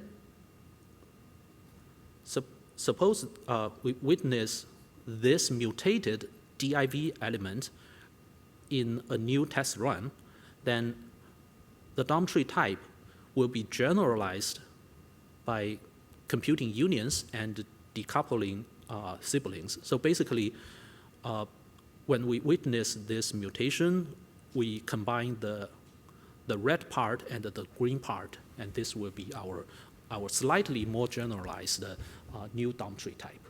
So this idea is straightforward, but it is effective. We have built a prototype by modifying the Chromium code base. So again, this was published in last year's NDSS. The third approach is modeling and verification. The whole browser code base is too complex to model and verify, but sometimes it is still meaningful to identify a subsystem to modify. For example, we had a paper that uncovered a class of attacks targeting browsers' event handling logic of HTML elements. So let me show you a case.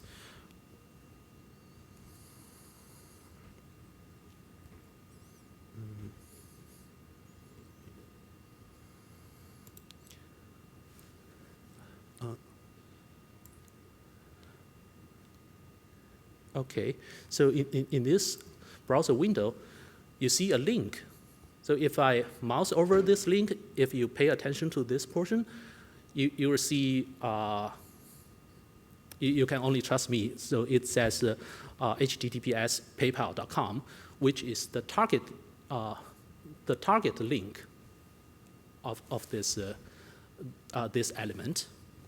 So when you click on this element, you actually visit attacker.com. So this is called the target link spoof.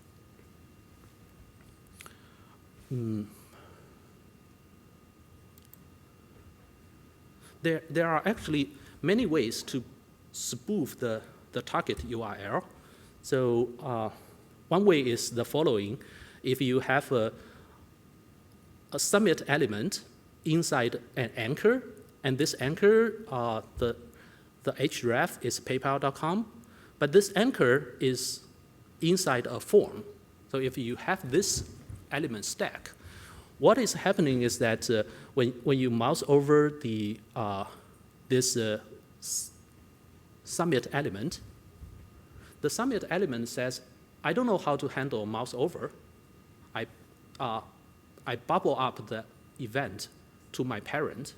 So in that case, this mouse over is handled by the anchor element, and this anchor element will put paypal.com as the target URL. That's why you see it there. But when you click on this submit element, the behavior is to submit the enclosing form. But in this case, the enclosing form is to attacker.com. That's why when you click, you actually go to attacker.com. There are actually many ways to do this. For example, image inside a label inside an anchor, and then you associate with this attacker.com with the anchor, and also another map with this paypal.com. There are many combinations of this. So our work was to model the event handling logic and verify all element combinations to find this kind of spoofing scenarios. So, and of course, you can imagine that if this target link spoof is combined with the previous address bar spoof, that will make a perfect phishing attack. Now, the fourth defense approach is transactional guarantee.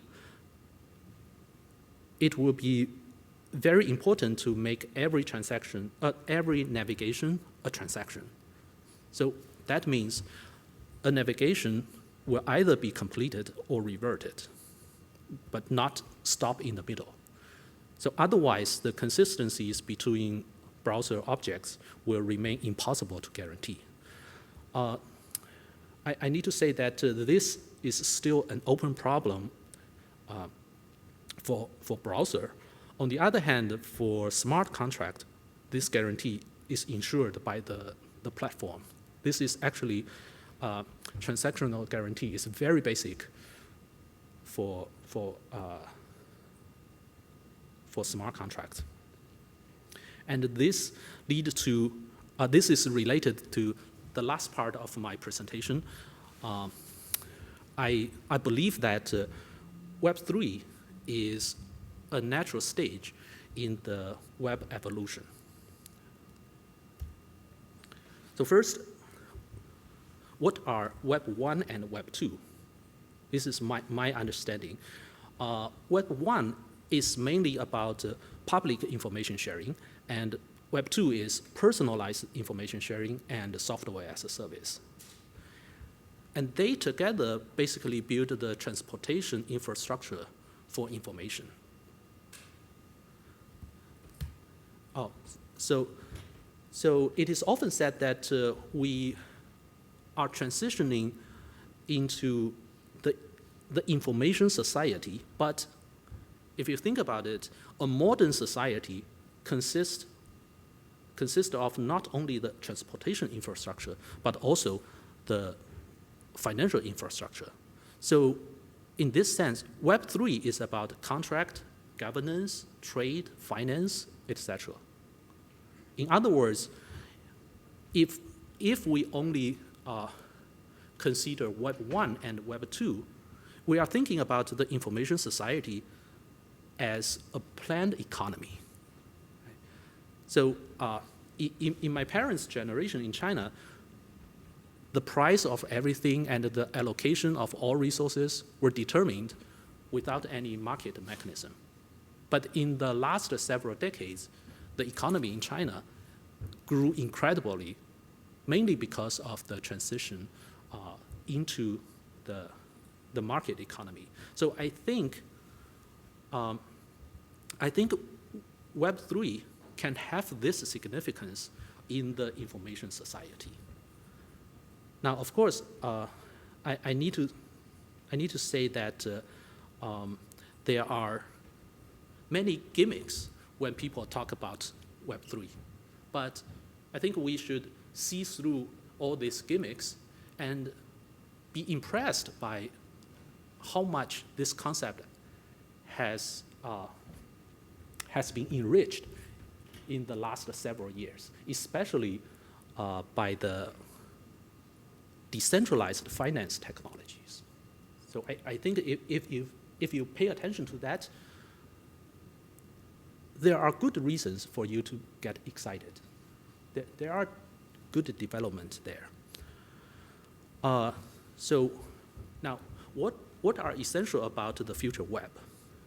I think that the common essence about Web 1 and Web 2 and Web 3 is that the web is a web of minds. It's not a web of machines or documents. So I would like to reiterate the 2 points I explained in the beginning. First, there is an open platform for multi-mind computing, meaning that people with conflict of interest mind can create objects on this platform. This is quite important.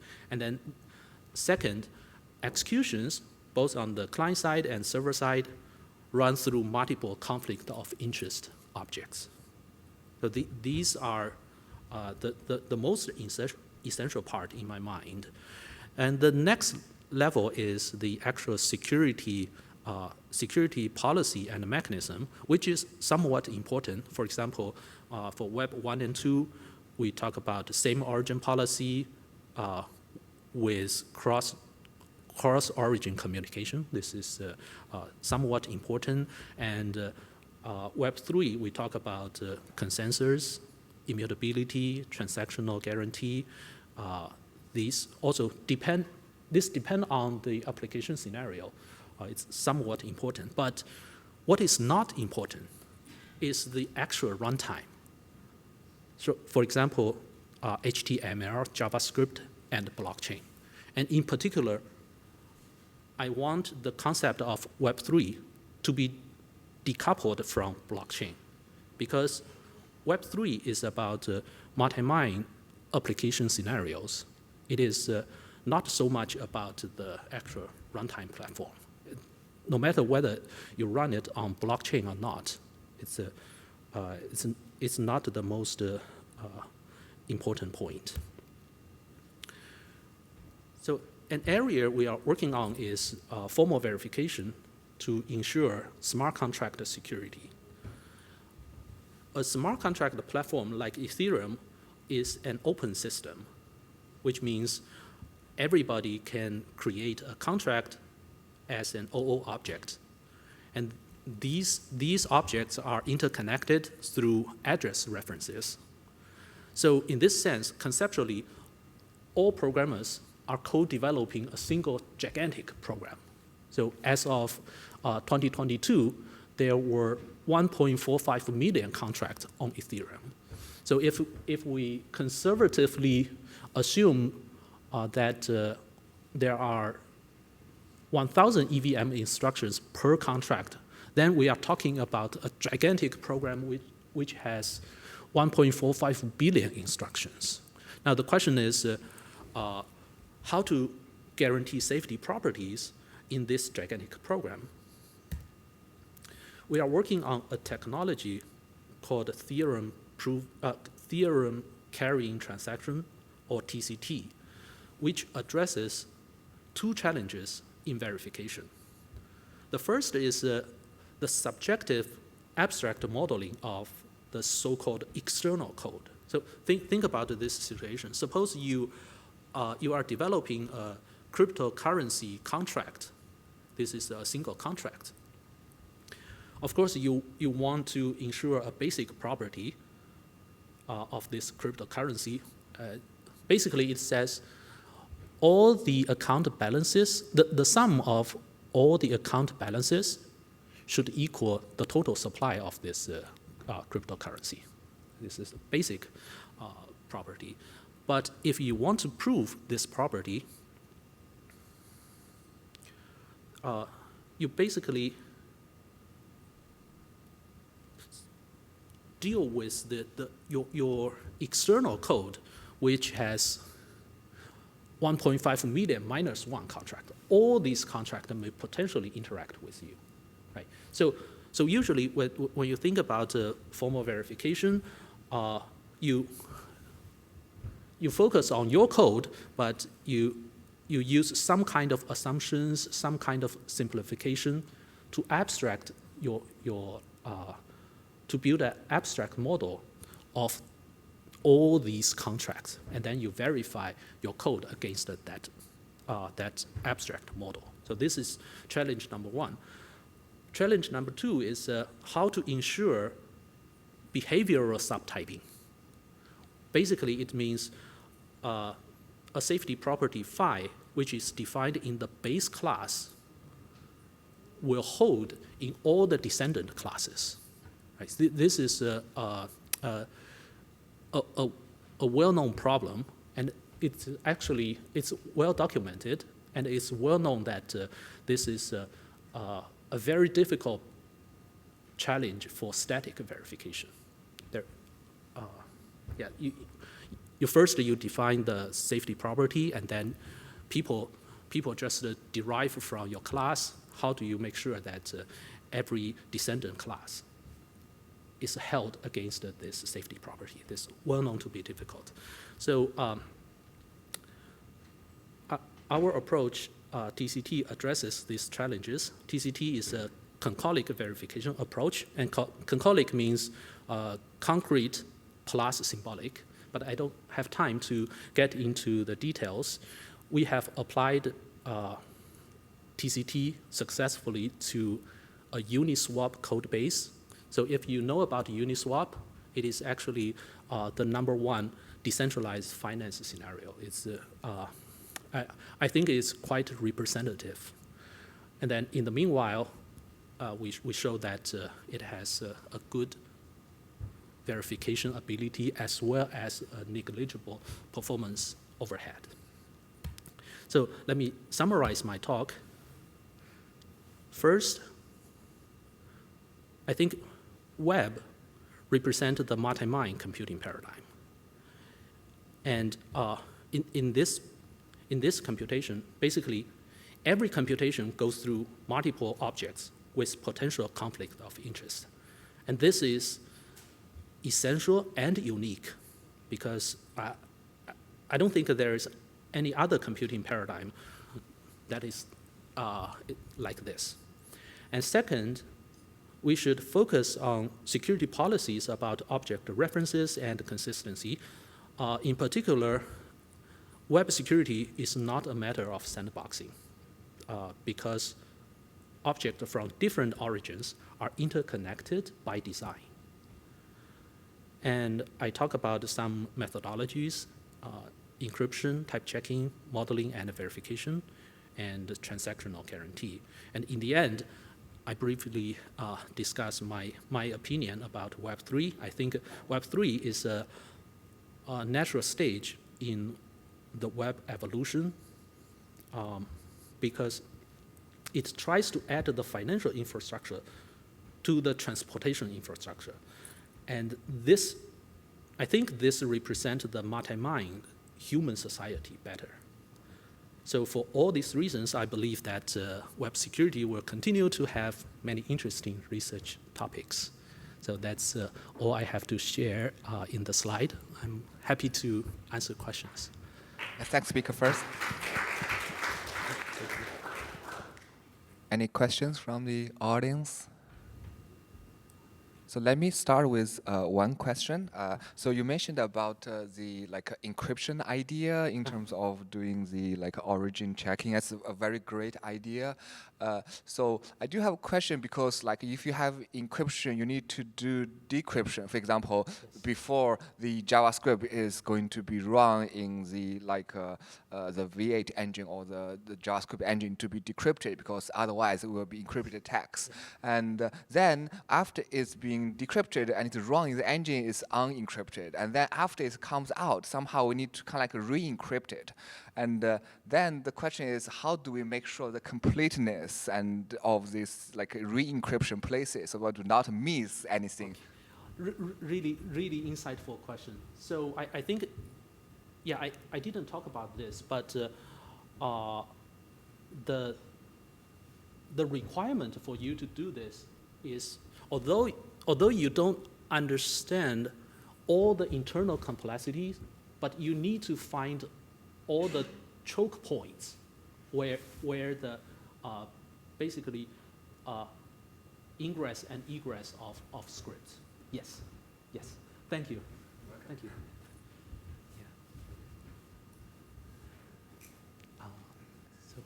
Then maybe I can use the privilege to ask another question. It's kind of like thinking from a security person's mind, trying to be aggressive. So you mentioned about this a DOM type things. So the question I have is that because the computation of DOM type is actually not a quite easy or a computational light task, because you need to really go through the DOM tree and calculate a type. Then, say for example, I'm an adversary. So can I somehow trigger this computation a lot, and then introduce more a denial of service based attack? So just to keep changing the DOM tree so that it can freeze the web. I need to clarify that this DOM tree type is built through during app testing. So in app testing, basically, you as a developer, you run through all the normal executions that you expect, and you learn the DOM tree. You learn the DOM tree type, and your hope is that when this system is really deployed and executed by everybody, then this type will catch the abnormal thing. Yeah. So talking about the DOM tree type, actually I think there is a trend in the developer community, which is in general it is called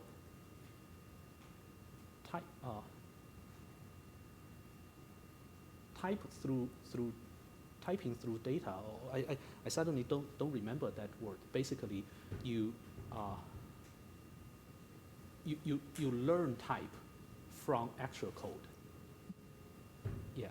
So because in the beginning, I think when people think about this programming concept of type, it's like the developer just put a type to a variable. But now people try to learn type through testing.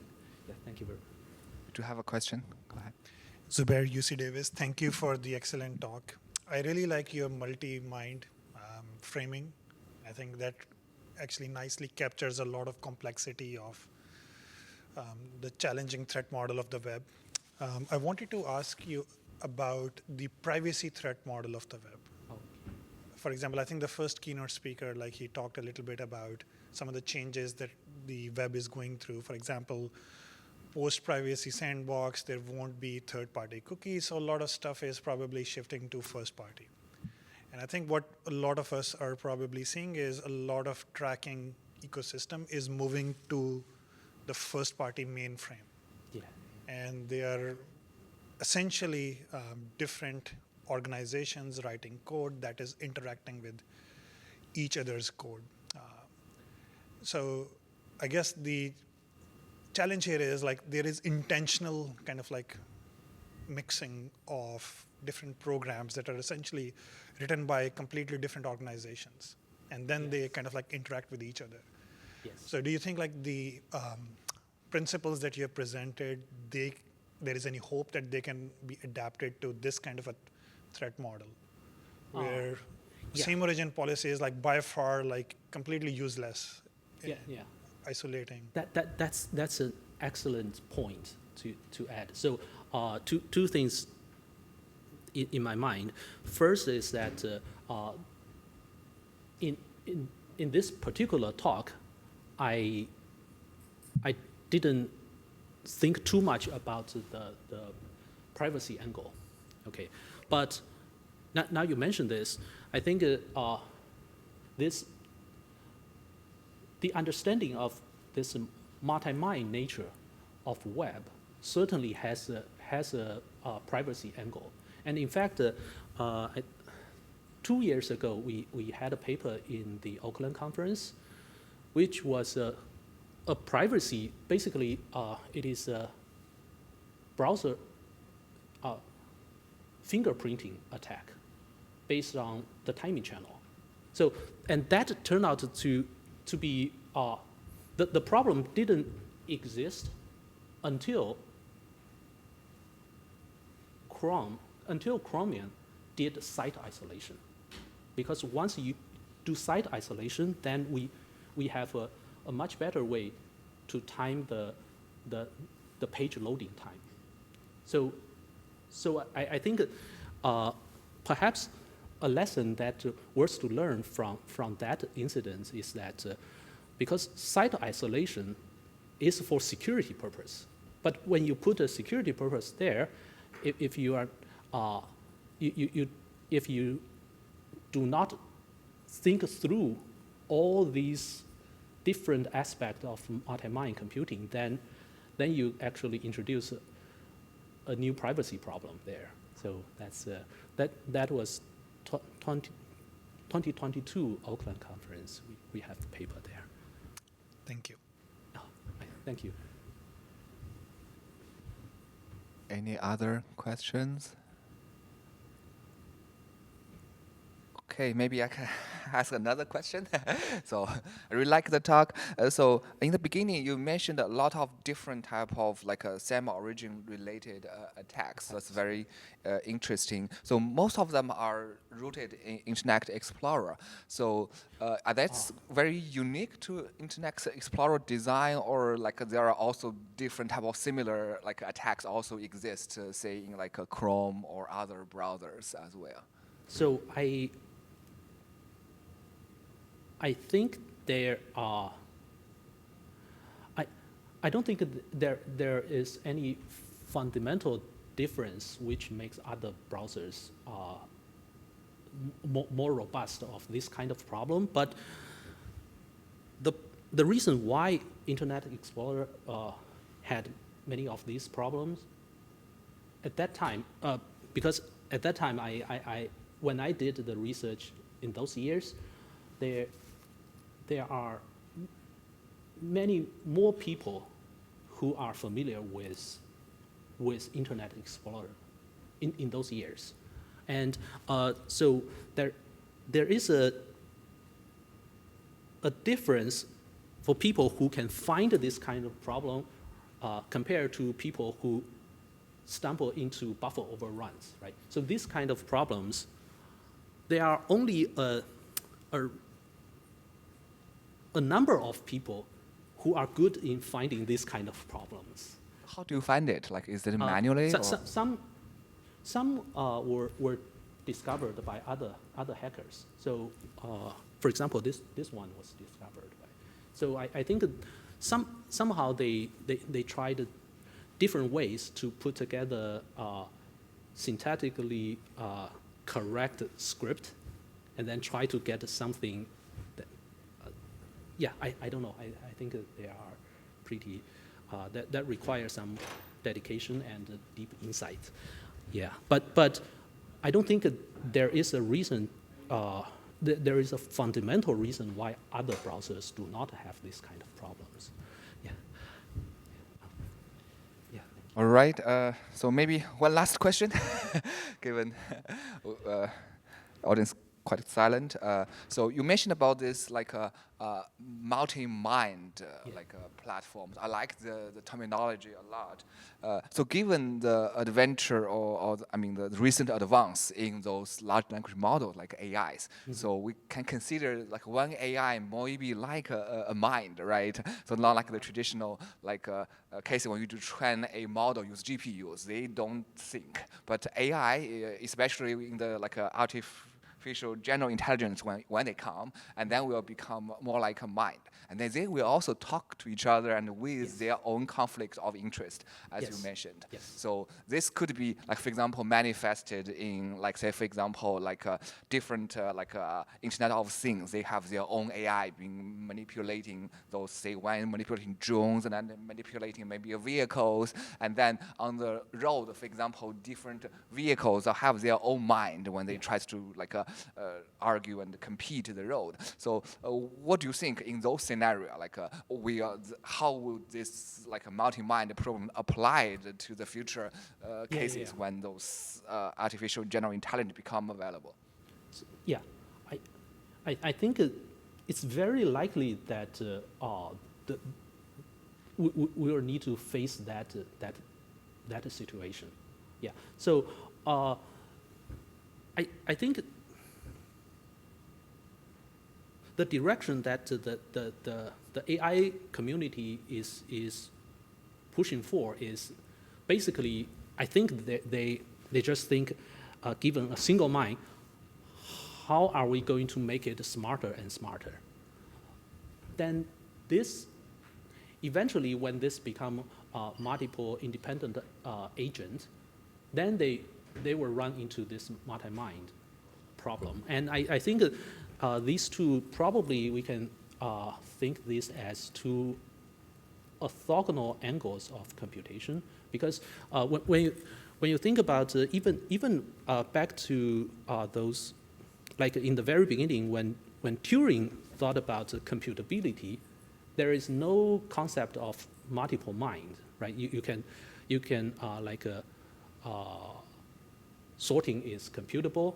That means with a single mind, sorting is computable. But if you have some privacy concerns, you ask a multiple party to sort their privacy-sensitive data, then maybe it's not computable at all, right? So I think from the very beginning, when people thought about computability and computation, they primarily think about this in the single mind context.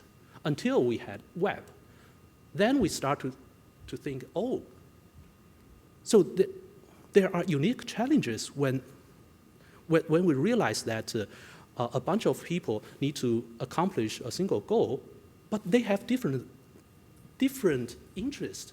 So something may not be computable, and we may need some advanced technologies to make sure that they can satisfy all the constraints, but the end result can be achieved, right? So I think pretty much orthogonal. Yeah. Let's thank speaker again. Thank you very much. So we come to the next session. I'll give it to the session chair.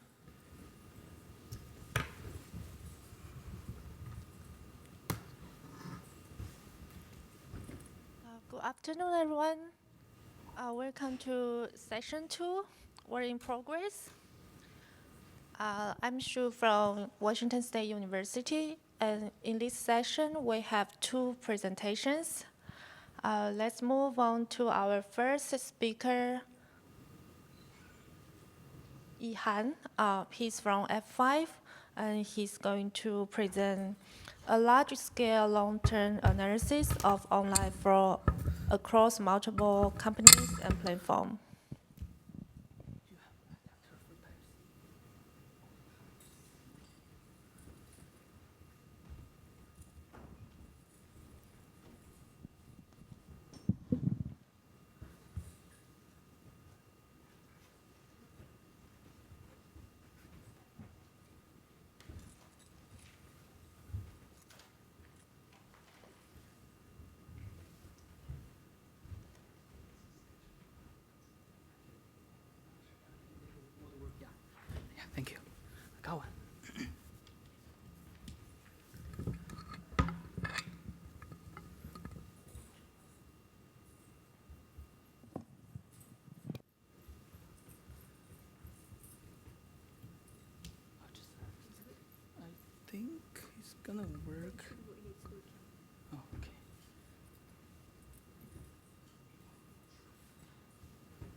Hello, everyone. I'm Ihan from F5.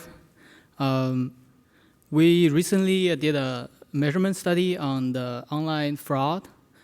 So I would like to share the findings that we have during this study. Hope we can shed light to, like, for example, the detection mechanisms and also some insights that we have. So before I go into like what have we found in the study, like I would first like to answer two questions. The first one is what is online fraud under our definition? So it all starts with the large number of accounts or credentials of the accounts being stolen with different ways, like for example, data breach, phishing, or keylogger. And these stolen accounts will later be readily available in the black market as a stolen credential database. So online criminals, they will use these stolen accounts to compromise them and then do something malicious. For example, like placing orders, account takeover, and such kind of activities will cause financial loss and user friction. So it's important that we need to come back against them. And next question I wanted to answer is what's the difference between fraud and bot? Because these two terminologies has been mentioned a lot, but sometimes the definition of them is not clear, like what's the difference? So for fraud, it is more kind of like a manual process where the fraudsters like trying to, with their like own ways to exploit the stolen accounts and try to manipulate the account. On the other hand, bot is mostly just automated softwares, like trying to do things like, for example, DDoS or scripting, such kind of things. So it needs to be automated and conducted in a large scale. So that brings the second difference is for the fraud are usually narrowly focused, but at the same time, the bot are large scaled. The fraud are usually financial oriented. The fraudsters, they're trying to make money, while at the same time, the bots, they can be multi-purpose, and they can be like DDoS, they can script the information, and sometimes they can even be like good purposes. Here are some of the examples of fraud and bot. And in this measurement study, so we focus on fraud. And next, I would like to introduce like how do we collect the data and form the data set we used for this measurement studies. We implant a JavaScript code for web, and then we plan mobile SDKs for mobile apps. And then with these implemented code, we're able to collect different type of signals, including network signals, browser and mobile app signals, for example, like browser fingerprint. And then we also collect the user signals, like the user behavior and the user intention. So with such kind of a data collection tool, we created a data set like this. We measured like the data from four customers. 3 of them are web customers, and 1 is the mobile customer. The measured period is 5 months. And then here is a summary of like a breakdown of what's in there, like in our data set. The total number of requests we have is around 800 million. Because it's a measurement study, so we have the ground truth, and I have to first introduce like how do we obtain the ground truth. Our ground truths come from the 2 parts. We have a detection system to detect when an incoming request comes in. Like we will be able to know, like, okay, based on our detection system, is it a fraud or not? At the same time, we receive feedback from the customer. Like for example, they will be provided with the chargeback files from the bank, for example. And then these will be combined together and go through a expert verification. And the final output of this is going to be the ground truth for our measurement study. Let's first look at some of the high-level statistics of these traffics. These graphs represents the, we are aggregating the requests based on the day, and then we plot them over a range of time. Actually, I think it's 5 months. And then we want to look at the pattern of it. So from the graph, we're able to see that these fraudsters, they're similar to benign users. They also have like a weekday, weekend schedule, kind of like they're having a good work-life balance, I believe. And then we also observe that the fraud campaigns like results in a burst fraud requests over a certain period of time. You can look at it from the third and the fourth graph. Similar things we have observed from the data that we aggregated by hour. So looking at the 1 days of the traffic, we also see that the fraudsters are only active during certain hours during the day. So this is kind of like a similar observation. Next, we wanted to look at the user agent of these requests and see what we can find from it. So we did a comparison between like the percentage of the device or platforms between the benign users and the adversary or like fraudsters. We found that there is a discernible gap between the browser usage frequency of attackers and benign users. This is the most significant on the iOS Safari platform. So we take a closer look at the three user agent like platforms with the highest percentage: the Windows Chrome, Mac OS Safari, and Android Chrome. What we found is that so let me first introduce like what these graphs represent. So we're comparing like the detailed comparison of the minor browser version number of over a period of time. And so the top ones are for benign traffic, and the bottom one are for fraud traffic. You can see from the graph that they have very similar like changing patterns. So this indicates that the attackers or the fraudsters, they're like regular users. They keep their browsers updated and provide authentic user agent. This is very different from bot, because for bot, they can fake the user agent. And because they're fake the user agent, statistically, they will be very distinct from the benign users. And so we can come to the conclusion that the fraudsters, they use real devices and to conduct these activities. The fraudsters would like to stay on track. And when I say stay on track, it means that they did something and then they want to not be tracked and completely be removed from the, it's just they would like to be not tracked. And let me show you how an example of it. First, for example, the fraudster make one transaction, and then after the transaction, he changed his IP, and then he made a second transaction. And the next time, he changed his identity. Identity can be represented by, for example, the first name, last name, and the credit card account, for example. And then he keeps changing some of the properties that connects to it, for example, the device ID, and then finally the IP again. So in this way, they can stay untracked. So changing the device is one of the low cost and popular way of doing the shifting the identification. This is why it's because it's simple, just clear the cookie of the browser. Then, and so when I say device shifting, it's not like physically change the device, but clear the cookie, and then the system will not be able to know this is the same person in this perspective. So we did a measurement here, and how do we measure? So we consider the device age of the device by computing it by subtracting the current timestamp with the timestamp of the cookie. What we found here is that fraudster devices have a short age, according to this graph.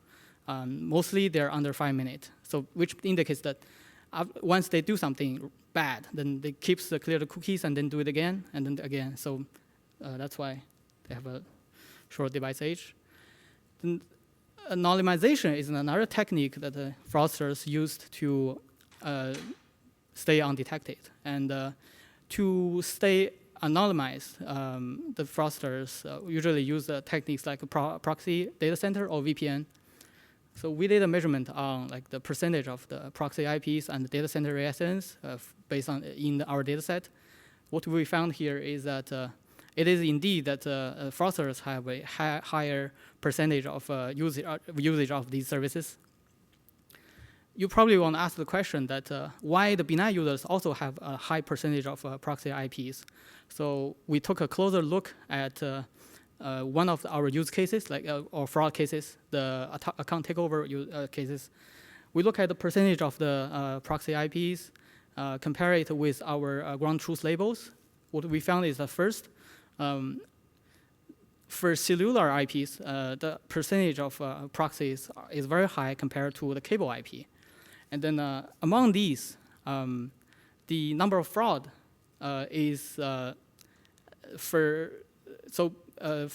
cellular, the numbers are like the number of fraud and the number of fraud that are proxy are kind of similar, but for cable, there is a higher percentage of fraud, but very small number of them are actually proxy.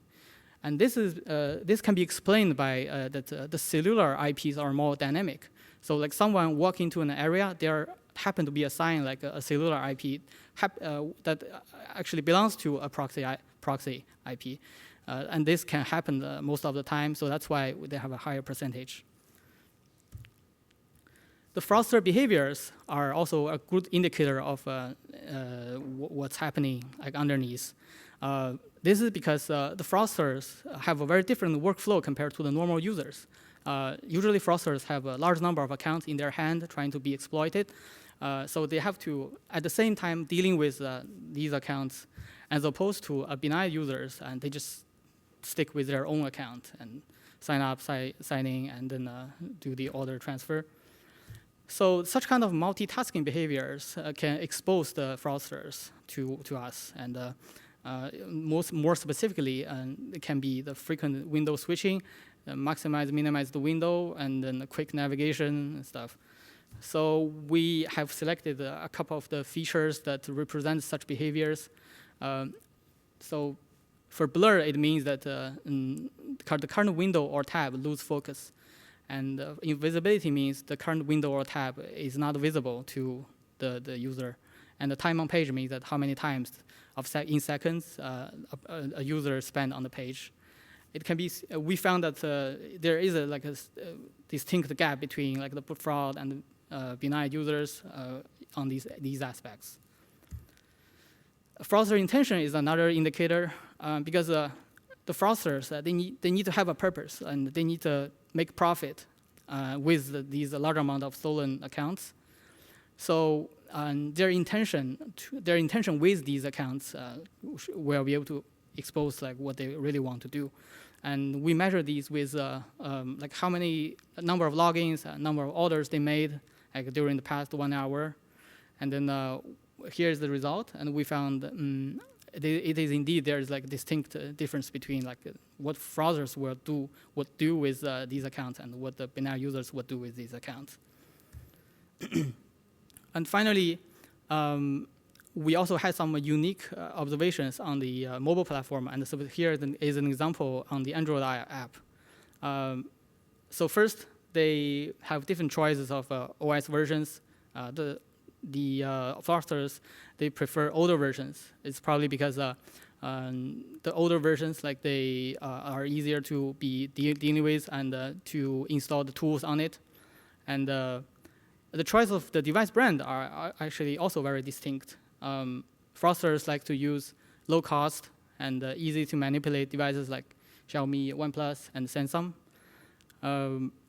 The device uptime, very similar to the device age on the browser platform, is also very different between the fraudsters and the benign users because they have to frequently reboot their devices so that they can apply their changes.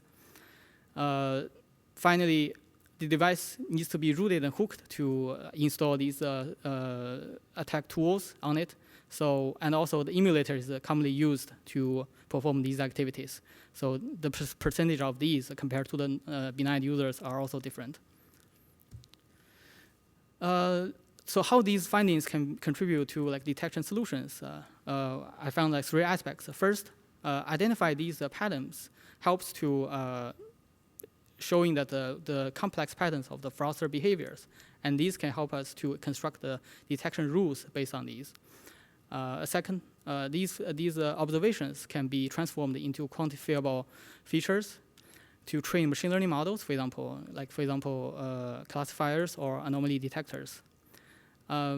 Finally, these observations help us to identify coordinated fraud campaigns based on, for example, their connectivity properties and their commonality properties of the features. So yeah, so this is pretty much my talk, and thank you very much.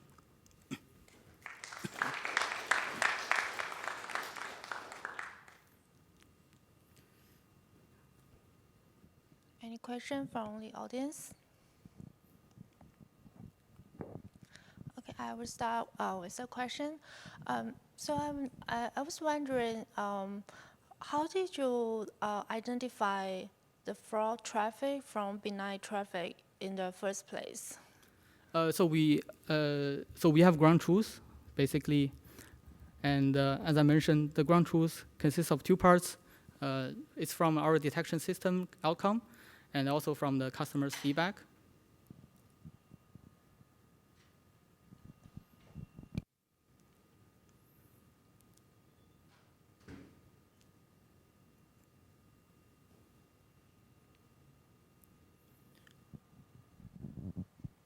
Hi. I was wondering if you could share some observations you had about your findings from browser fingerprinting. Did you notice any particularly common characteristics with that, with fraudsters? So in this study, we treat the fingerprint as an identifier. So we didn't dive into the different parts of the browser fingerprint that what we use to compute the browser fingerprint. I see. So you're assuming that the browsers are in fact unique, and you're using that output as. Yeah, we consider that to be an identification of the specific device. Thanks. Yeah.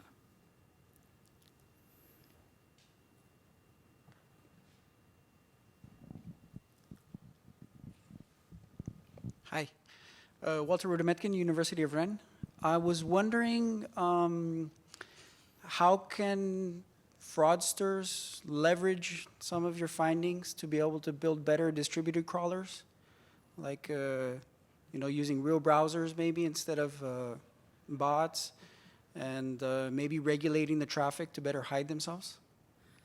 That's a good point. I think it's because security is always like a racing game. So the defenders come up with something, and then the browser the attacker try to come up with something more advanced. And as to your point, for example, using newer browser version, yes, I mean that can be effective. If the fraudster have very clear knowledge about what's underneath the detection system. But ultimately, what we want to achieve is some invariant features that does not change with these versions and stuff. So they will be able to stay longer, live longer. Okay, but isn't if you're looking mostly at the system that the fraudsters are using, isn't there some moment where the fraudster gets as good and is non-distinguishable from the general population? Yes. So the fraudsters, they will. So some of the properties, they're able to pretend to be a normal user as much as possible. But for some other properties, for example, their intentions or their behaviors, they might be able to pretend they're normal users by reducing the frequencies they interact with the browser, for example, or the mobile device. But some of the things that cannot change, or the defending system is trying to increase the cost for them to doing these activities. Okay. And just a small question, because I'm not sure that how trustworthy is your ground truth when you do this, the detection system and everything? How what? How trustworthy, how good is it? Do you have any estimates, how many errors you're making in your ground truth analysis? So because all these went through expert verification, so we're pretty confident that our ground truth is correct, I think. What could you just specify maybe what it consists in, expert verification? Can you repeat the question? Could you be a little bit more specific on how you verify what the expert is doing? So, for example, our detection system gives like recommendations, like is it fraud or not, and then also the customer feedback give us is it fraud or not, and then for these will be sent to the expert verification. Means that for those confusing cases, and the experts will look at all the properties of the inside the requests and determine like if this is a fraud or not, based on, for example, is it belongs to a campaign, or has it shown some malicious behaviors inside the signals that we collected for it? Okay. So your ground truth only contains the verified fraudsters that you caught. That's correct. Okay, thank you.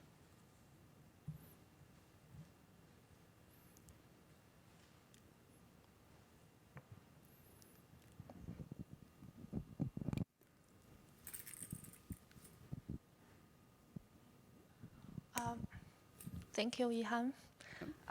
Let's move to the next speaker, Nikos Pantelios. He's from North Carolina State University, and the paper is Manifest V3 Unveil Navigating the New Era of Browser Extensions.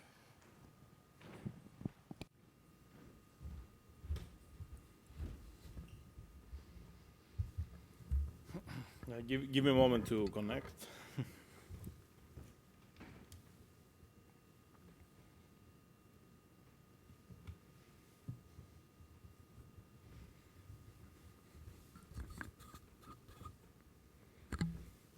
Okay, can everybody hear me?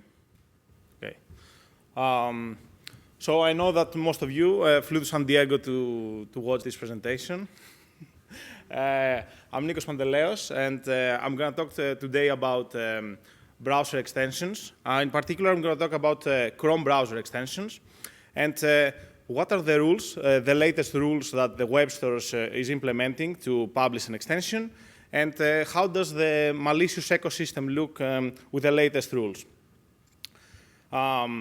So first of all, when I talk about rules, an extension developer needs to follow the manifest protocol in order to publish the extension. So the manifest is a set of APIs that are allowed in the extension. And actually, for many years, Google was using Manifest v2, version 2, to publish the extensions. But around 2020, they decided that they want to upgrade their protocol to Manifest v3. And the three main pillars for this upgrade were security, privacy, and performance of the ecosystem. And even though initially they wanted to move to Manifest v3 completely until early 23, these plans were halted. And then they had to go through some feedback cycles with the community. And the new plan is to deprecate the previous Manifest v2 and move fully to the Manifest v3 until early 25. But first, why do we care about extensions, and why do we care about the different protocols that they are used to be uploaded? So around 12, 13 years ago, where the extensions started happening, we have seen a lot of malicious extensions. We have seen that they steal the user history data. It's affecting many users, and we have seen even extensions that are stealing credentials. And we see that some of these extensions go undetected for a long amount of time. So this is something that was happening from the beginning of the web store, and it keeps happening now. So the objectives of today's talk is to present to you what is the adoption rate of the new Manifest v3 protocol, and how easy is it to convert from an already written published extension of v2 to v3, what has changed in the malicious ecosystem, and what is the way forward to present a more secure web store extension ecosystem. This is the high level of the architecture. So what you need to know here is basically we gathered verified malicious extensions in v2, we converted them to manifest v3, and then we execute them in order to see if the malicious behavior can be also present in the new manifest v3. And as for the data we collected, we took reports from the previous literature and some blog posts from security companies. And usually these reports contain only the hashes of the malicious extensions. So in order to find the source code, we had to go to our historical data set that we collect ourselves. We crawl the extension web store daily. And we managed to find the source code for 517 malicious extensions in v2. And then we move to the conversion stage, where we convert to v3. So the conversion consists of changes in the configuration file, which is manifest.json in the extension ecosystem. And it also consists of API changes, like some APIs were deprecated, some other APIs were replaced with some new APIs. What I want to focus here is that some CSP policies, basically where does the extension is allowed to run and who is allowed to run the extension. So in the previous v2 protocol, the CSP policy could be anything, any website, any URL, local or not local. While in the new manifest v3, for example, the only possible values is self, none, and localhost. And the rest of the changes of our converter are about API changes and manifest changes. So the problem here with the conversion is that when you have many APIs that are interacting with each other and are interacting with the DOM, that it's not trivial to make the conversion to v3. So the finding here is that even though we patch most of the conversions to v3, we cannot patch 100% of the changes.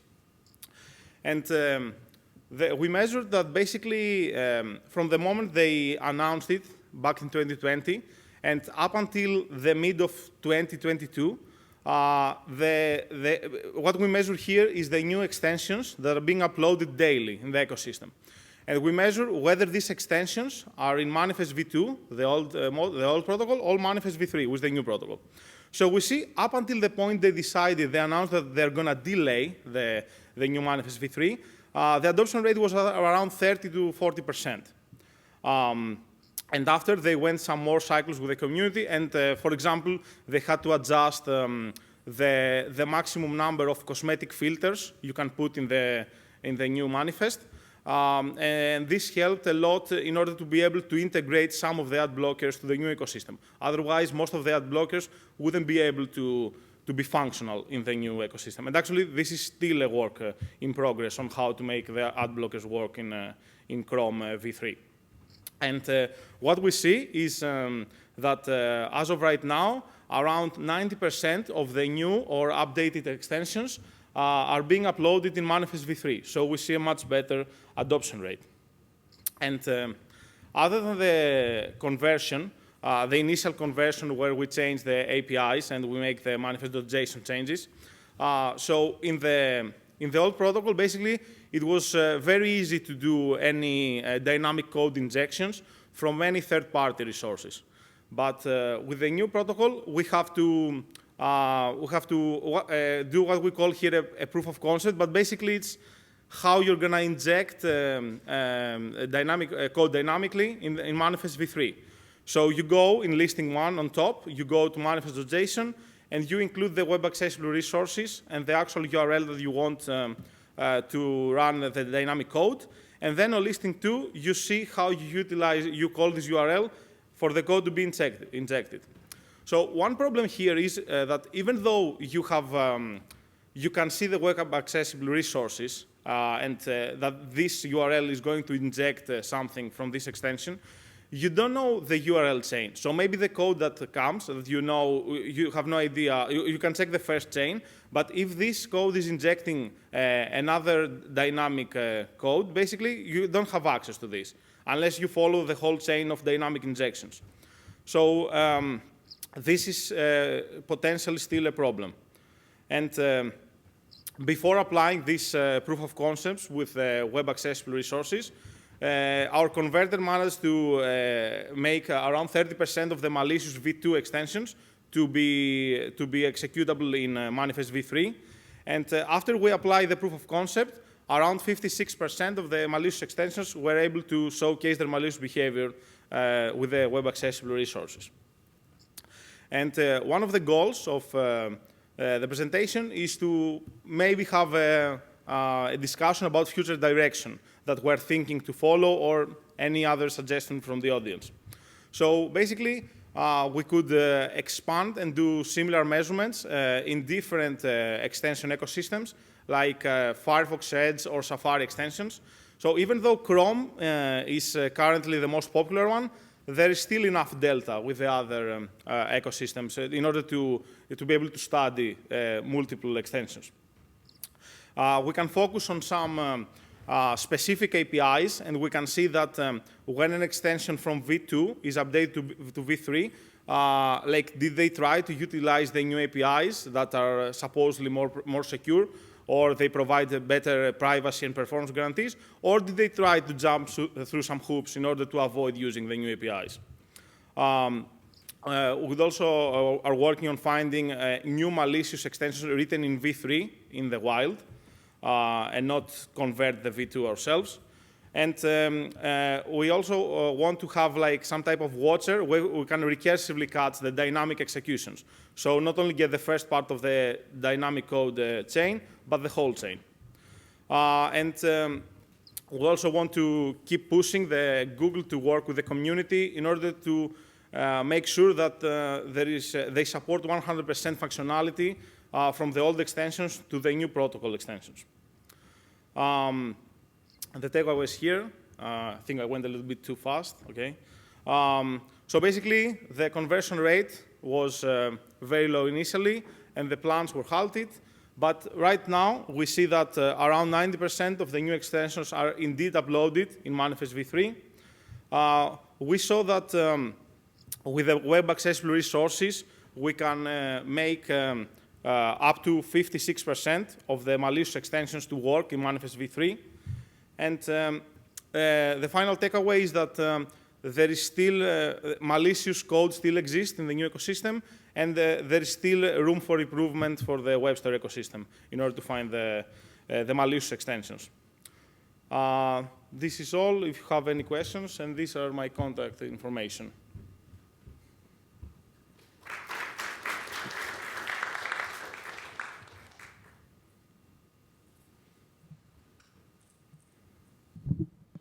Hi, Pierre Laperdrix from CNRS. So you said that you converted the extension from manifest v2 to v3, but are there malicious extensions that were still weren't working in v3? Like, what kind of APIs were the most affected by the change, or are there like changes in the manifest v3 model that explain why not all extensions, for example, were still malicious? Or is it clear? Yeah, so basically, some of the APIs that were used for malicious behavior, they were the APIs that were deprecated or replaced in the new v3 protocol. So, so basically, your question is, how do we?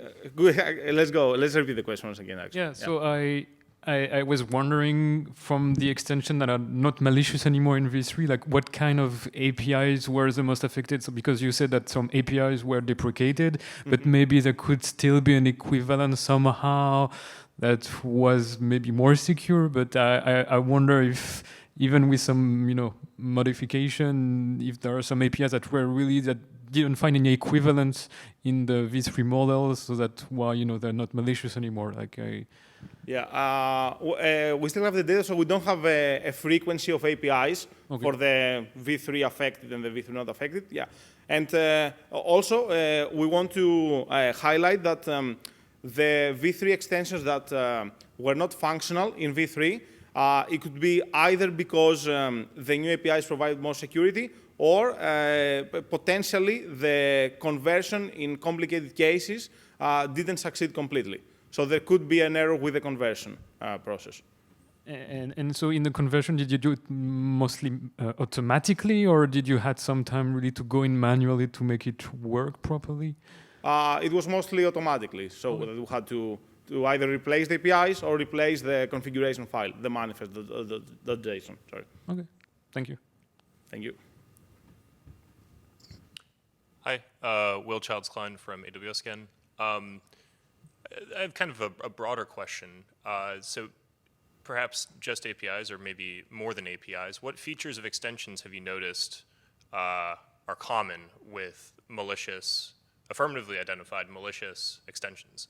What should we be on the lookout for in this ecosystem? Okay.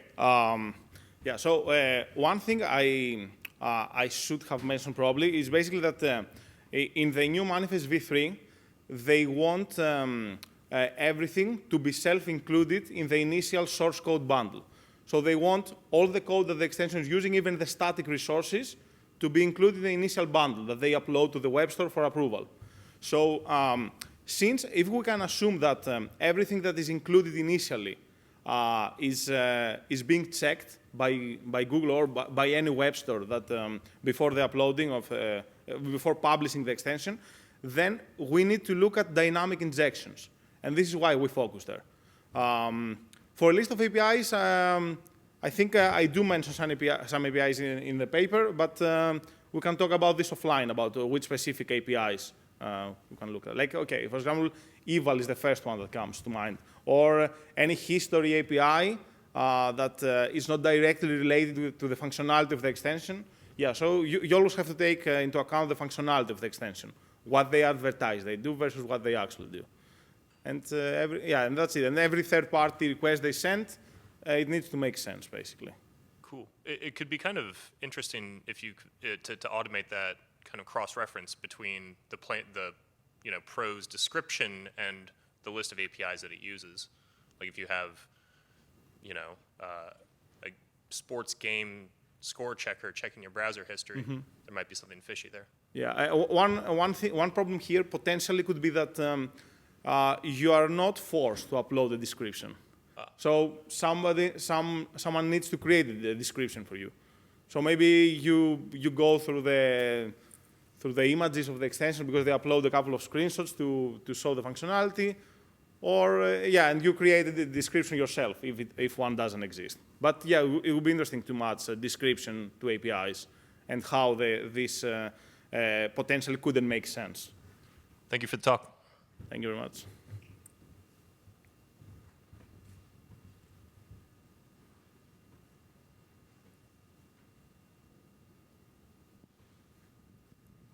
Any questions from the audience? Early coffee. Thank you very much. Good afternoon, everyone. Welcome to the last session of MADWeb. My name is Yash Vekaria, and I will be chairing this session. The session is going to be about program language security on the web, and we have two interesting talks lined up. The first presenter is Simon Koch. He is a PhD candidate from TU Brunswick, and he will be presenting his work on analyzing GitHub stars as an importance metric for web source code. The floor is yours. Thank you very much. Welcome to my talk. I'm presenting our work on the analysis of GitHub stars as an important metric for web source code. This was a collaboration between David, Martin, and myself. And let's get started. Well, how do we measure impact? When we're doing web security research, we want to know what impact does our research have on the users of the web.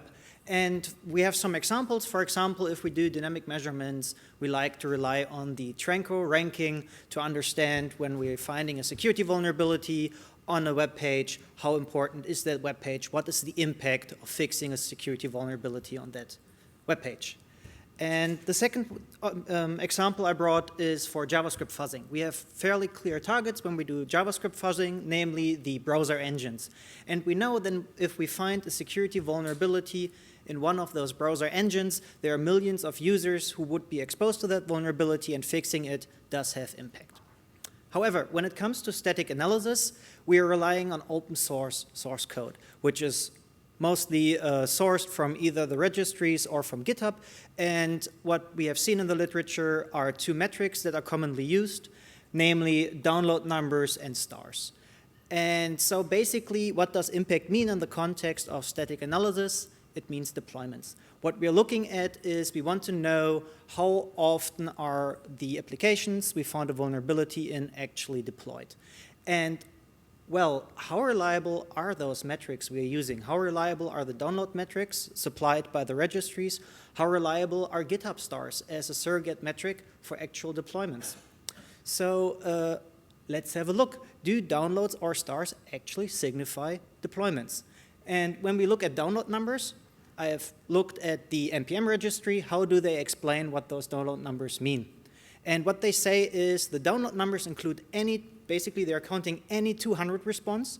You make a request, you get a 200 response with a tarball containing the source code, and every such request will be counted in those download numbers, meaning that not only actual deployments are counted, but also automated build server. Every time automated build server requests source from NPM, it's counted as a download. And downloads by mirrors, if you're mirroring the registry, you are counted as an additional download of that project.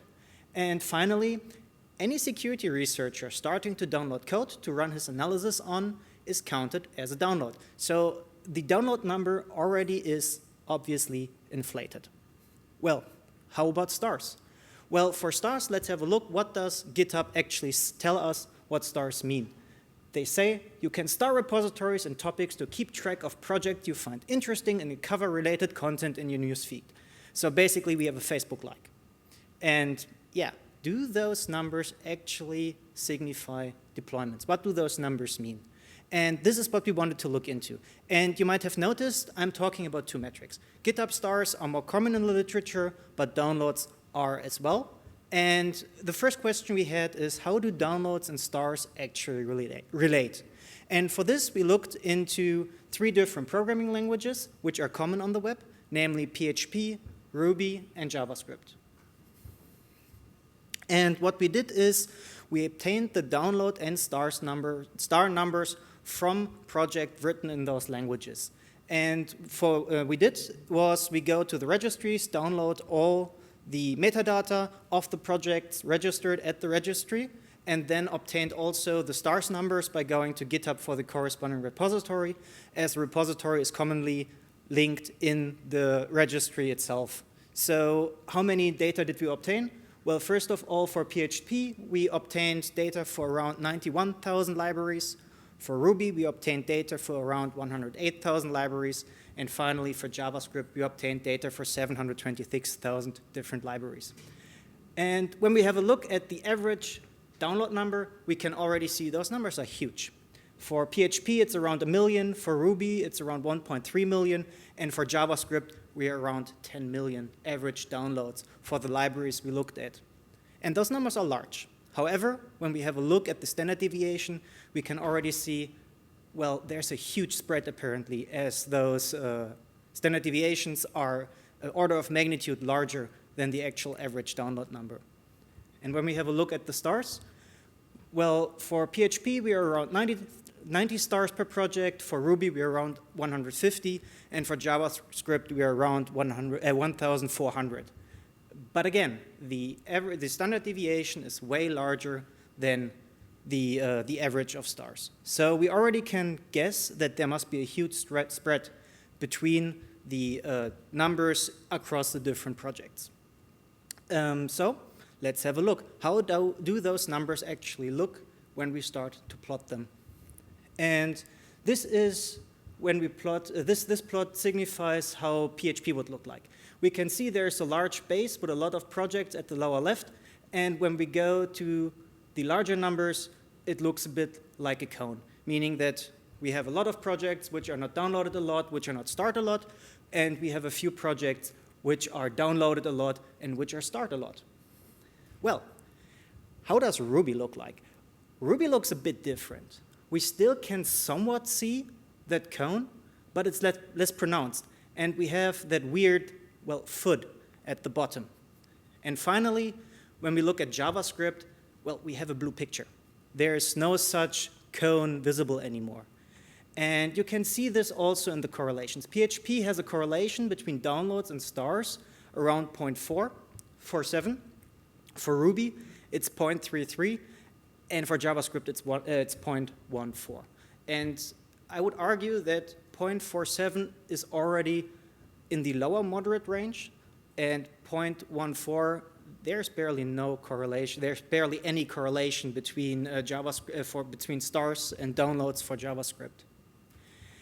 And when we start to look a bit closer at those plots, we can also see that the distribution is quite different across the programming languages. As I said, we have those cones, which signify projects which are downloaded a lot and which are started a lot. And we have the lower left quadrant, which are projects which are not started a lot and which are not downloaded a lot. But in my opinion, the most interesting quadrants are the upper left and the lower right. Of course, the upper left shows that there are a lot of projects, potentially, which are downloaded a lot, but which are not started a lot, meaning that a lot of people are actually using those projects, apparently, but they don't know them. They are not starring them on GitHub.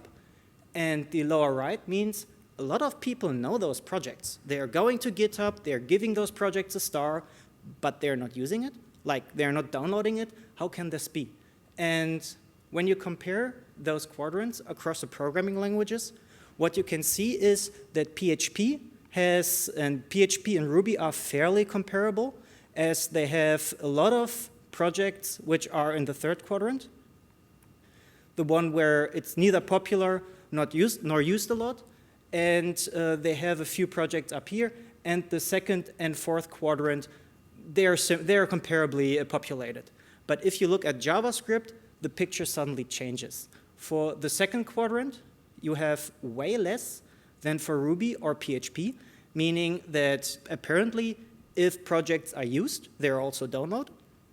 I mean, if they're downloaded, they're also started. And you also have a lot of projects in the fourth quadrant, meaning that for JavaScript at least, there are a lot of projects where people are starring the GitHub repository, but they're apparently not using them. They're not downloading them, neither in a build server nor as a mirror or something else. And yeah, this was surprising to us. But we set out to answer the question, or to look at the question, do stars or downloads correlate with deployments? And for this, we wanted to look at actual websites. How often can we see a JavaScript library in the wild? And well, this is a bit of a problem. Of course, when we want to look at how often we can see code deployed in the wild, we have to actually see the code. And when we're in the web, we won't be able to see PHP code or Ruby code. Of course, those programming languages are entirely server-side. So we had to make do with JavaScript. Or to be more precise, we had to make do with client-side JavaScript. And what we did is we started to craft fingerprints for JavaScript libraries. We set out, looked at libraries by hand. We sampled our data set of source code we had. We set out and created fingerprints for a representative yet small sample size of those libraries we had. And what we did is we created regular expressions going at the source code and looking for strings which should be constant, like error messages. And we looked into the source code whether or not we can detect those error messages. Another thing we looked at was, where does the JavaScript code come from? And some libraries are actually sourced from known URLs, and those can be recognized. And finally, we also looked, are there any function calls which shouldn't change? For example, for Alpine, there's a call to version. And if you can call alpine.version, it's fairly likely that there is the Alpine JavaScript library used. Well, how does it look like? The first question is, how does the sample set we had created 58 fingerprints by hand, how does it compare to the overall data set for JavaScript? And here we can already see it is already different. Of course, suddenly we have a correlation of 0.52, meaning that it's way higher than our initial detected correlation of JavaScript libraries. Next, we looked, well, how do stars and deployments correlate with each other? And here we can already see that we also have quite a strong correlation between stars and deployments. We have 0.6, meaning that it's not perfect, but there is a moderate correlation between those twos. And then again, when we look at downloads and deployments, again, we do have a moderately strong correlation of 0.63, which is, in our opinion, quite surprising when we remember that initially JavaScript had, first of all, a weak correlation between stars and downloads, and now suddenly both deployments and stars and deployments and downloads do have a strong or moderately strong correlation. So yeah, where does it leave us? What did we learn so far? Well, first of all, we learned that there's only a weak relationship between GitHub stars and download numbers. Second, we learned that a large proportion of projects are downloaded but not appreciated. This is the second quadrant I was talking about. There are a lot of projects which are, at least for JavaScript, but also for the other programming languages, which are downloaded, but apparently not appreciated, liked. And we guess that those are those transient projects, which are dependencies of project people are using, which are popular, but which are not necessarily known to the developer. And we have to account for this when we want to consider what the impact is of our results. Third, PHP, Ruby, and JavaScript differ in their stars and downloads relationship. PHP and Ruby are somewhat comparable, but JavaScript seems to be completely different when we are comparing it to PHP or Ruby. And fourth, deployments moderately strongly correlate with both download and stars, but we only looked at the client-side JavaScript so far. And again, these are the correlation numbers we looked at. And finally, I did bring 3 questions. I'm open for questions from your side, but also want to get answers from you, opinions from you, for questions that arose during our work. And the first question is, do PHP, Ruby, and JavaScript differ when it comes to the correlations due to culture? Do JavaScript developers think differently? Like, I want to start more projects. I just see a project, I like it, I want to start it, whereas a PHP programmer might only start projects they are actively using.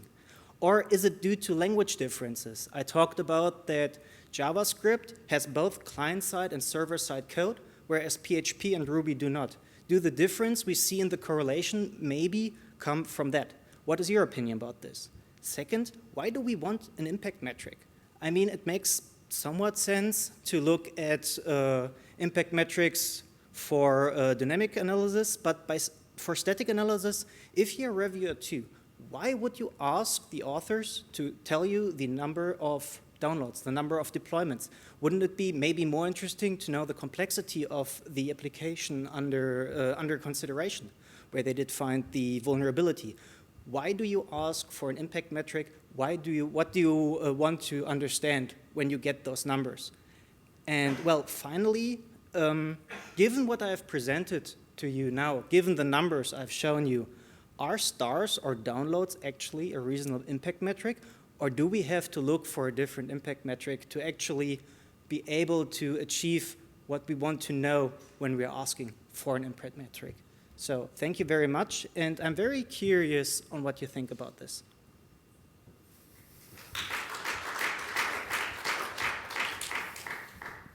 Questions from the... Hi, Pierre Laperdrix from CNRS. I was wondering if you considered the number of commits in a project, because a project could be downloaded many times, but maybe it hasn't been updated for like 5 years, so it may be super appreciated, but maybe there is not a lot of activity on GitHub, or so I don't know if you considered the volume of commits for a project and see if it relates maybe to the number of stars. No, we haven't looked into the number of comments. There are actually quite a lot of different metrics you could apply. You could also look at forks, you could look at pull requests, you could look at the amount of commits within the last week. But what we found in the literature were that stars and downloads are frequently used. This is why we looked into it. And also to avoid the multiple testing problem, we focused on two downloads, surrogate metrics. And we even pre-registered our experiment. And this way, we try to prevent just phishing for significant results. But it would be interesting to look into other metrics if we have strong indicators why those metrics could be more interesting than stars or downloads. Yes. Mm-hmm. Thank you. Any other questions from the audience?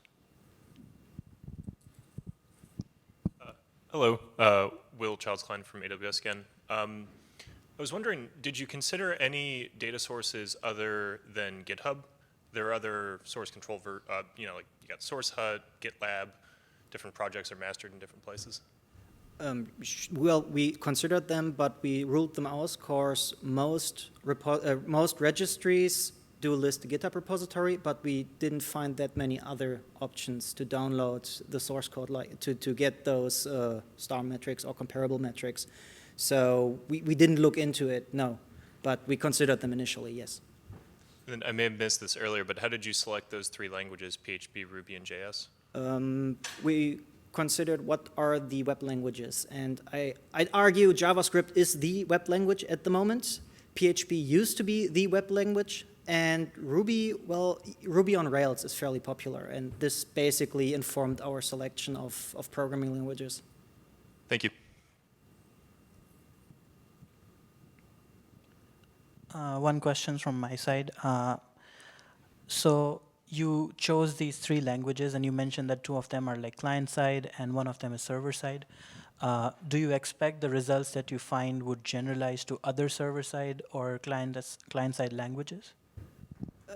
Well, when it comes to the correlation between download and stars, I would expect to see similar patterns to PHP and Ruby, yes. When it comes to the deployments, well, it depends. If you look at the client-side languages, then yes, I would expect to see a repetition of what we have seen for a JavaScript client-side, but we didn't measure a server-side JavaScript. So, well, probably different if you only look at server-side languages.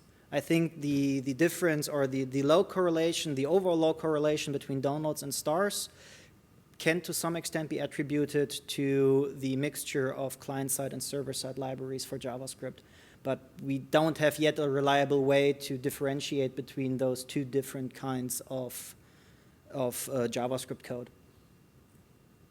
But is your methodology reproducible for any other language? Yes, as soon as you can get star numbers or any other surrogate metric and you have a registry which provides you with the download numbers, of course you can reproduce it. I'll just ask one more question. So do you think if you would have analyzed temporal variation, like over a period of time, how metrics for different languages are evolving, do you think that would have provided a different insight? Hard to tell, to be honest. We didn't look into temporal aspects, and I actually can't really tell you. I would have to guess. I would assume that for PHP, it wouldn't be that different. Of course, PHP is a fairly old language. Ruby, I don't know. I think JavaScript is fairly dynamic. It's still very much used and changing, and there are always new big projects coming out using JavaScript. So there, I wouldn't be too surprised to see a difference when looking at temporal data. But this is a guess. We haven't looked into it. Any other questions? Maybe more of a comment. I mean, I like the questions you were asking at the bottom. And I think we have roughly 10 minutes, so I think it could be interesting to discuss that together, especially why do we want an impact metric, or whether stars and downloads are a reasonable impact metric. I mean, from my perspective, from a researcher perspective, when we find vulnerabilities or, I don't know, malicious packages on NPM, we sort of want to, get our paper accepted and sell our findings to the community. And how can we do that? Well, try to show that we have impact. And usually, we consider the number of downloads, the number of stars to convince reviewers that what we are doing is sort of making sense. So I don't know if it's in this direction that you wanted the discussion to go, or our opinion. Yes, definitely. I mean, if we look at static analysis, of course, being able to say, yeah, there are 100,000 users of the software and now 100,000 people are safer than before, sounds good. But from a researcher's perspective, isn't it more interesting to look at the complexity of the tools we are able to analyze now? And those would be completely different metrics. And I was wondering, what is your opinion? Is it more important to show that we are actually helping, or is it more important to show that we are making technical progress? Or should we show both? Should both be considered when we are looking at papers, when we're reviewing papers, when we are trying to think what we want to aim for? Does anyone want to answer that or discuss that? But maybe to go back to what you just said, because let's assume you have this super complicated piece of software, very hard to analyze, and there is this tool proposed by researcher which can analyze this very complicated piece of software. But let's assume that nobody is using it, no downloads and very few stars. Is it still a relevant metric? What metric? No, sorry. So if you say we consider the complexity of the code, if we can analyze a very complicated piece of code automatically, it's also a relevant metric from that's what you're saying. But what about if nobody is using this complex piece of code? Well, then we would have made progress on the research part, but we wouldn't have made anybody safer. However, what I'm also thinking about is we are only looking at open source code. And I would argue there's a lot more code which is closed source. So even though the open source code we find vulnerabilities in, which is really, really hard to analyze, isn't used, there is closed source code, which might be just as complex, which now can be analyzed. Not by us, because we don't have access to the code, but just by progressing our capabilities in that direction, we potentially give other people the tools to improve their security. We just don't know about it. Well, honestly, from my perspective, it makes sense. And especially when you develop a tool as a researcher and then you test it on real-world code, sometimes you don't find vulnerabilities, maybe because there is nothing yet. But being able to analyze the code, like you said, I think it's a very good contribution. So I totally agree with you on that. Any other thoughts, questions?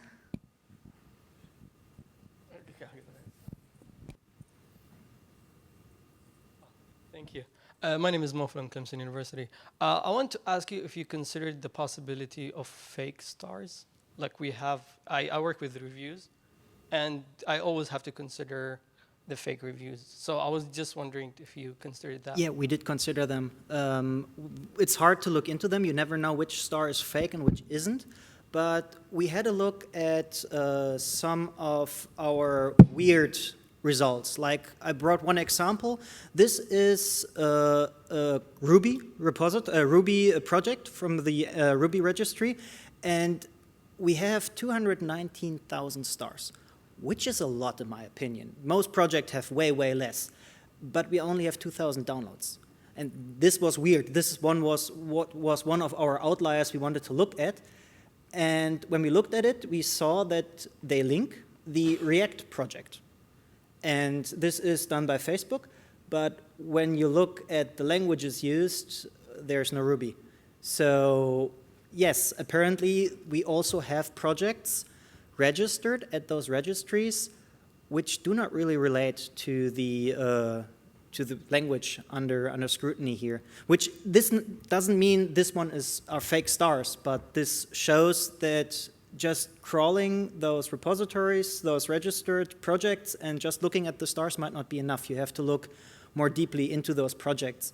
And coming back to your question concerning the fake stars, I think if you want to do due diligence, you have to look into those repositories and maybe apply some form of judgment whether or not it is actually as active as those stars would suggest.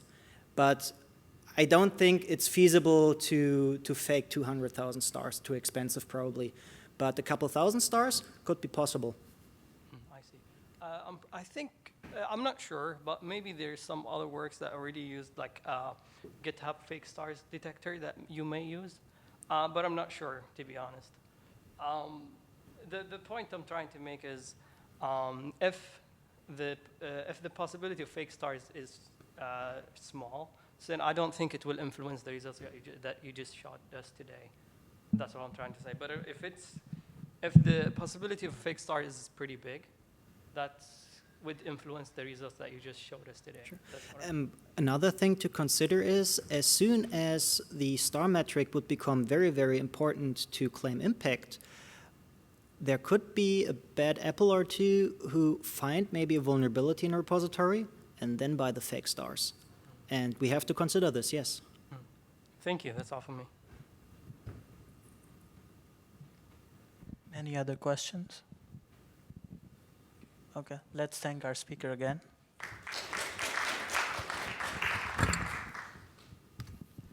Next up for the second talk, I would like to invite Rei Yamagishi from Hitachi. He will be presenting his research on differences in security of ChatGPT generated codes between English versus Japanese input prompts.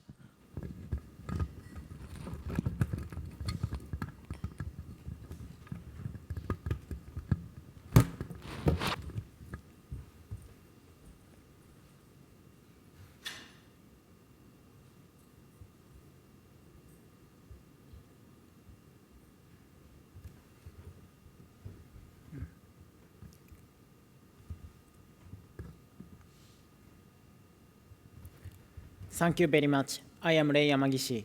Today I talk about analysis of the effect of the difference between Japanese and English input on ChatGPT generated secure codes. Large language models, LLM, have emerged and their use has attracted attention. And using LLM in software development and coding is expected. One of LLMs is AI coding support services, such as GitHub Copilot. When programming, it suggested the following code to the users. Programming can also be done in more generic chat-style LLMs, such as ChatGPT. For example, when a user enters, write a program to output hello world in chat, ChatGPT returns the specified program and supplementary explanations. ChatGPT offers users easier programming, but secure concerns remain. In one of related work, authors generated 21 small programs by ChatGPT 3.5, and they showed that it often generated source codes that are not robust to certain attacks. Therefore, for the future growth of software development and coding tasks using LLMs, it is necessary to investigate and understand the security of the code generated by ChatGPT, and in some cases, consider countermeasures. These related works focus on input in English, not non-English languages.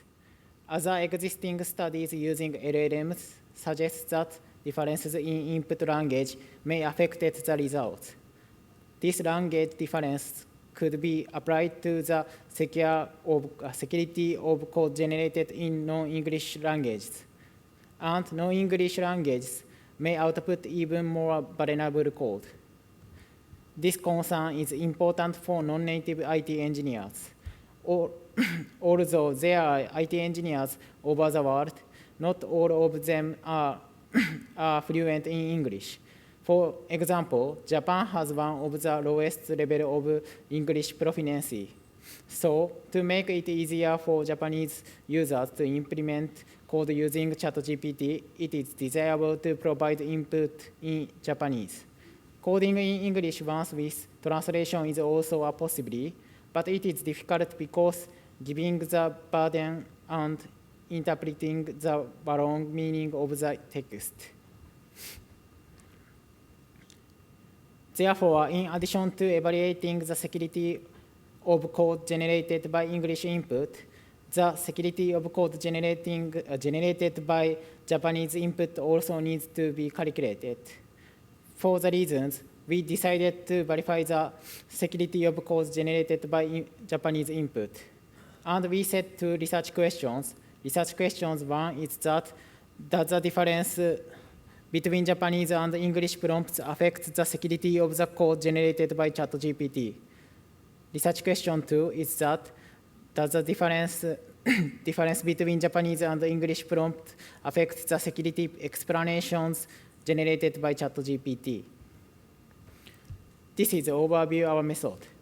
The same prompts were entered in English imperative, Japanese imperative, and Japanese polite, and the code was generated by GPT-4. To compare the security of the experiment under different conditions, we performed 2 scenarios. We generated code 25 times in the same scenario in 3 different programming languages. After that, we evaluated the security of the resulting code as well as the security written in natural language outside the code. We generated and analyzed a total of 450 codes. Next, I will describe each of the conditions. We choose 2 types of scenarios, encryption and decryption, and sandboxed directories from the 5 scenarios in the previous study. Encryption and decryption are performed by the prompt write functions in programming language, where one encrypts and the other decrypts the other decrypts a given string. And the GPT-4 is asked to implement a symmetric key cipher. We selected the scenario because the implementation of secure encryption functions and the use of encrypted APIs are one of major research fields in secure software development. Sandbox directories are performed by prompt write a function in programming language that takes as input a string path representing a file path and results the creation time for the file in path. Files outside the safe directory should not be accessed. This scenario allows the manipulation only if the function's input file path is in a specific directory. However, the vulnerability arises when comparing an input file path to determine whether or not the input directory is in a specific directory. The comparing can be evaded using bypass of the relative paths and symbolic links. Therefore, the input path should be converted to an absolute path and judging whether or not the input directory is in a specific directory. In analyze the differences between Japanese and English, we considered the possibility that the security of the same scenario might change with a change in language, and thus decided to use these languages, Python, C, JavaScript. These 3 languages were used in the previous study, and they are chosen because they are well known and have a wide range of usage scenarios. The input language are English, Japanese imperative, and Japanese polite. On the basis of the scenario described at the previous page, we translated it as Japanese imperative form. However, there is a concern that differences in code security may be due not to language differences, but to differences by the expression. To address this concern, a Japanese polite prompt was also created as a baseline. The same prompt in the same scenario, input language and programming language can be used as input each time. Due to the nature of GPT-4, the same output will not be generated each time. This change in output can change the security of the generated code. Therefore, in this study, the same prompt was entered 25 times and security was evaluated for each output. We evaluated code's security manually because of the needed to evaluate the security explanation as well as in the code. Each author evaluated the security of the code and explanations in accordance with the criteria described in the next page. Cohen-Kappa test, which is used in qualitative research, was performed on the author's judgment to check the level of agreement. If the kappa value was less than 0.8, it was considered disagreement and discussion again. Over 0.8, author judgments are almost agreement finished the evaluation. After that, the remaining point of disagreement were discussed and agreed upon. We set the following criteria of code security. First, in encryption and decryption scenario, the criteria are encryption algorithm, encryption mode, padding, message authentication, initialization vector, key generation method, and insecure key management. Next, in sandboxed directories scenarios, the criteria are comparison by relative path and comparison with symbolic links. Each criteria is evaluated as secure, partially secure, or insecure. For example, in a code, when AES is implemented, its encrypted algorithm is secure. In another code, when Caesar cipher is implemented, its encryption algorithm is insecure. In both scenarios, the criteria of security explanations are set through author judgment discussion. If the code is insecure, but there are suggestions for fixed or, if the code is secure and there are the reason of it is, their explanations are recommendation for valid modification. If there are suggestions for improvements, but they are wrong, also, if the proposed implement is too abstract and does not specify how to fix, these explanations are recommendation for invalid or limitation modification. There is no fix, but it tells us which specific parts of the code are insecure or vulnerable to which types of attacks. These explanations are vulnerability acknowledged part. No specific explanation is given, but the explanations give users a way to verify the security of the code, such as this code is for testing and may not be secure for actual use. These explanations are explain limitations, explains the code or error handling without mentioning security. It is no explanations about security. This is the overview of result about codes without distinguish between English and Japanese. In this graph, dark blue means secure, light blue means partially secure, and gray means insecure. Basis of this result, the overall code is not secure.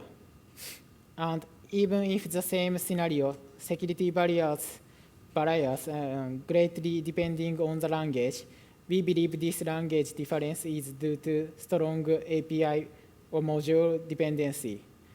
After this, to illustrate this dependency, we will follow with example of trend observed in each language. In Python, two main APIs from cryptography.io, Pernet, and PipeCryptoDome are used to generate AES implementations. This code is written with cryptography.io API. It provides similar and more secure code. On the other hand, code written with PipeCryptoDome API includes insecure mode, selection such as ECB mode.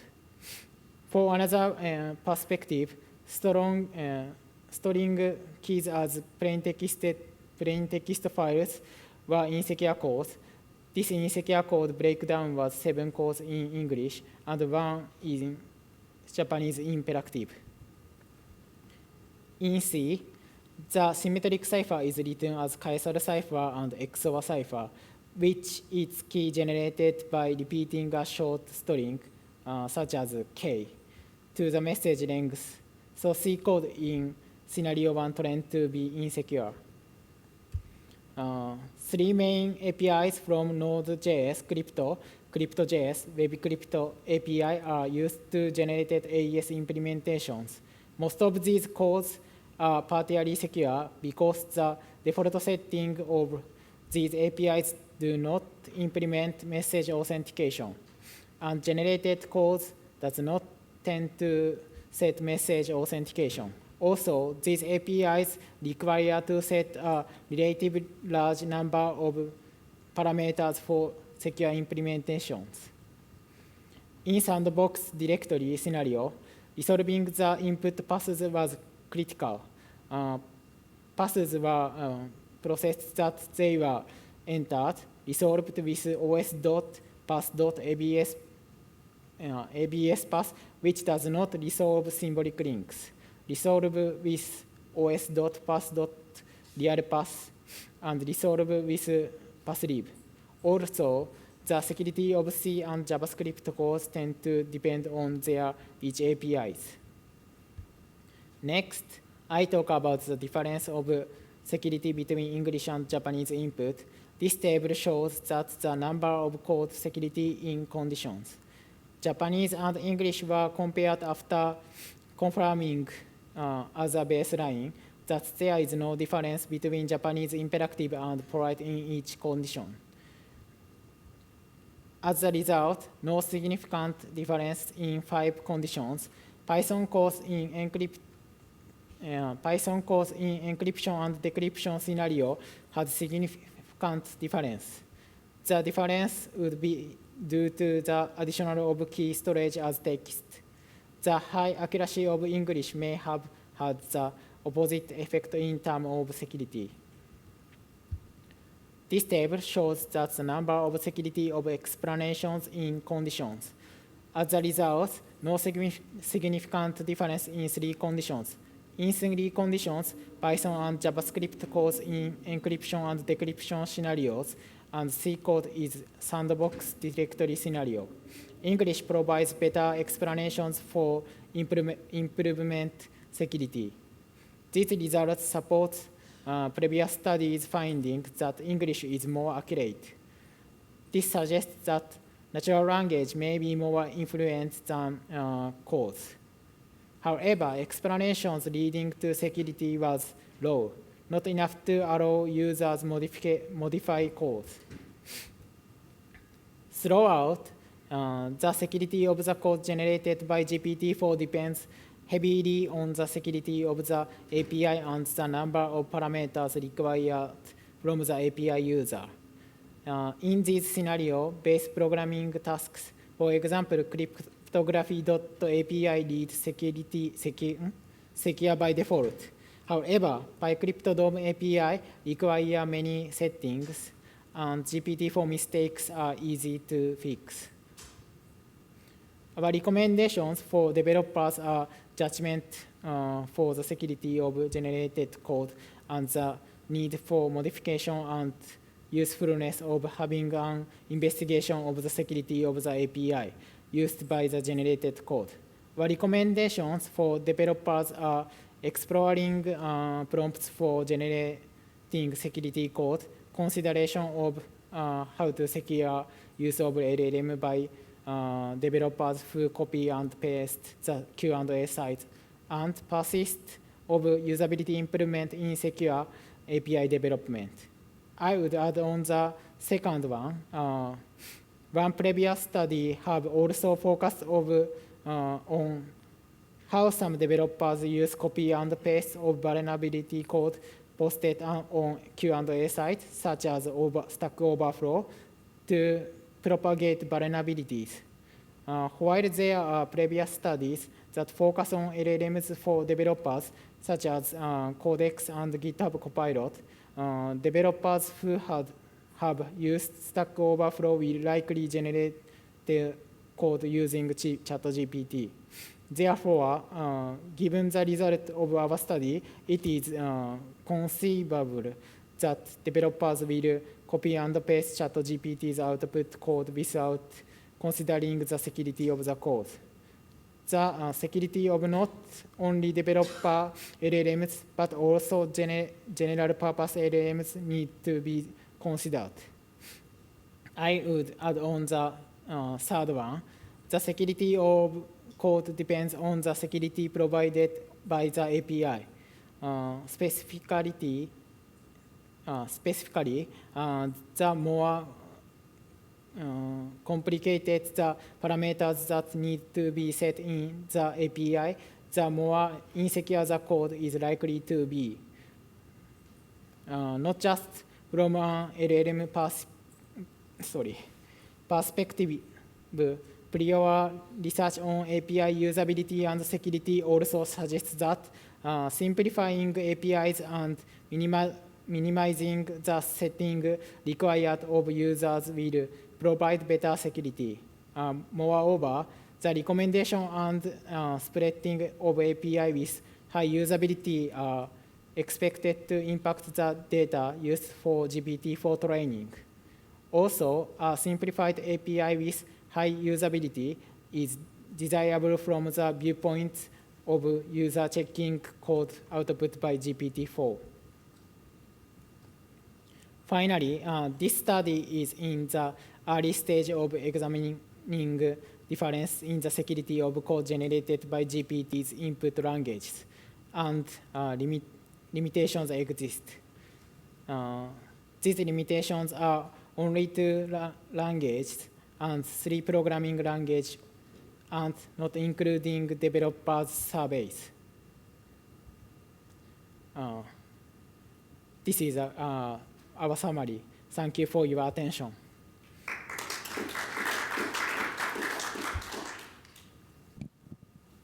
Any questions from the audience?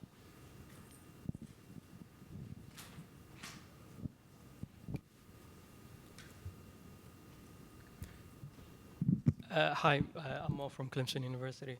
I do understand that you only considered English and Japanese language, and I do notice that you mentioned it as part of the limitation of the work. But I just want to know, like, your point of view. Does it, or can it be extended to other kinds of languages, such as, for example, like Chinese or any other language? Sorry, can you rephrase that? Like, I understand that you used only like English and Japanese language. Can this be extended to Chinese or any other language? Yeah, I would like to any other language. So it can extend to different languages. Okay, thank you. Thank you. Inria from Johns Hopkins.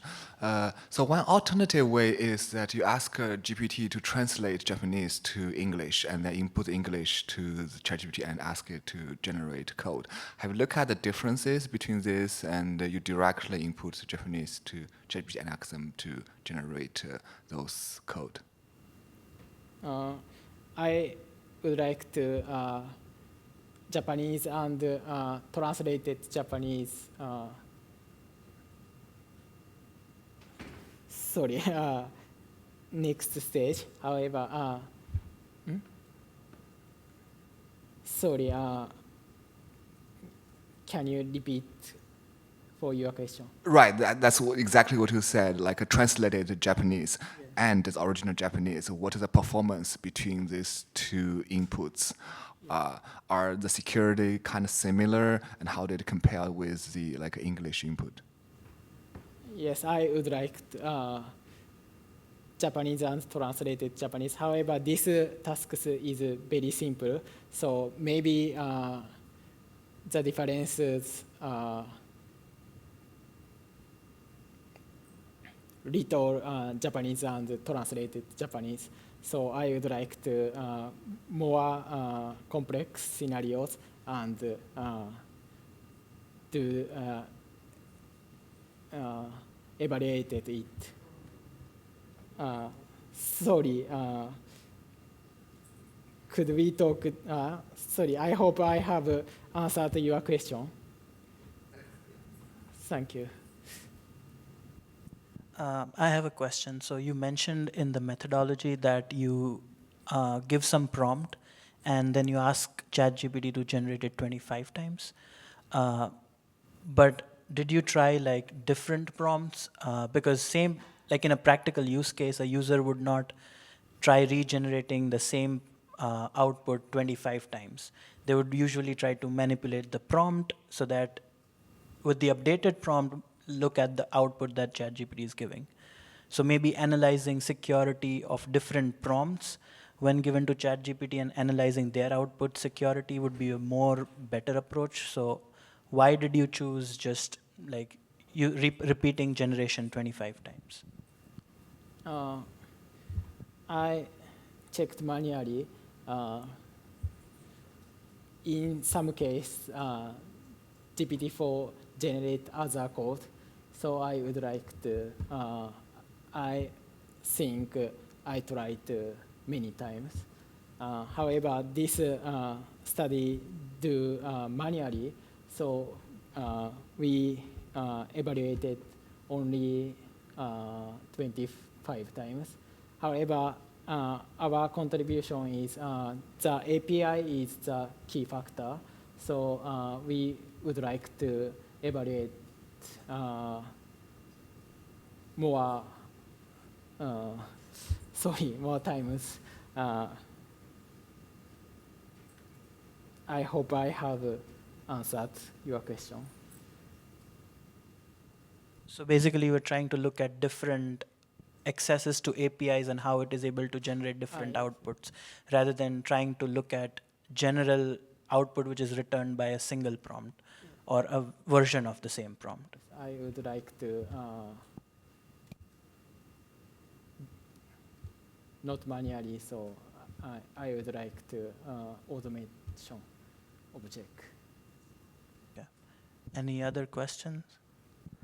One more. So you said that, so in this work you are trying to analyze the linguistic difference and what impact it has on the security of the output.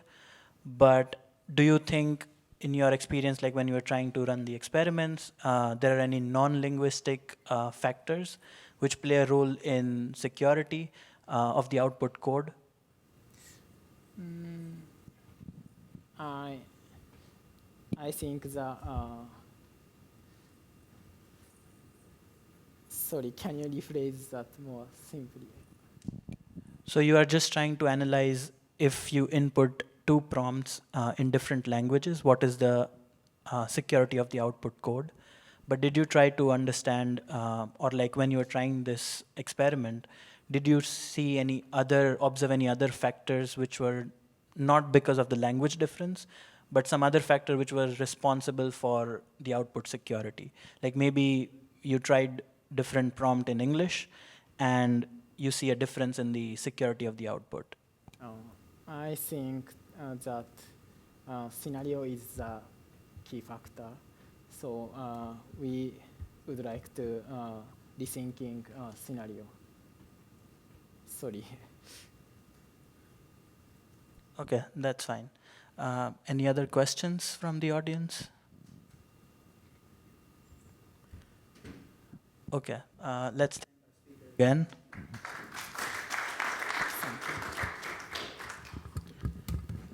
Thank you everyone for attending the session. In 4 minutes, we have the award ceremony. Okay. Okay. Now.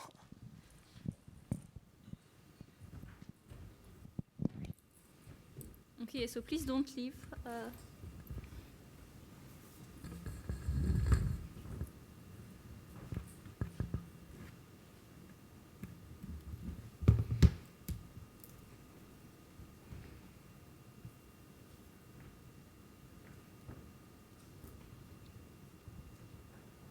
All right, so yeah, this concludes like the part about the session, the talk, the keynotes, and now the last like 10 minutes-ish or so, we have several awards to give. So we have one Best Paper Award, one Runner-Up Paper Award, and one Distinguished Presentation Award.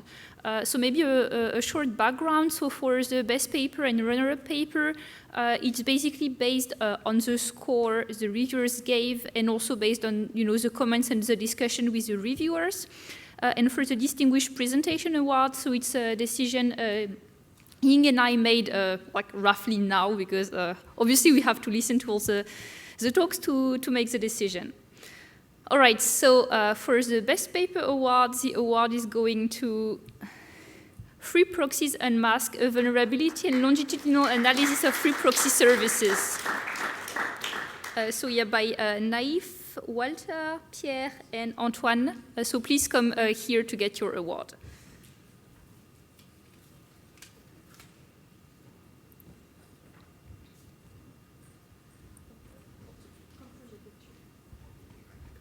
So he's taking the picture. All right, congratulations. Congratulations. All right, yeah, open it. We will take a.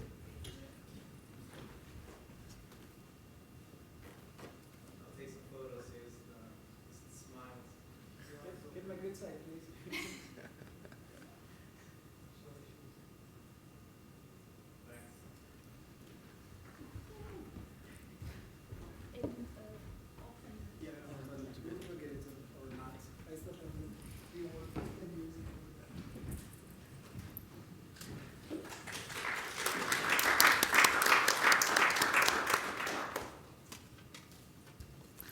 All right, now runner-up paper award is going to EM Masker, EM Obfuscation against website fingerprinting.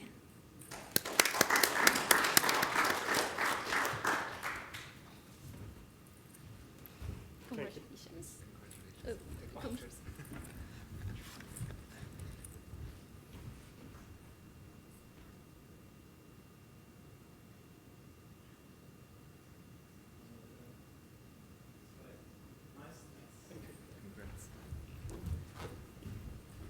Oh, and wait a second. Are you seeing your co-authors? Oh, yeah. Oh, that's a lot. Thank you. I'll take it.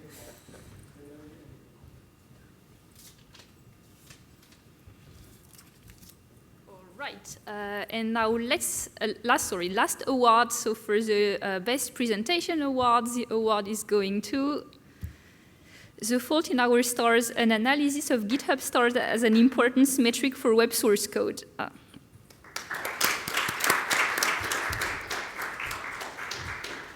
Congratulations.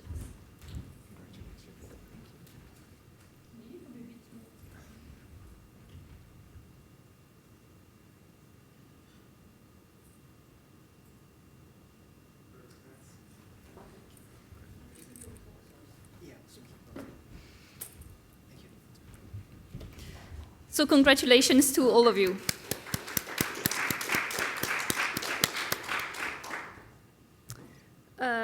Yeah, now you probably recognize this slide, so I would like to, we would like to thank again, like everybody. So, I mean, you for attending, the authors, speakers, the organizers at NDSS, our steering committee, our program committee, my amazing co-chair Ying for all his work. So yes, thank you to everyone.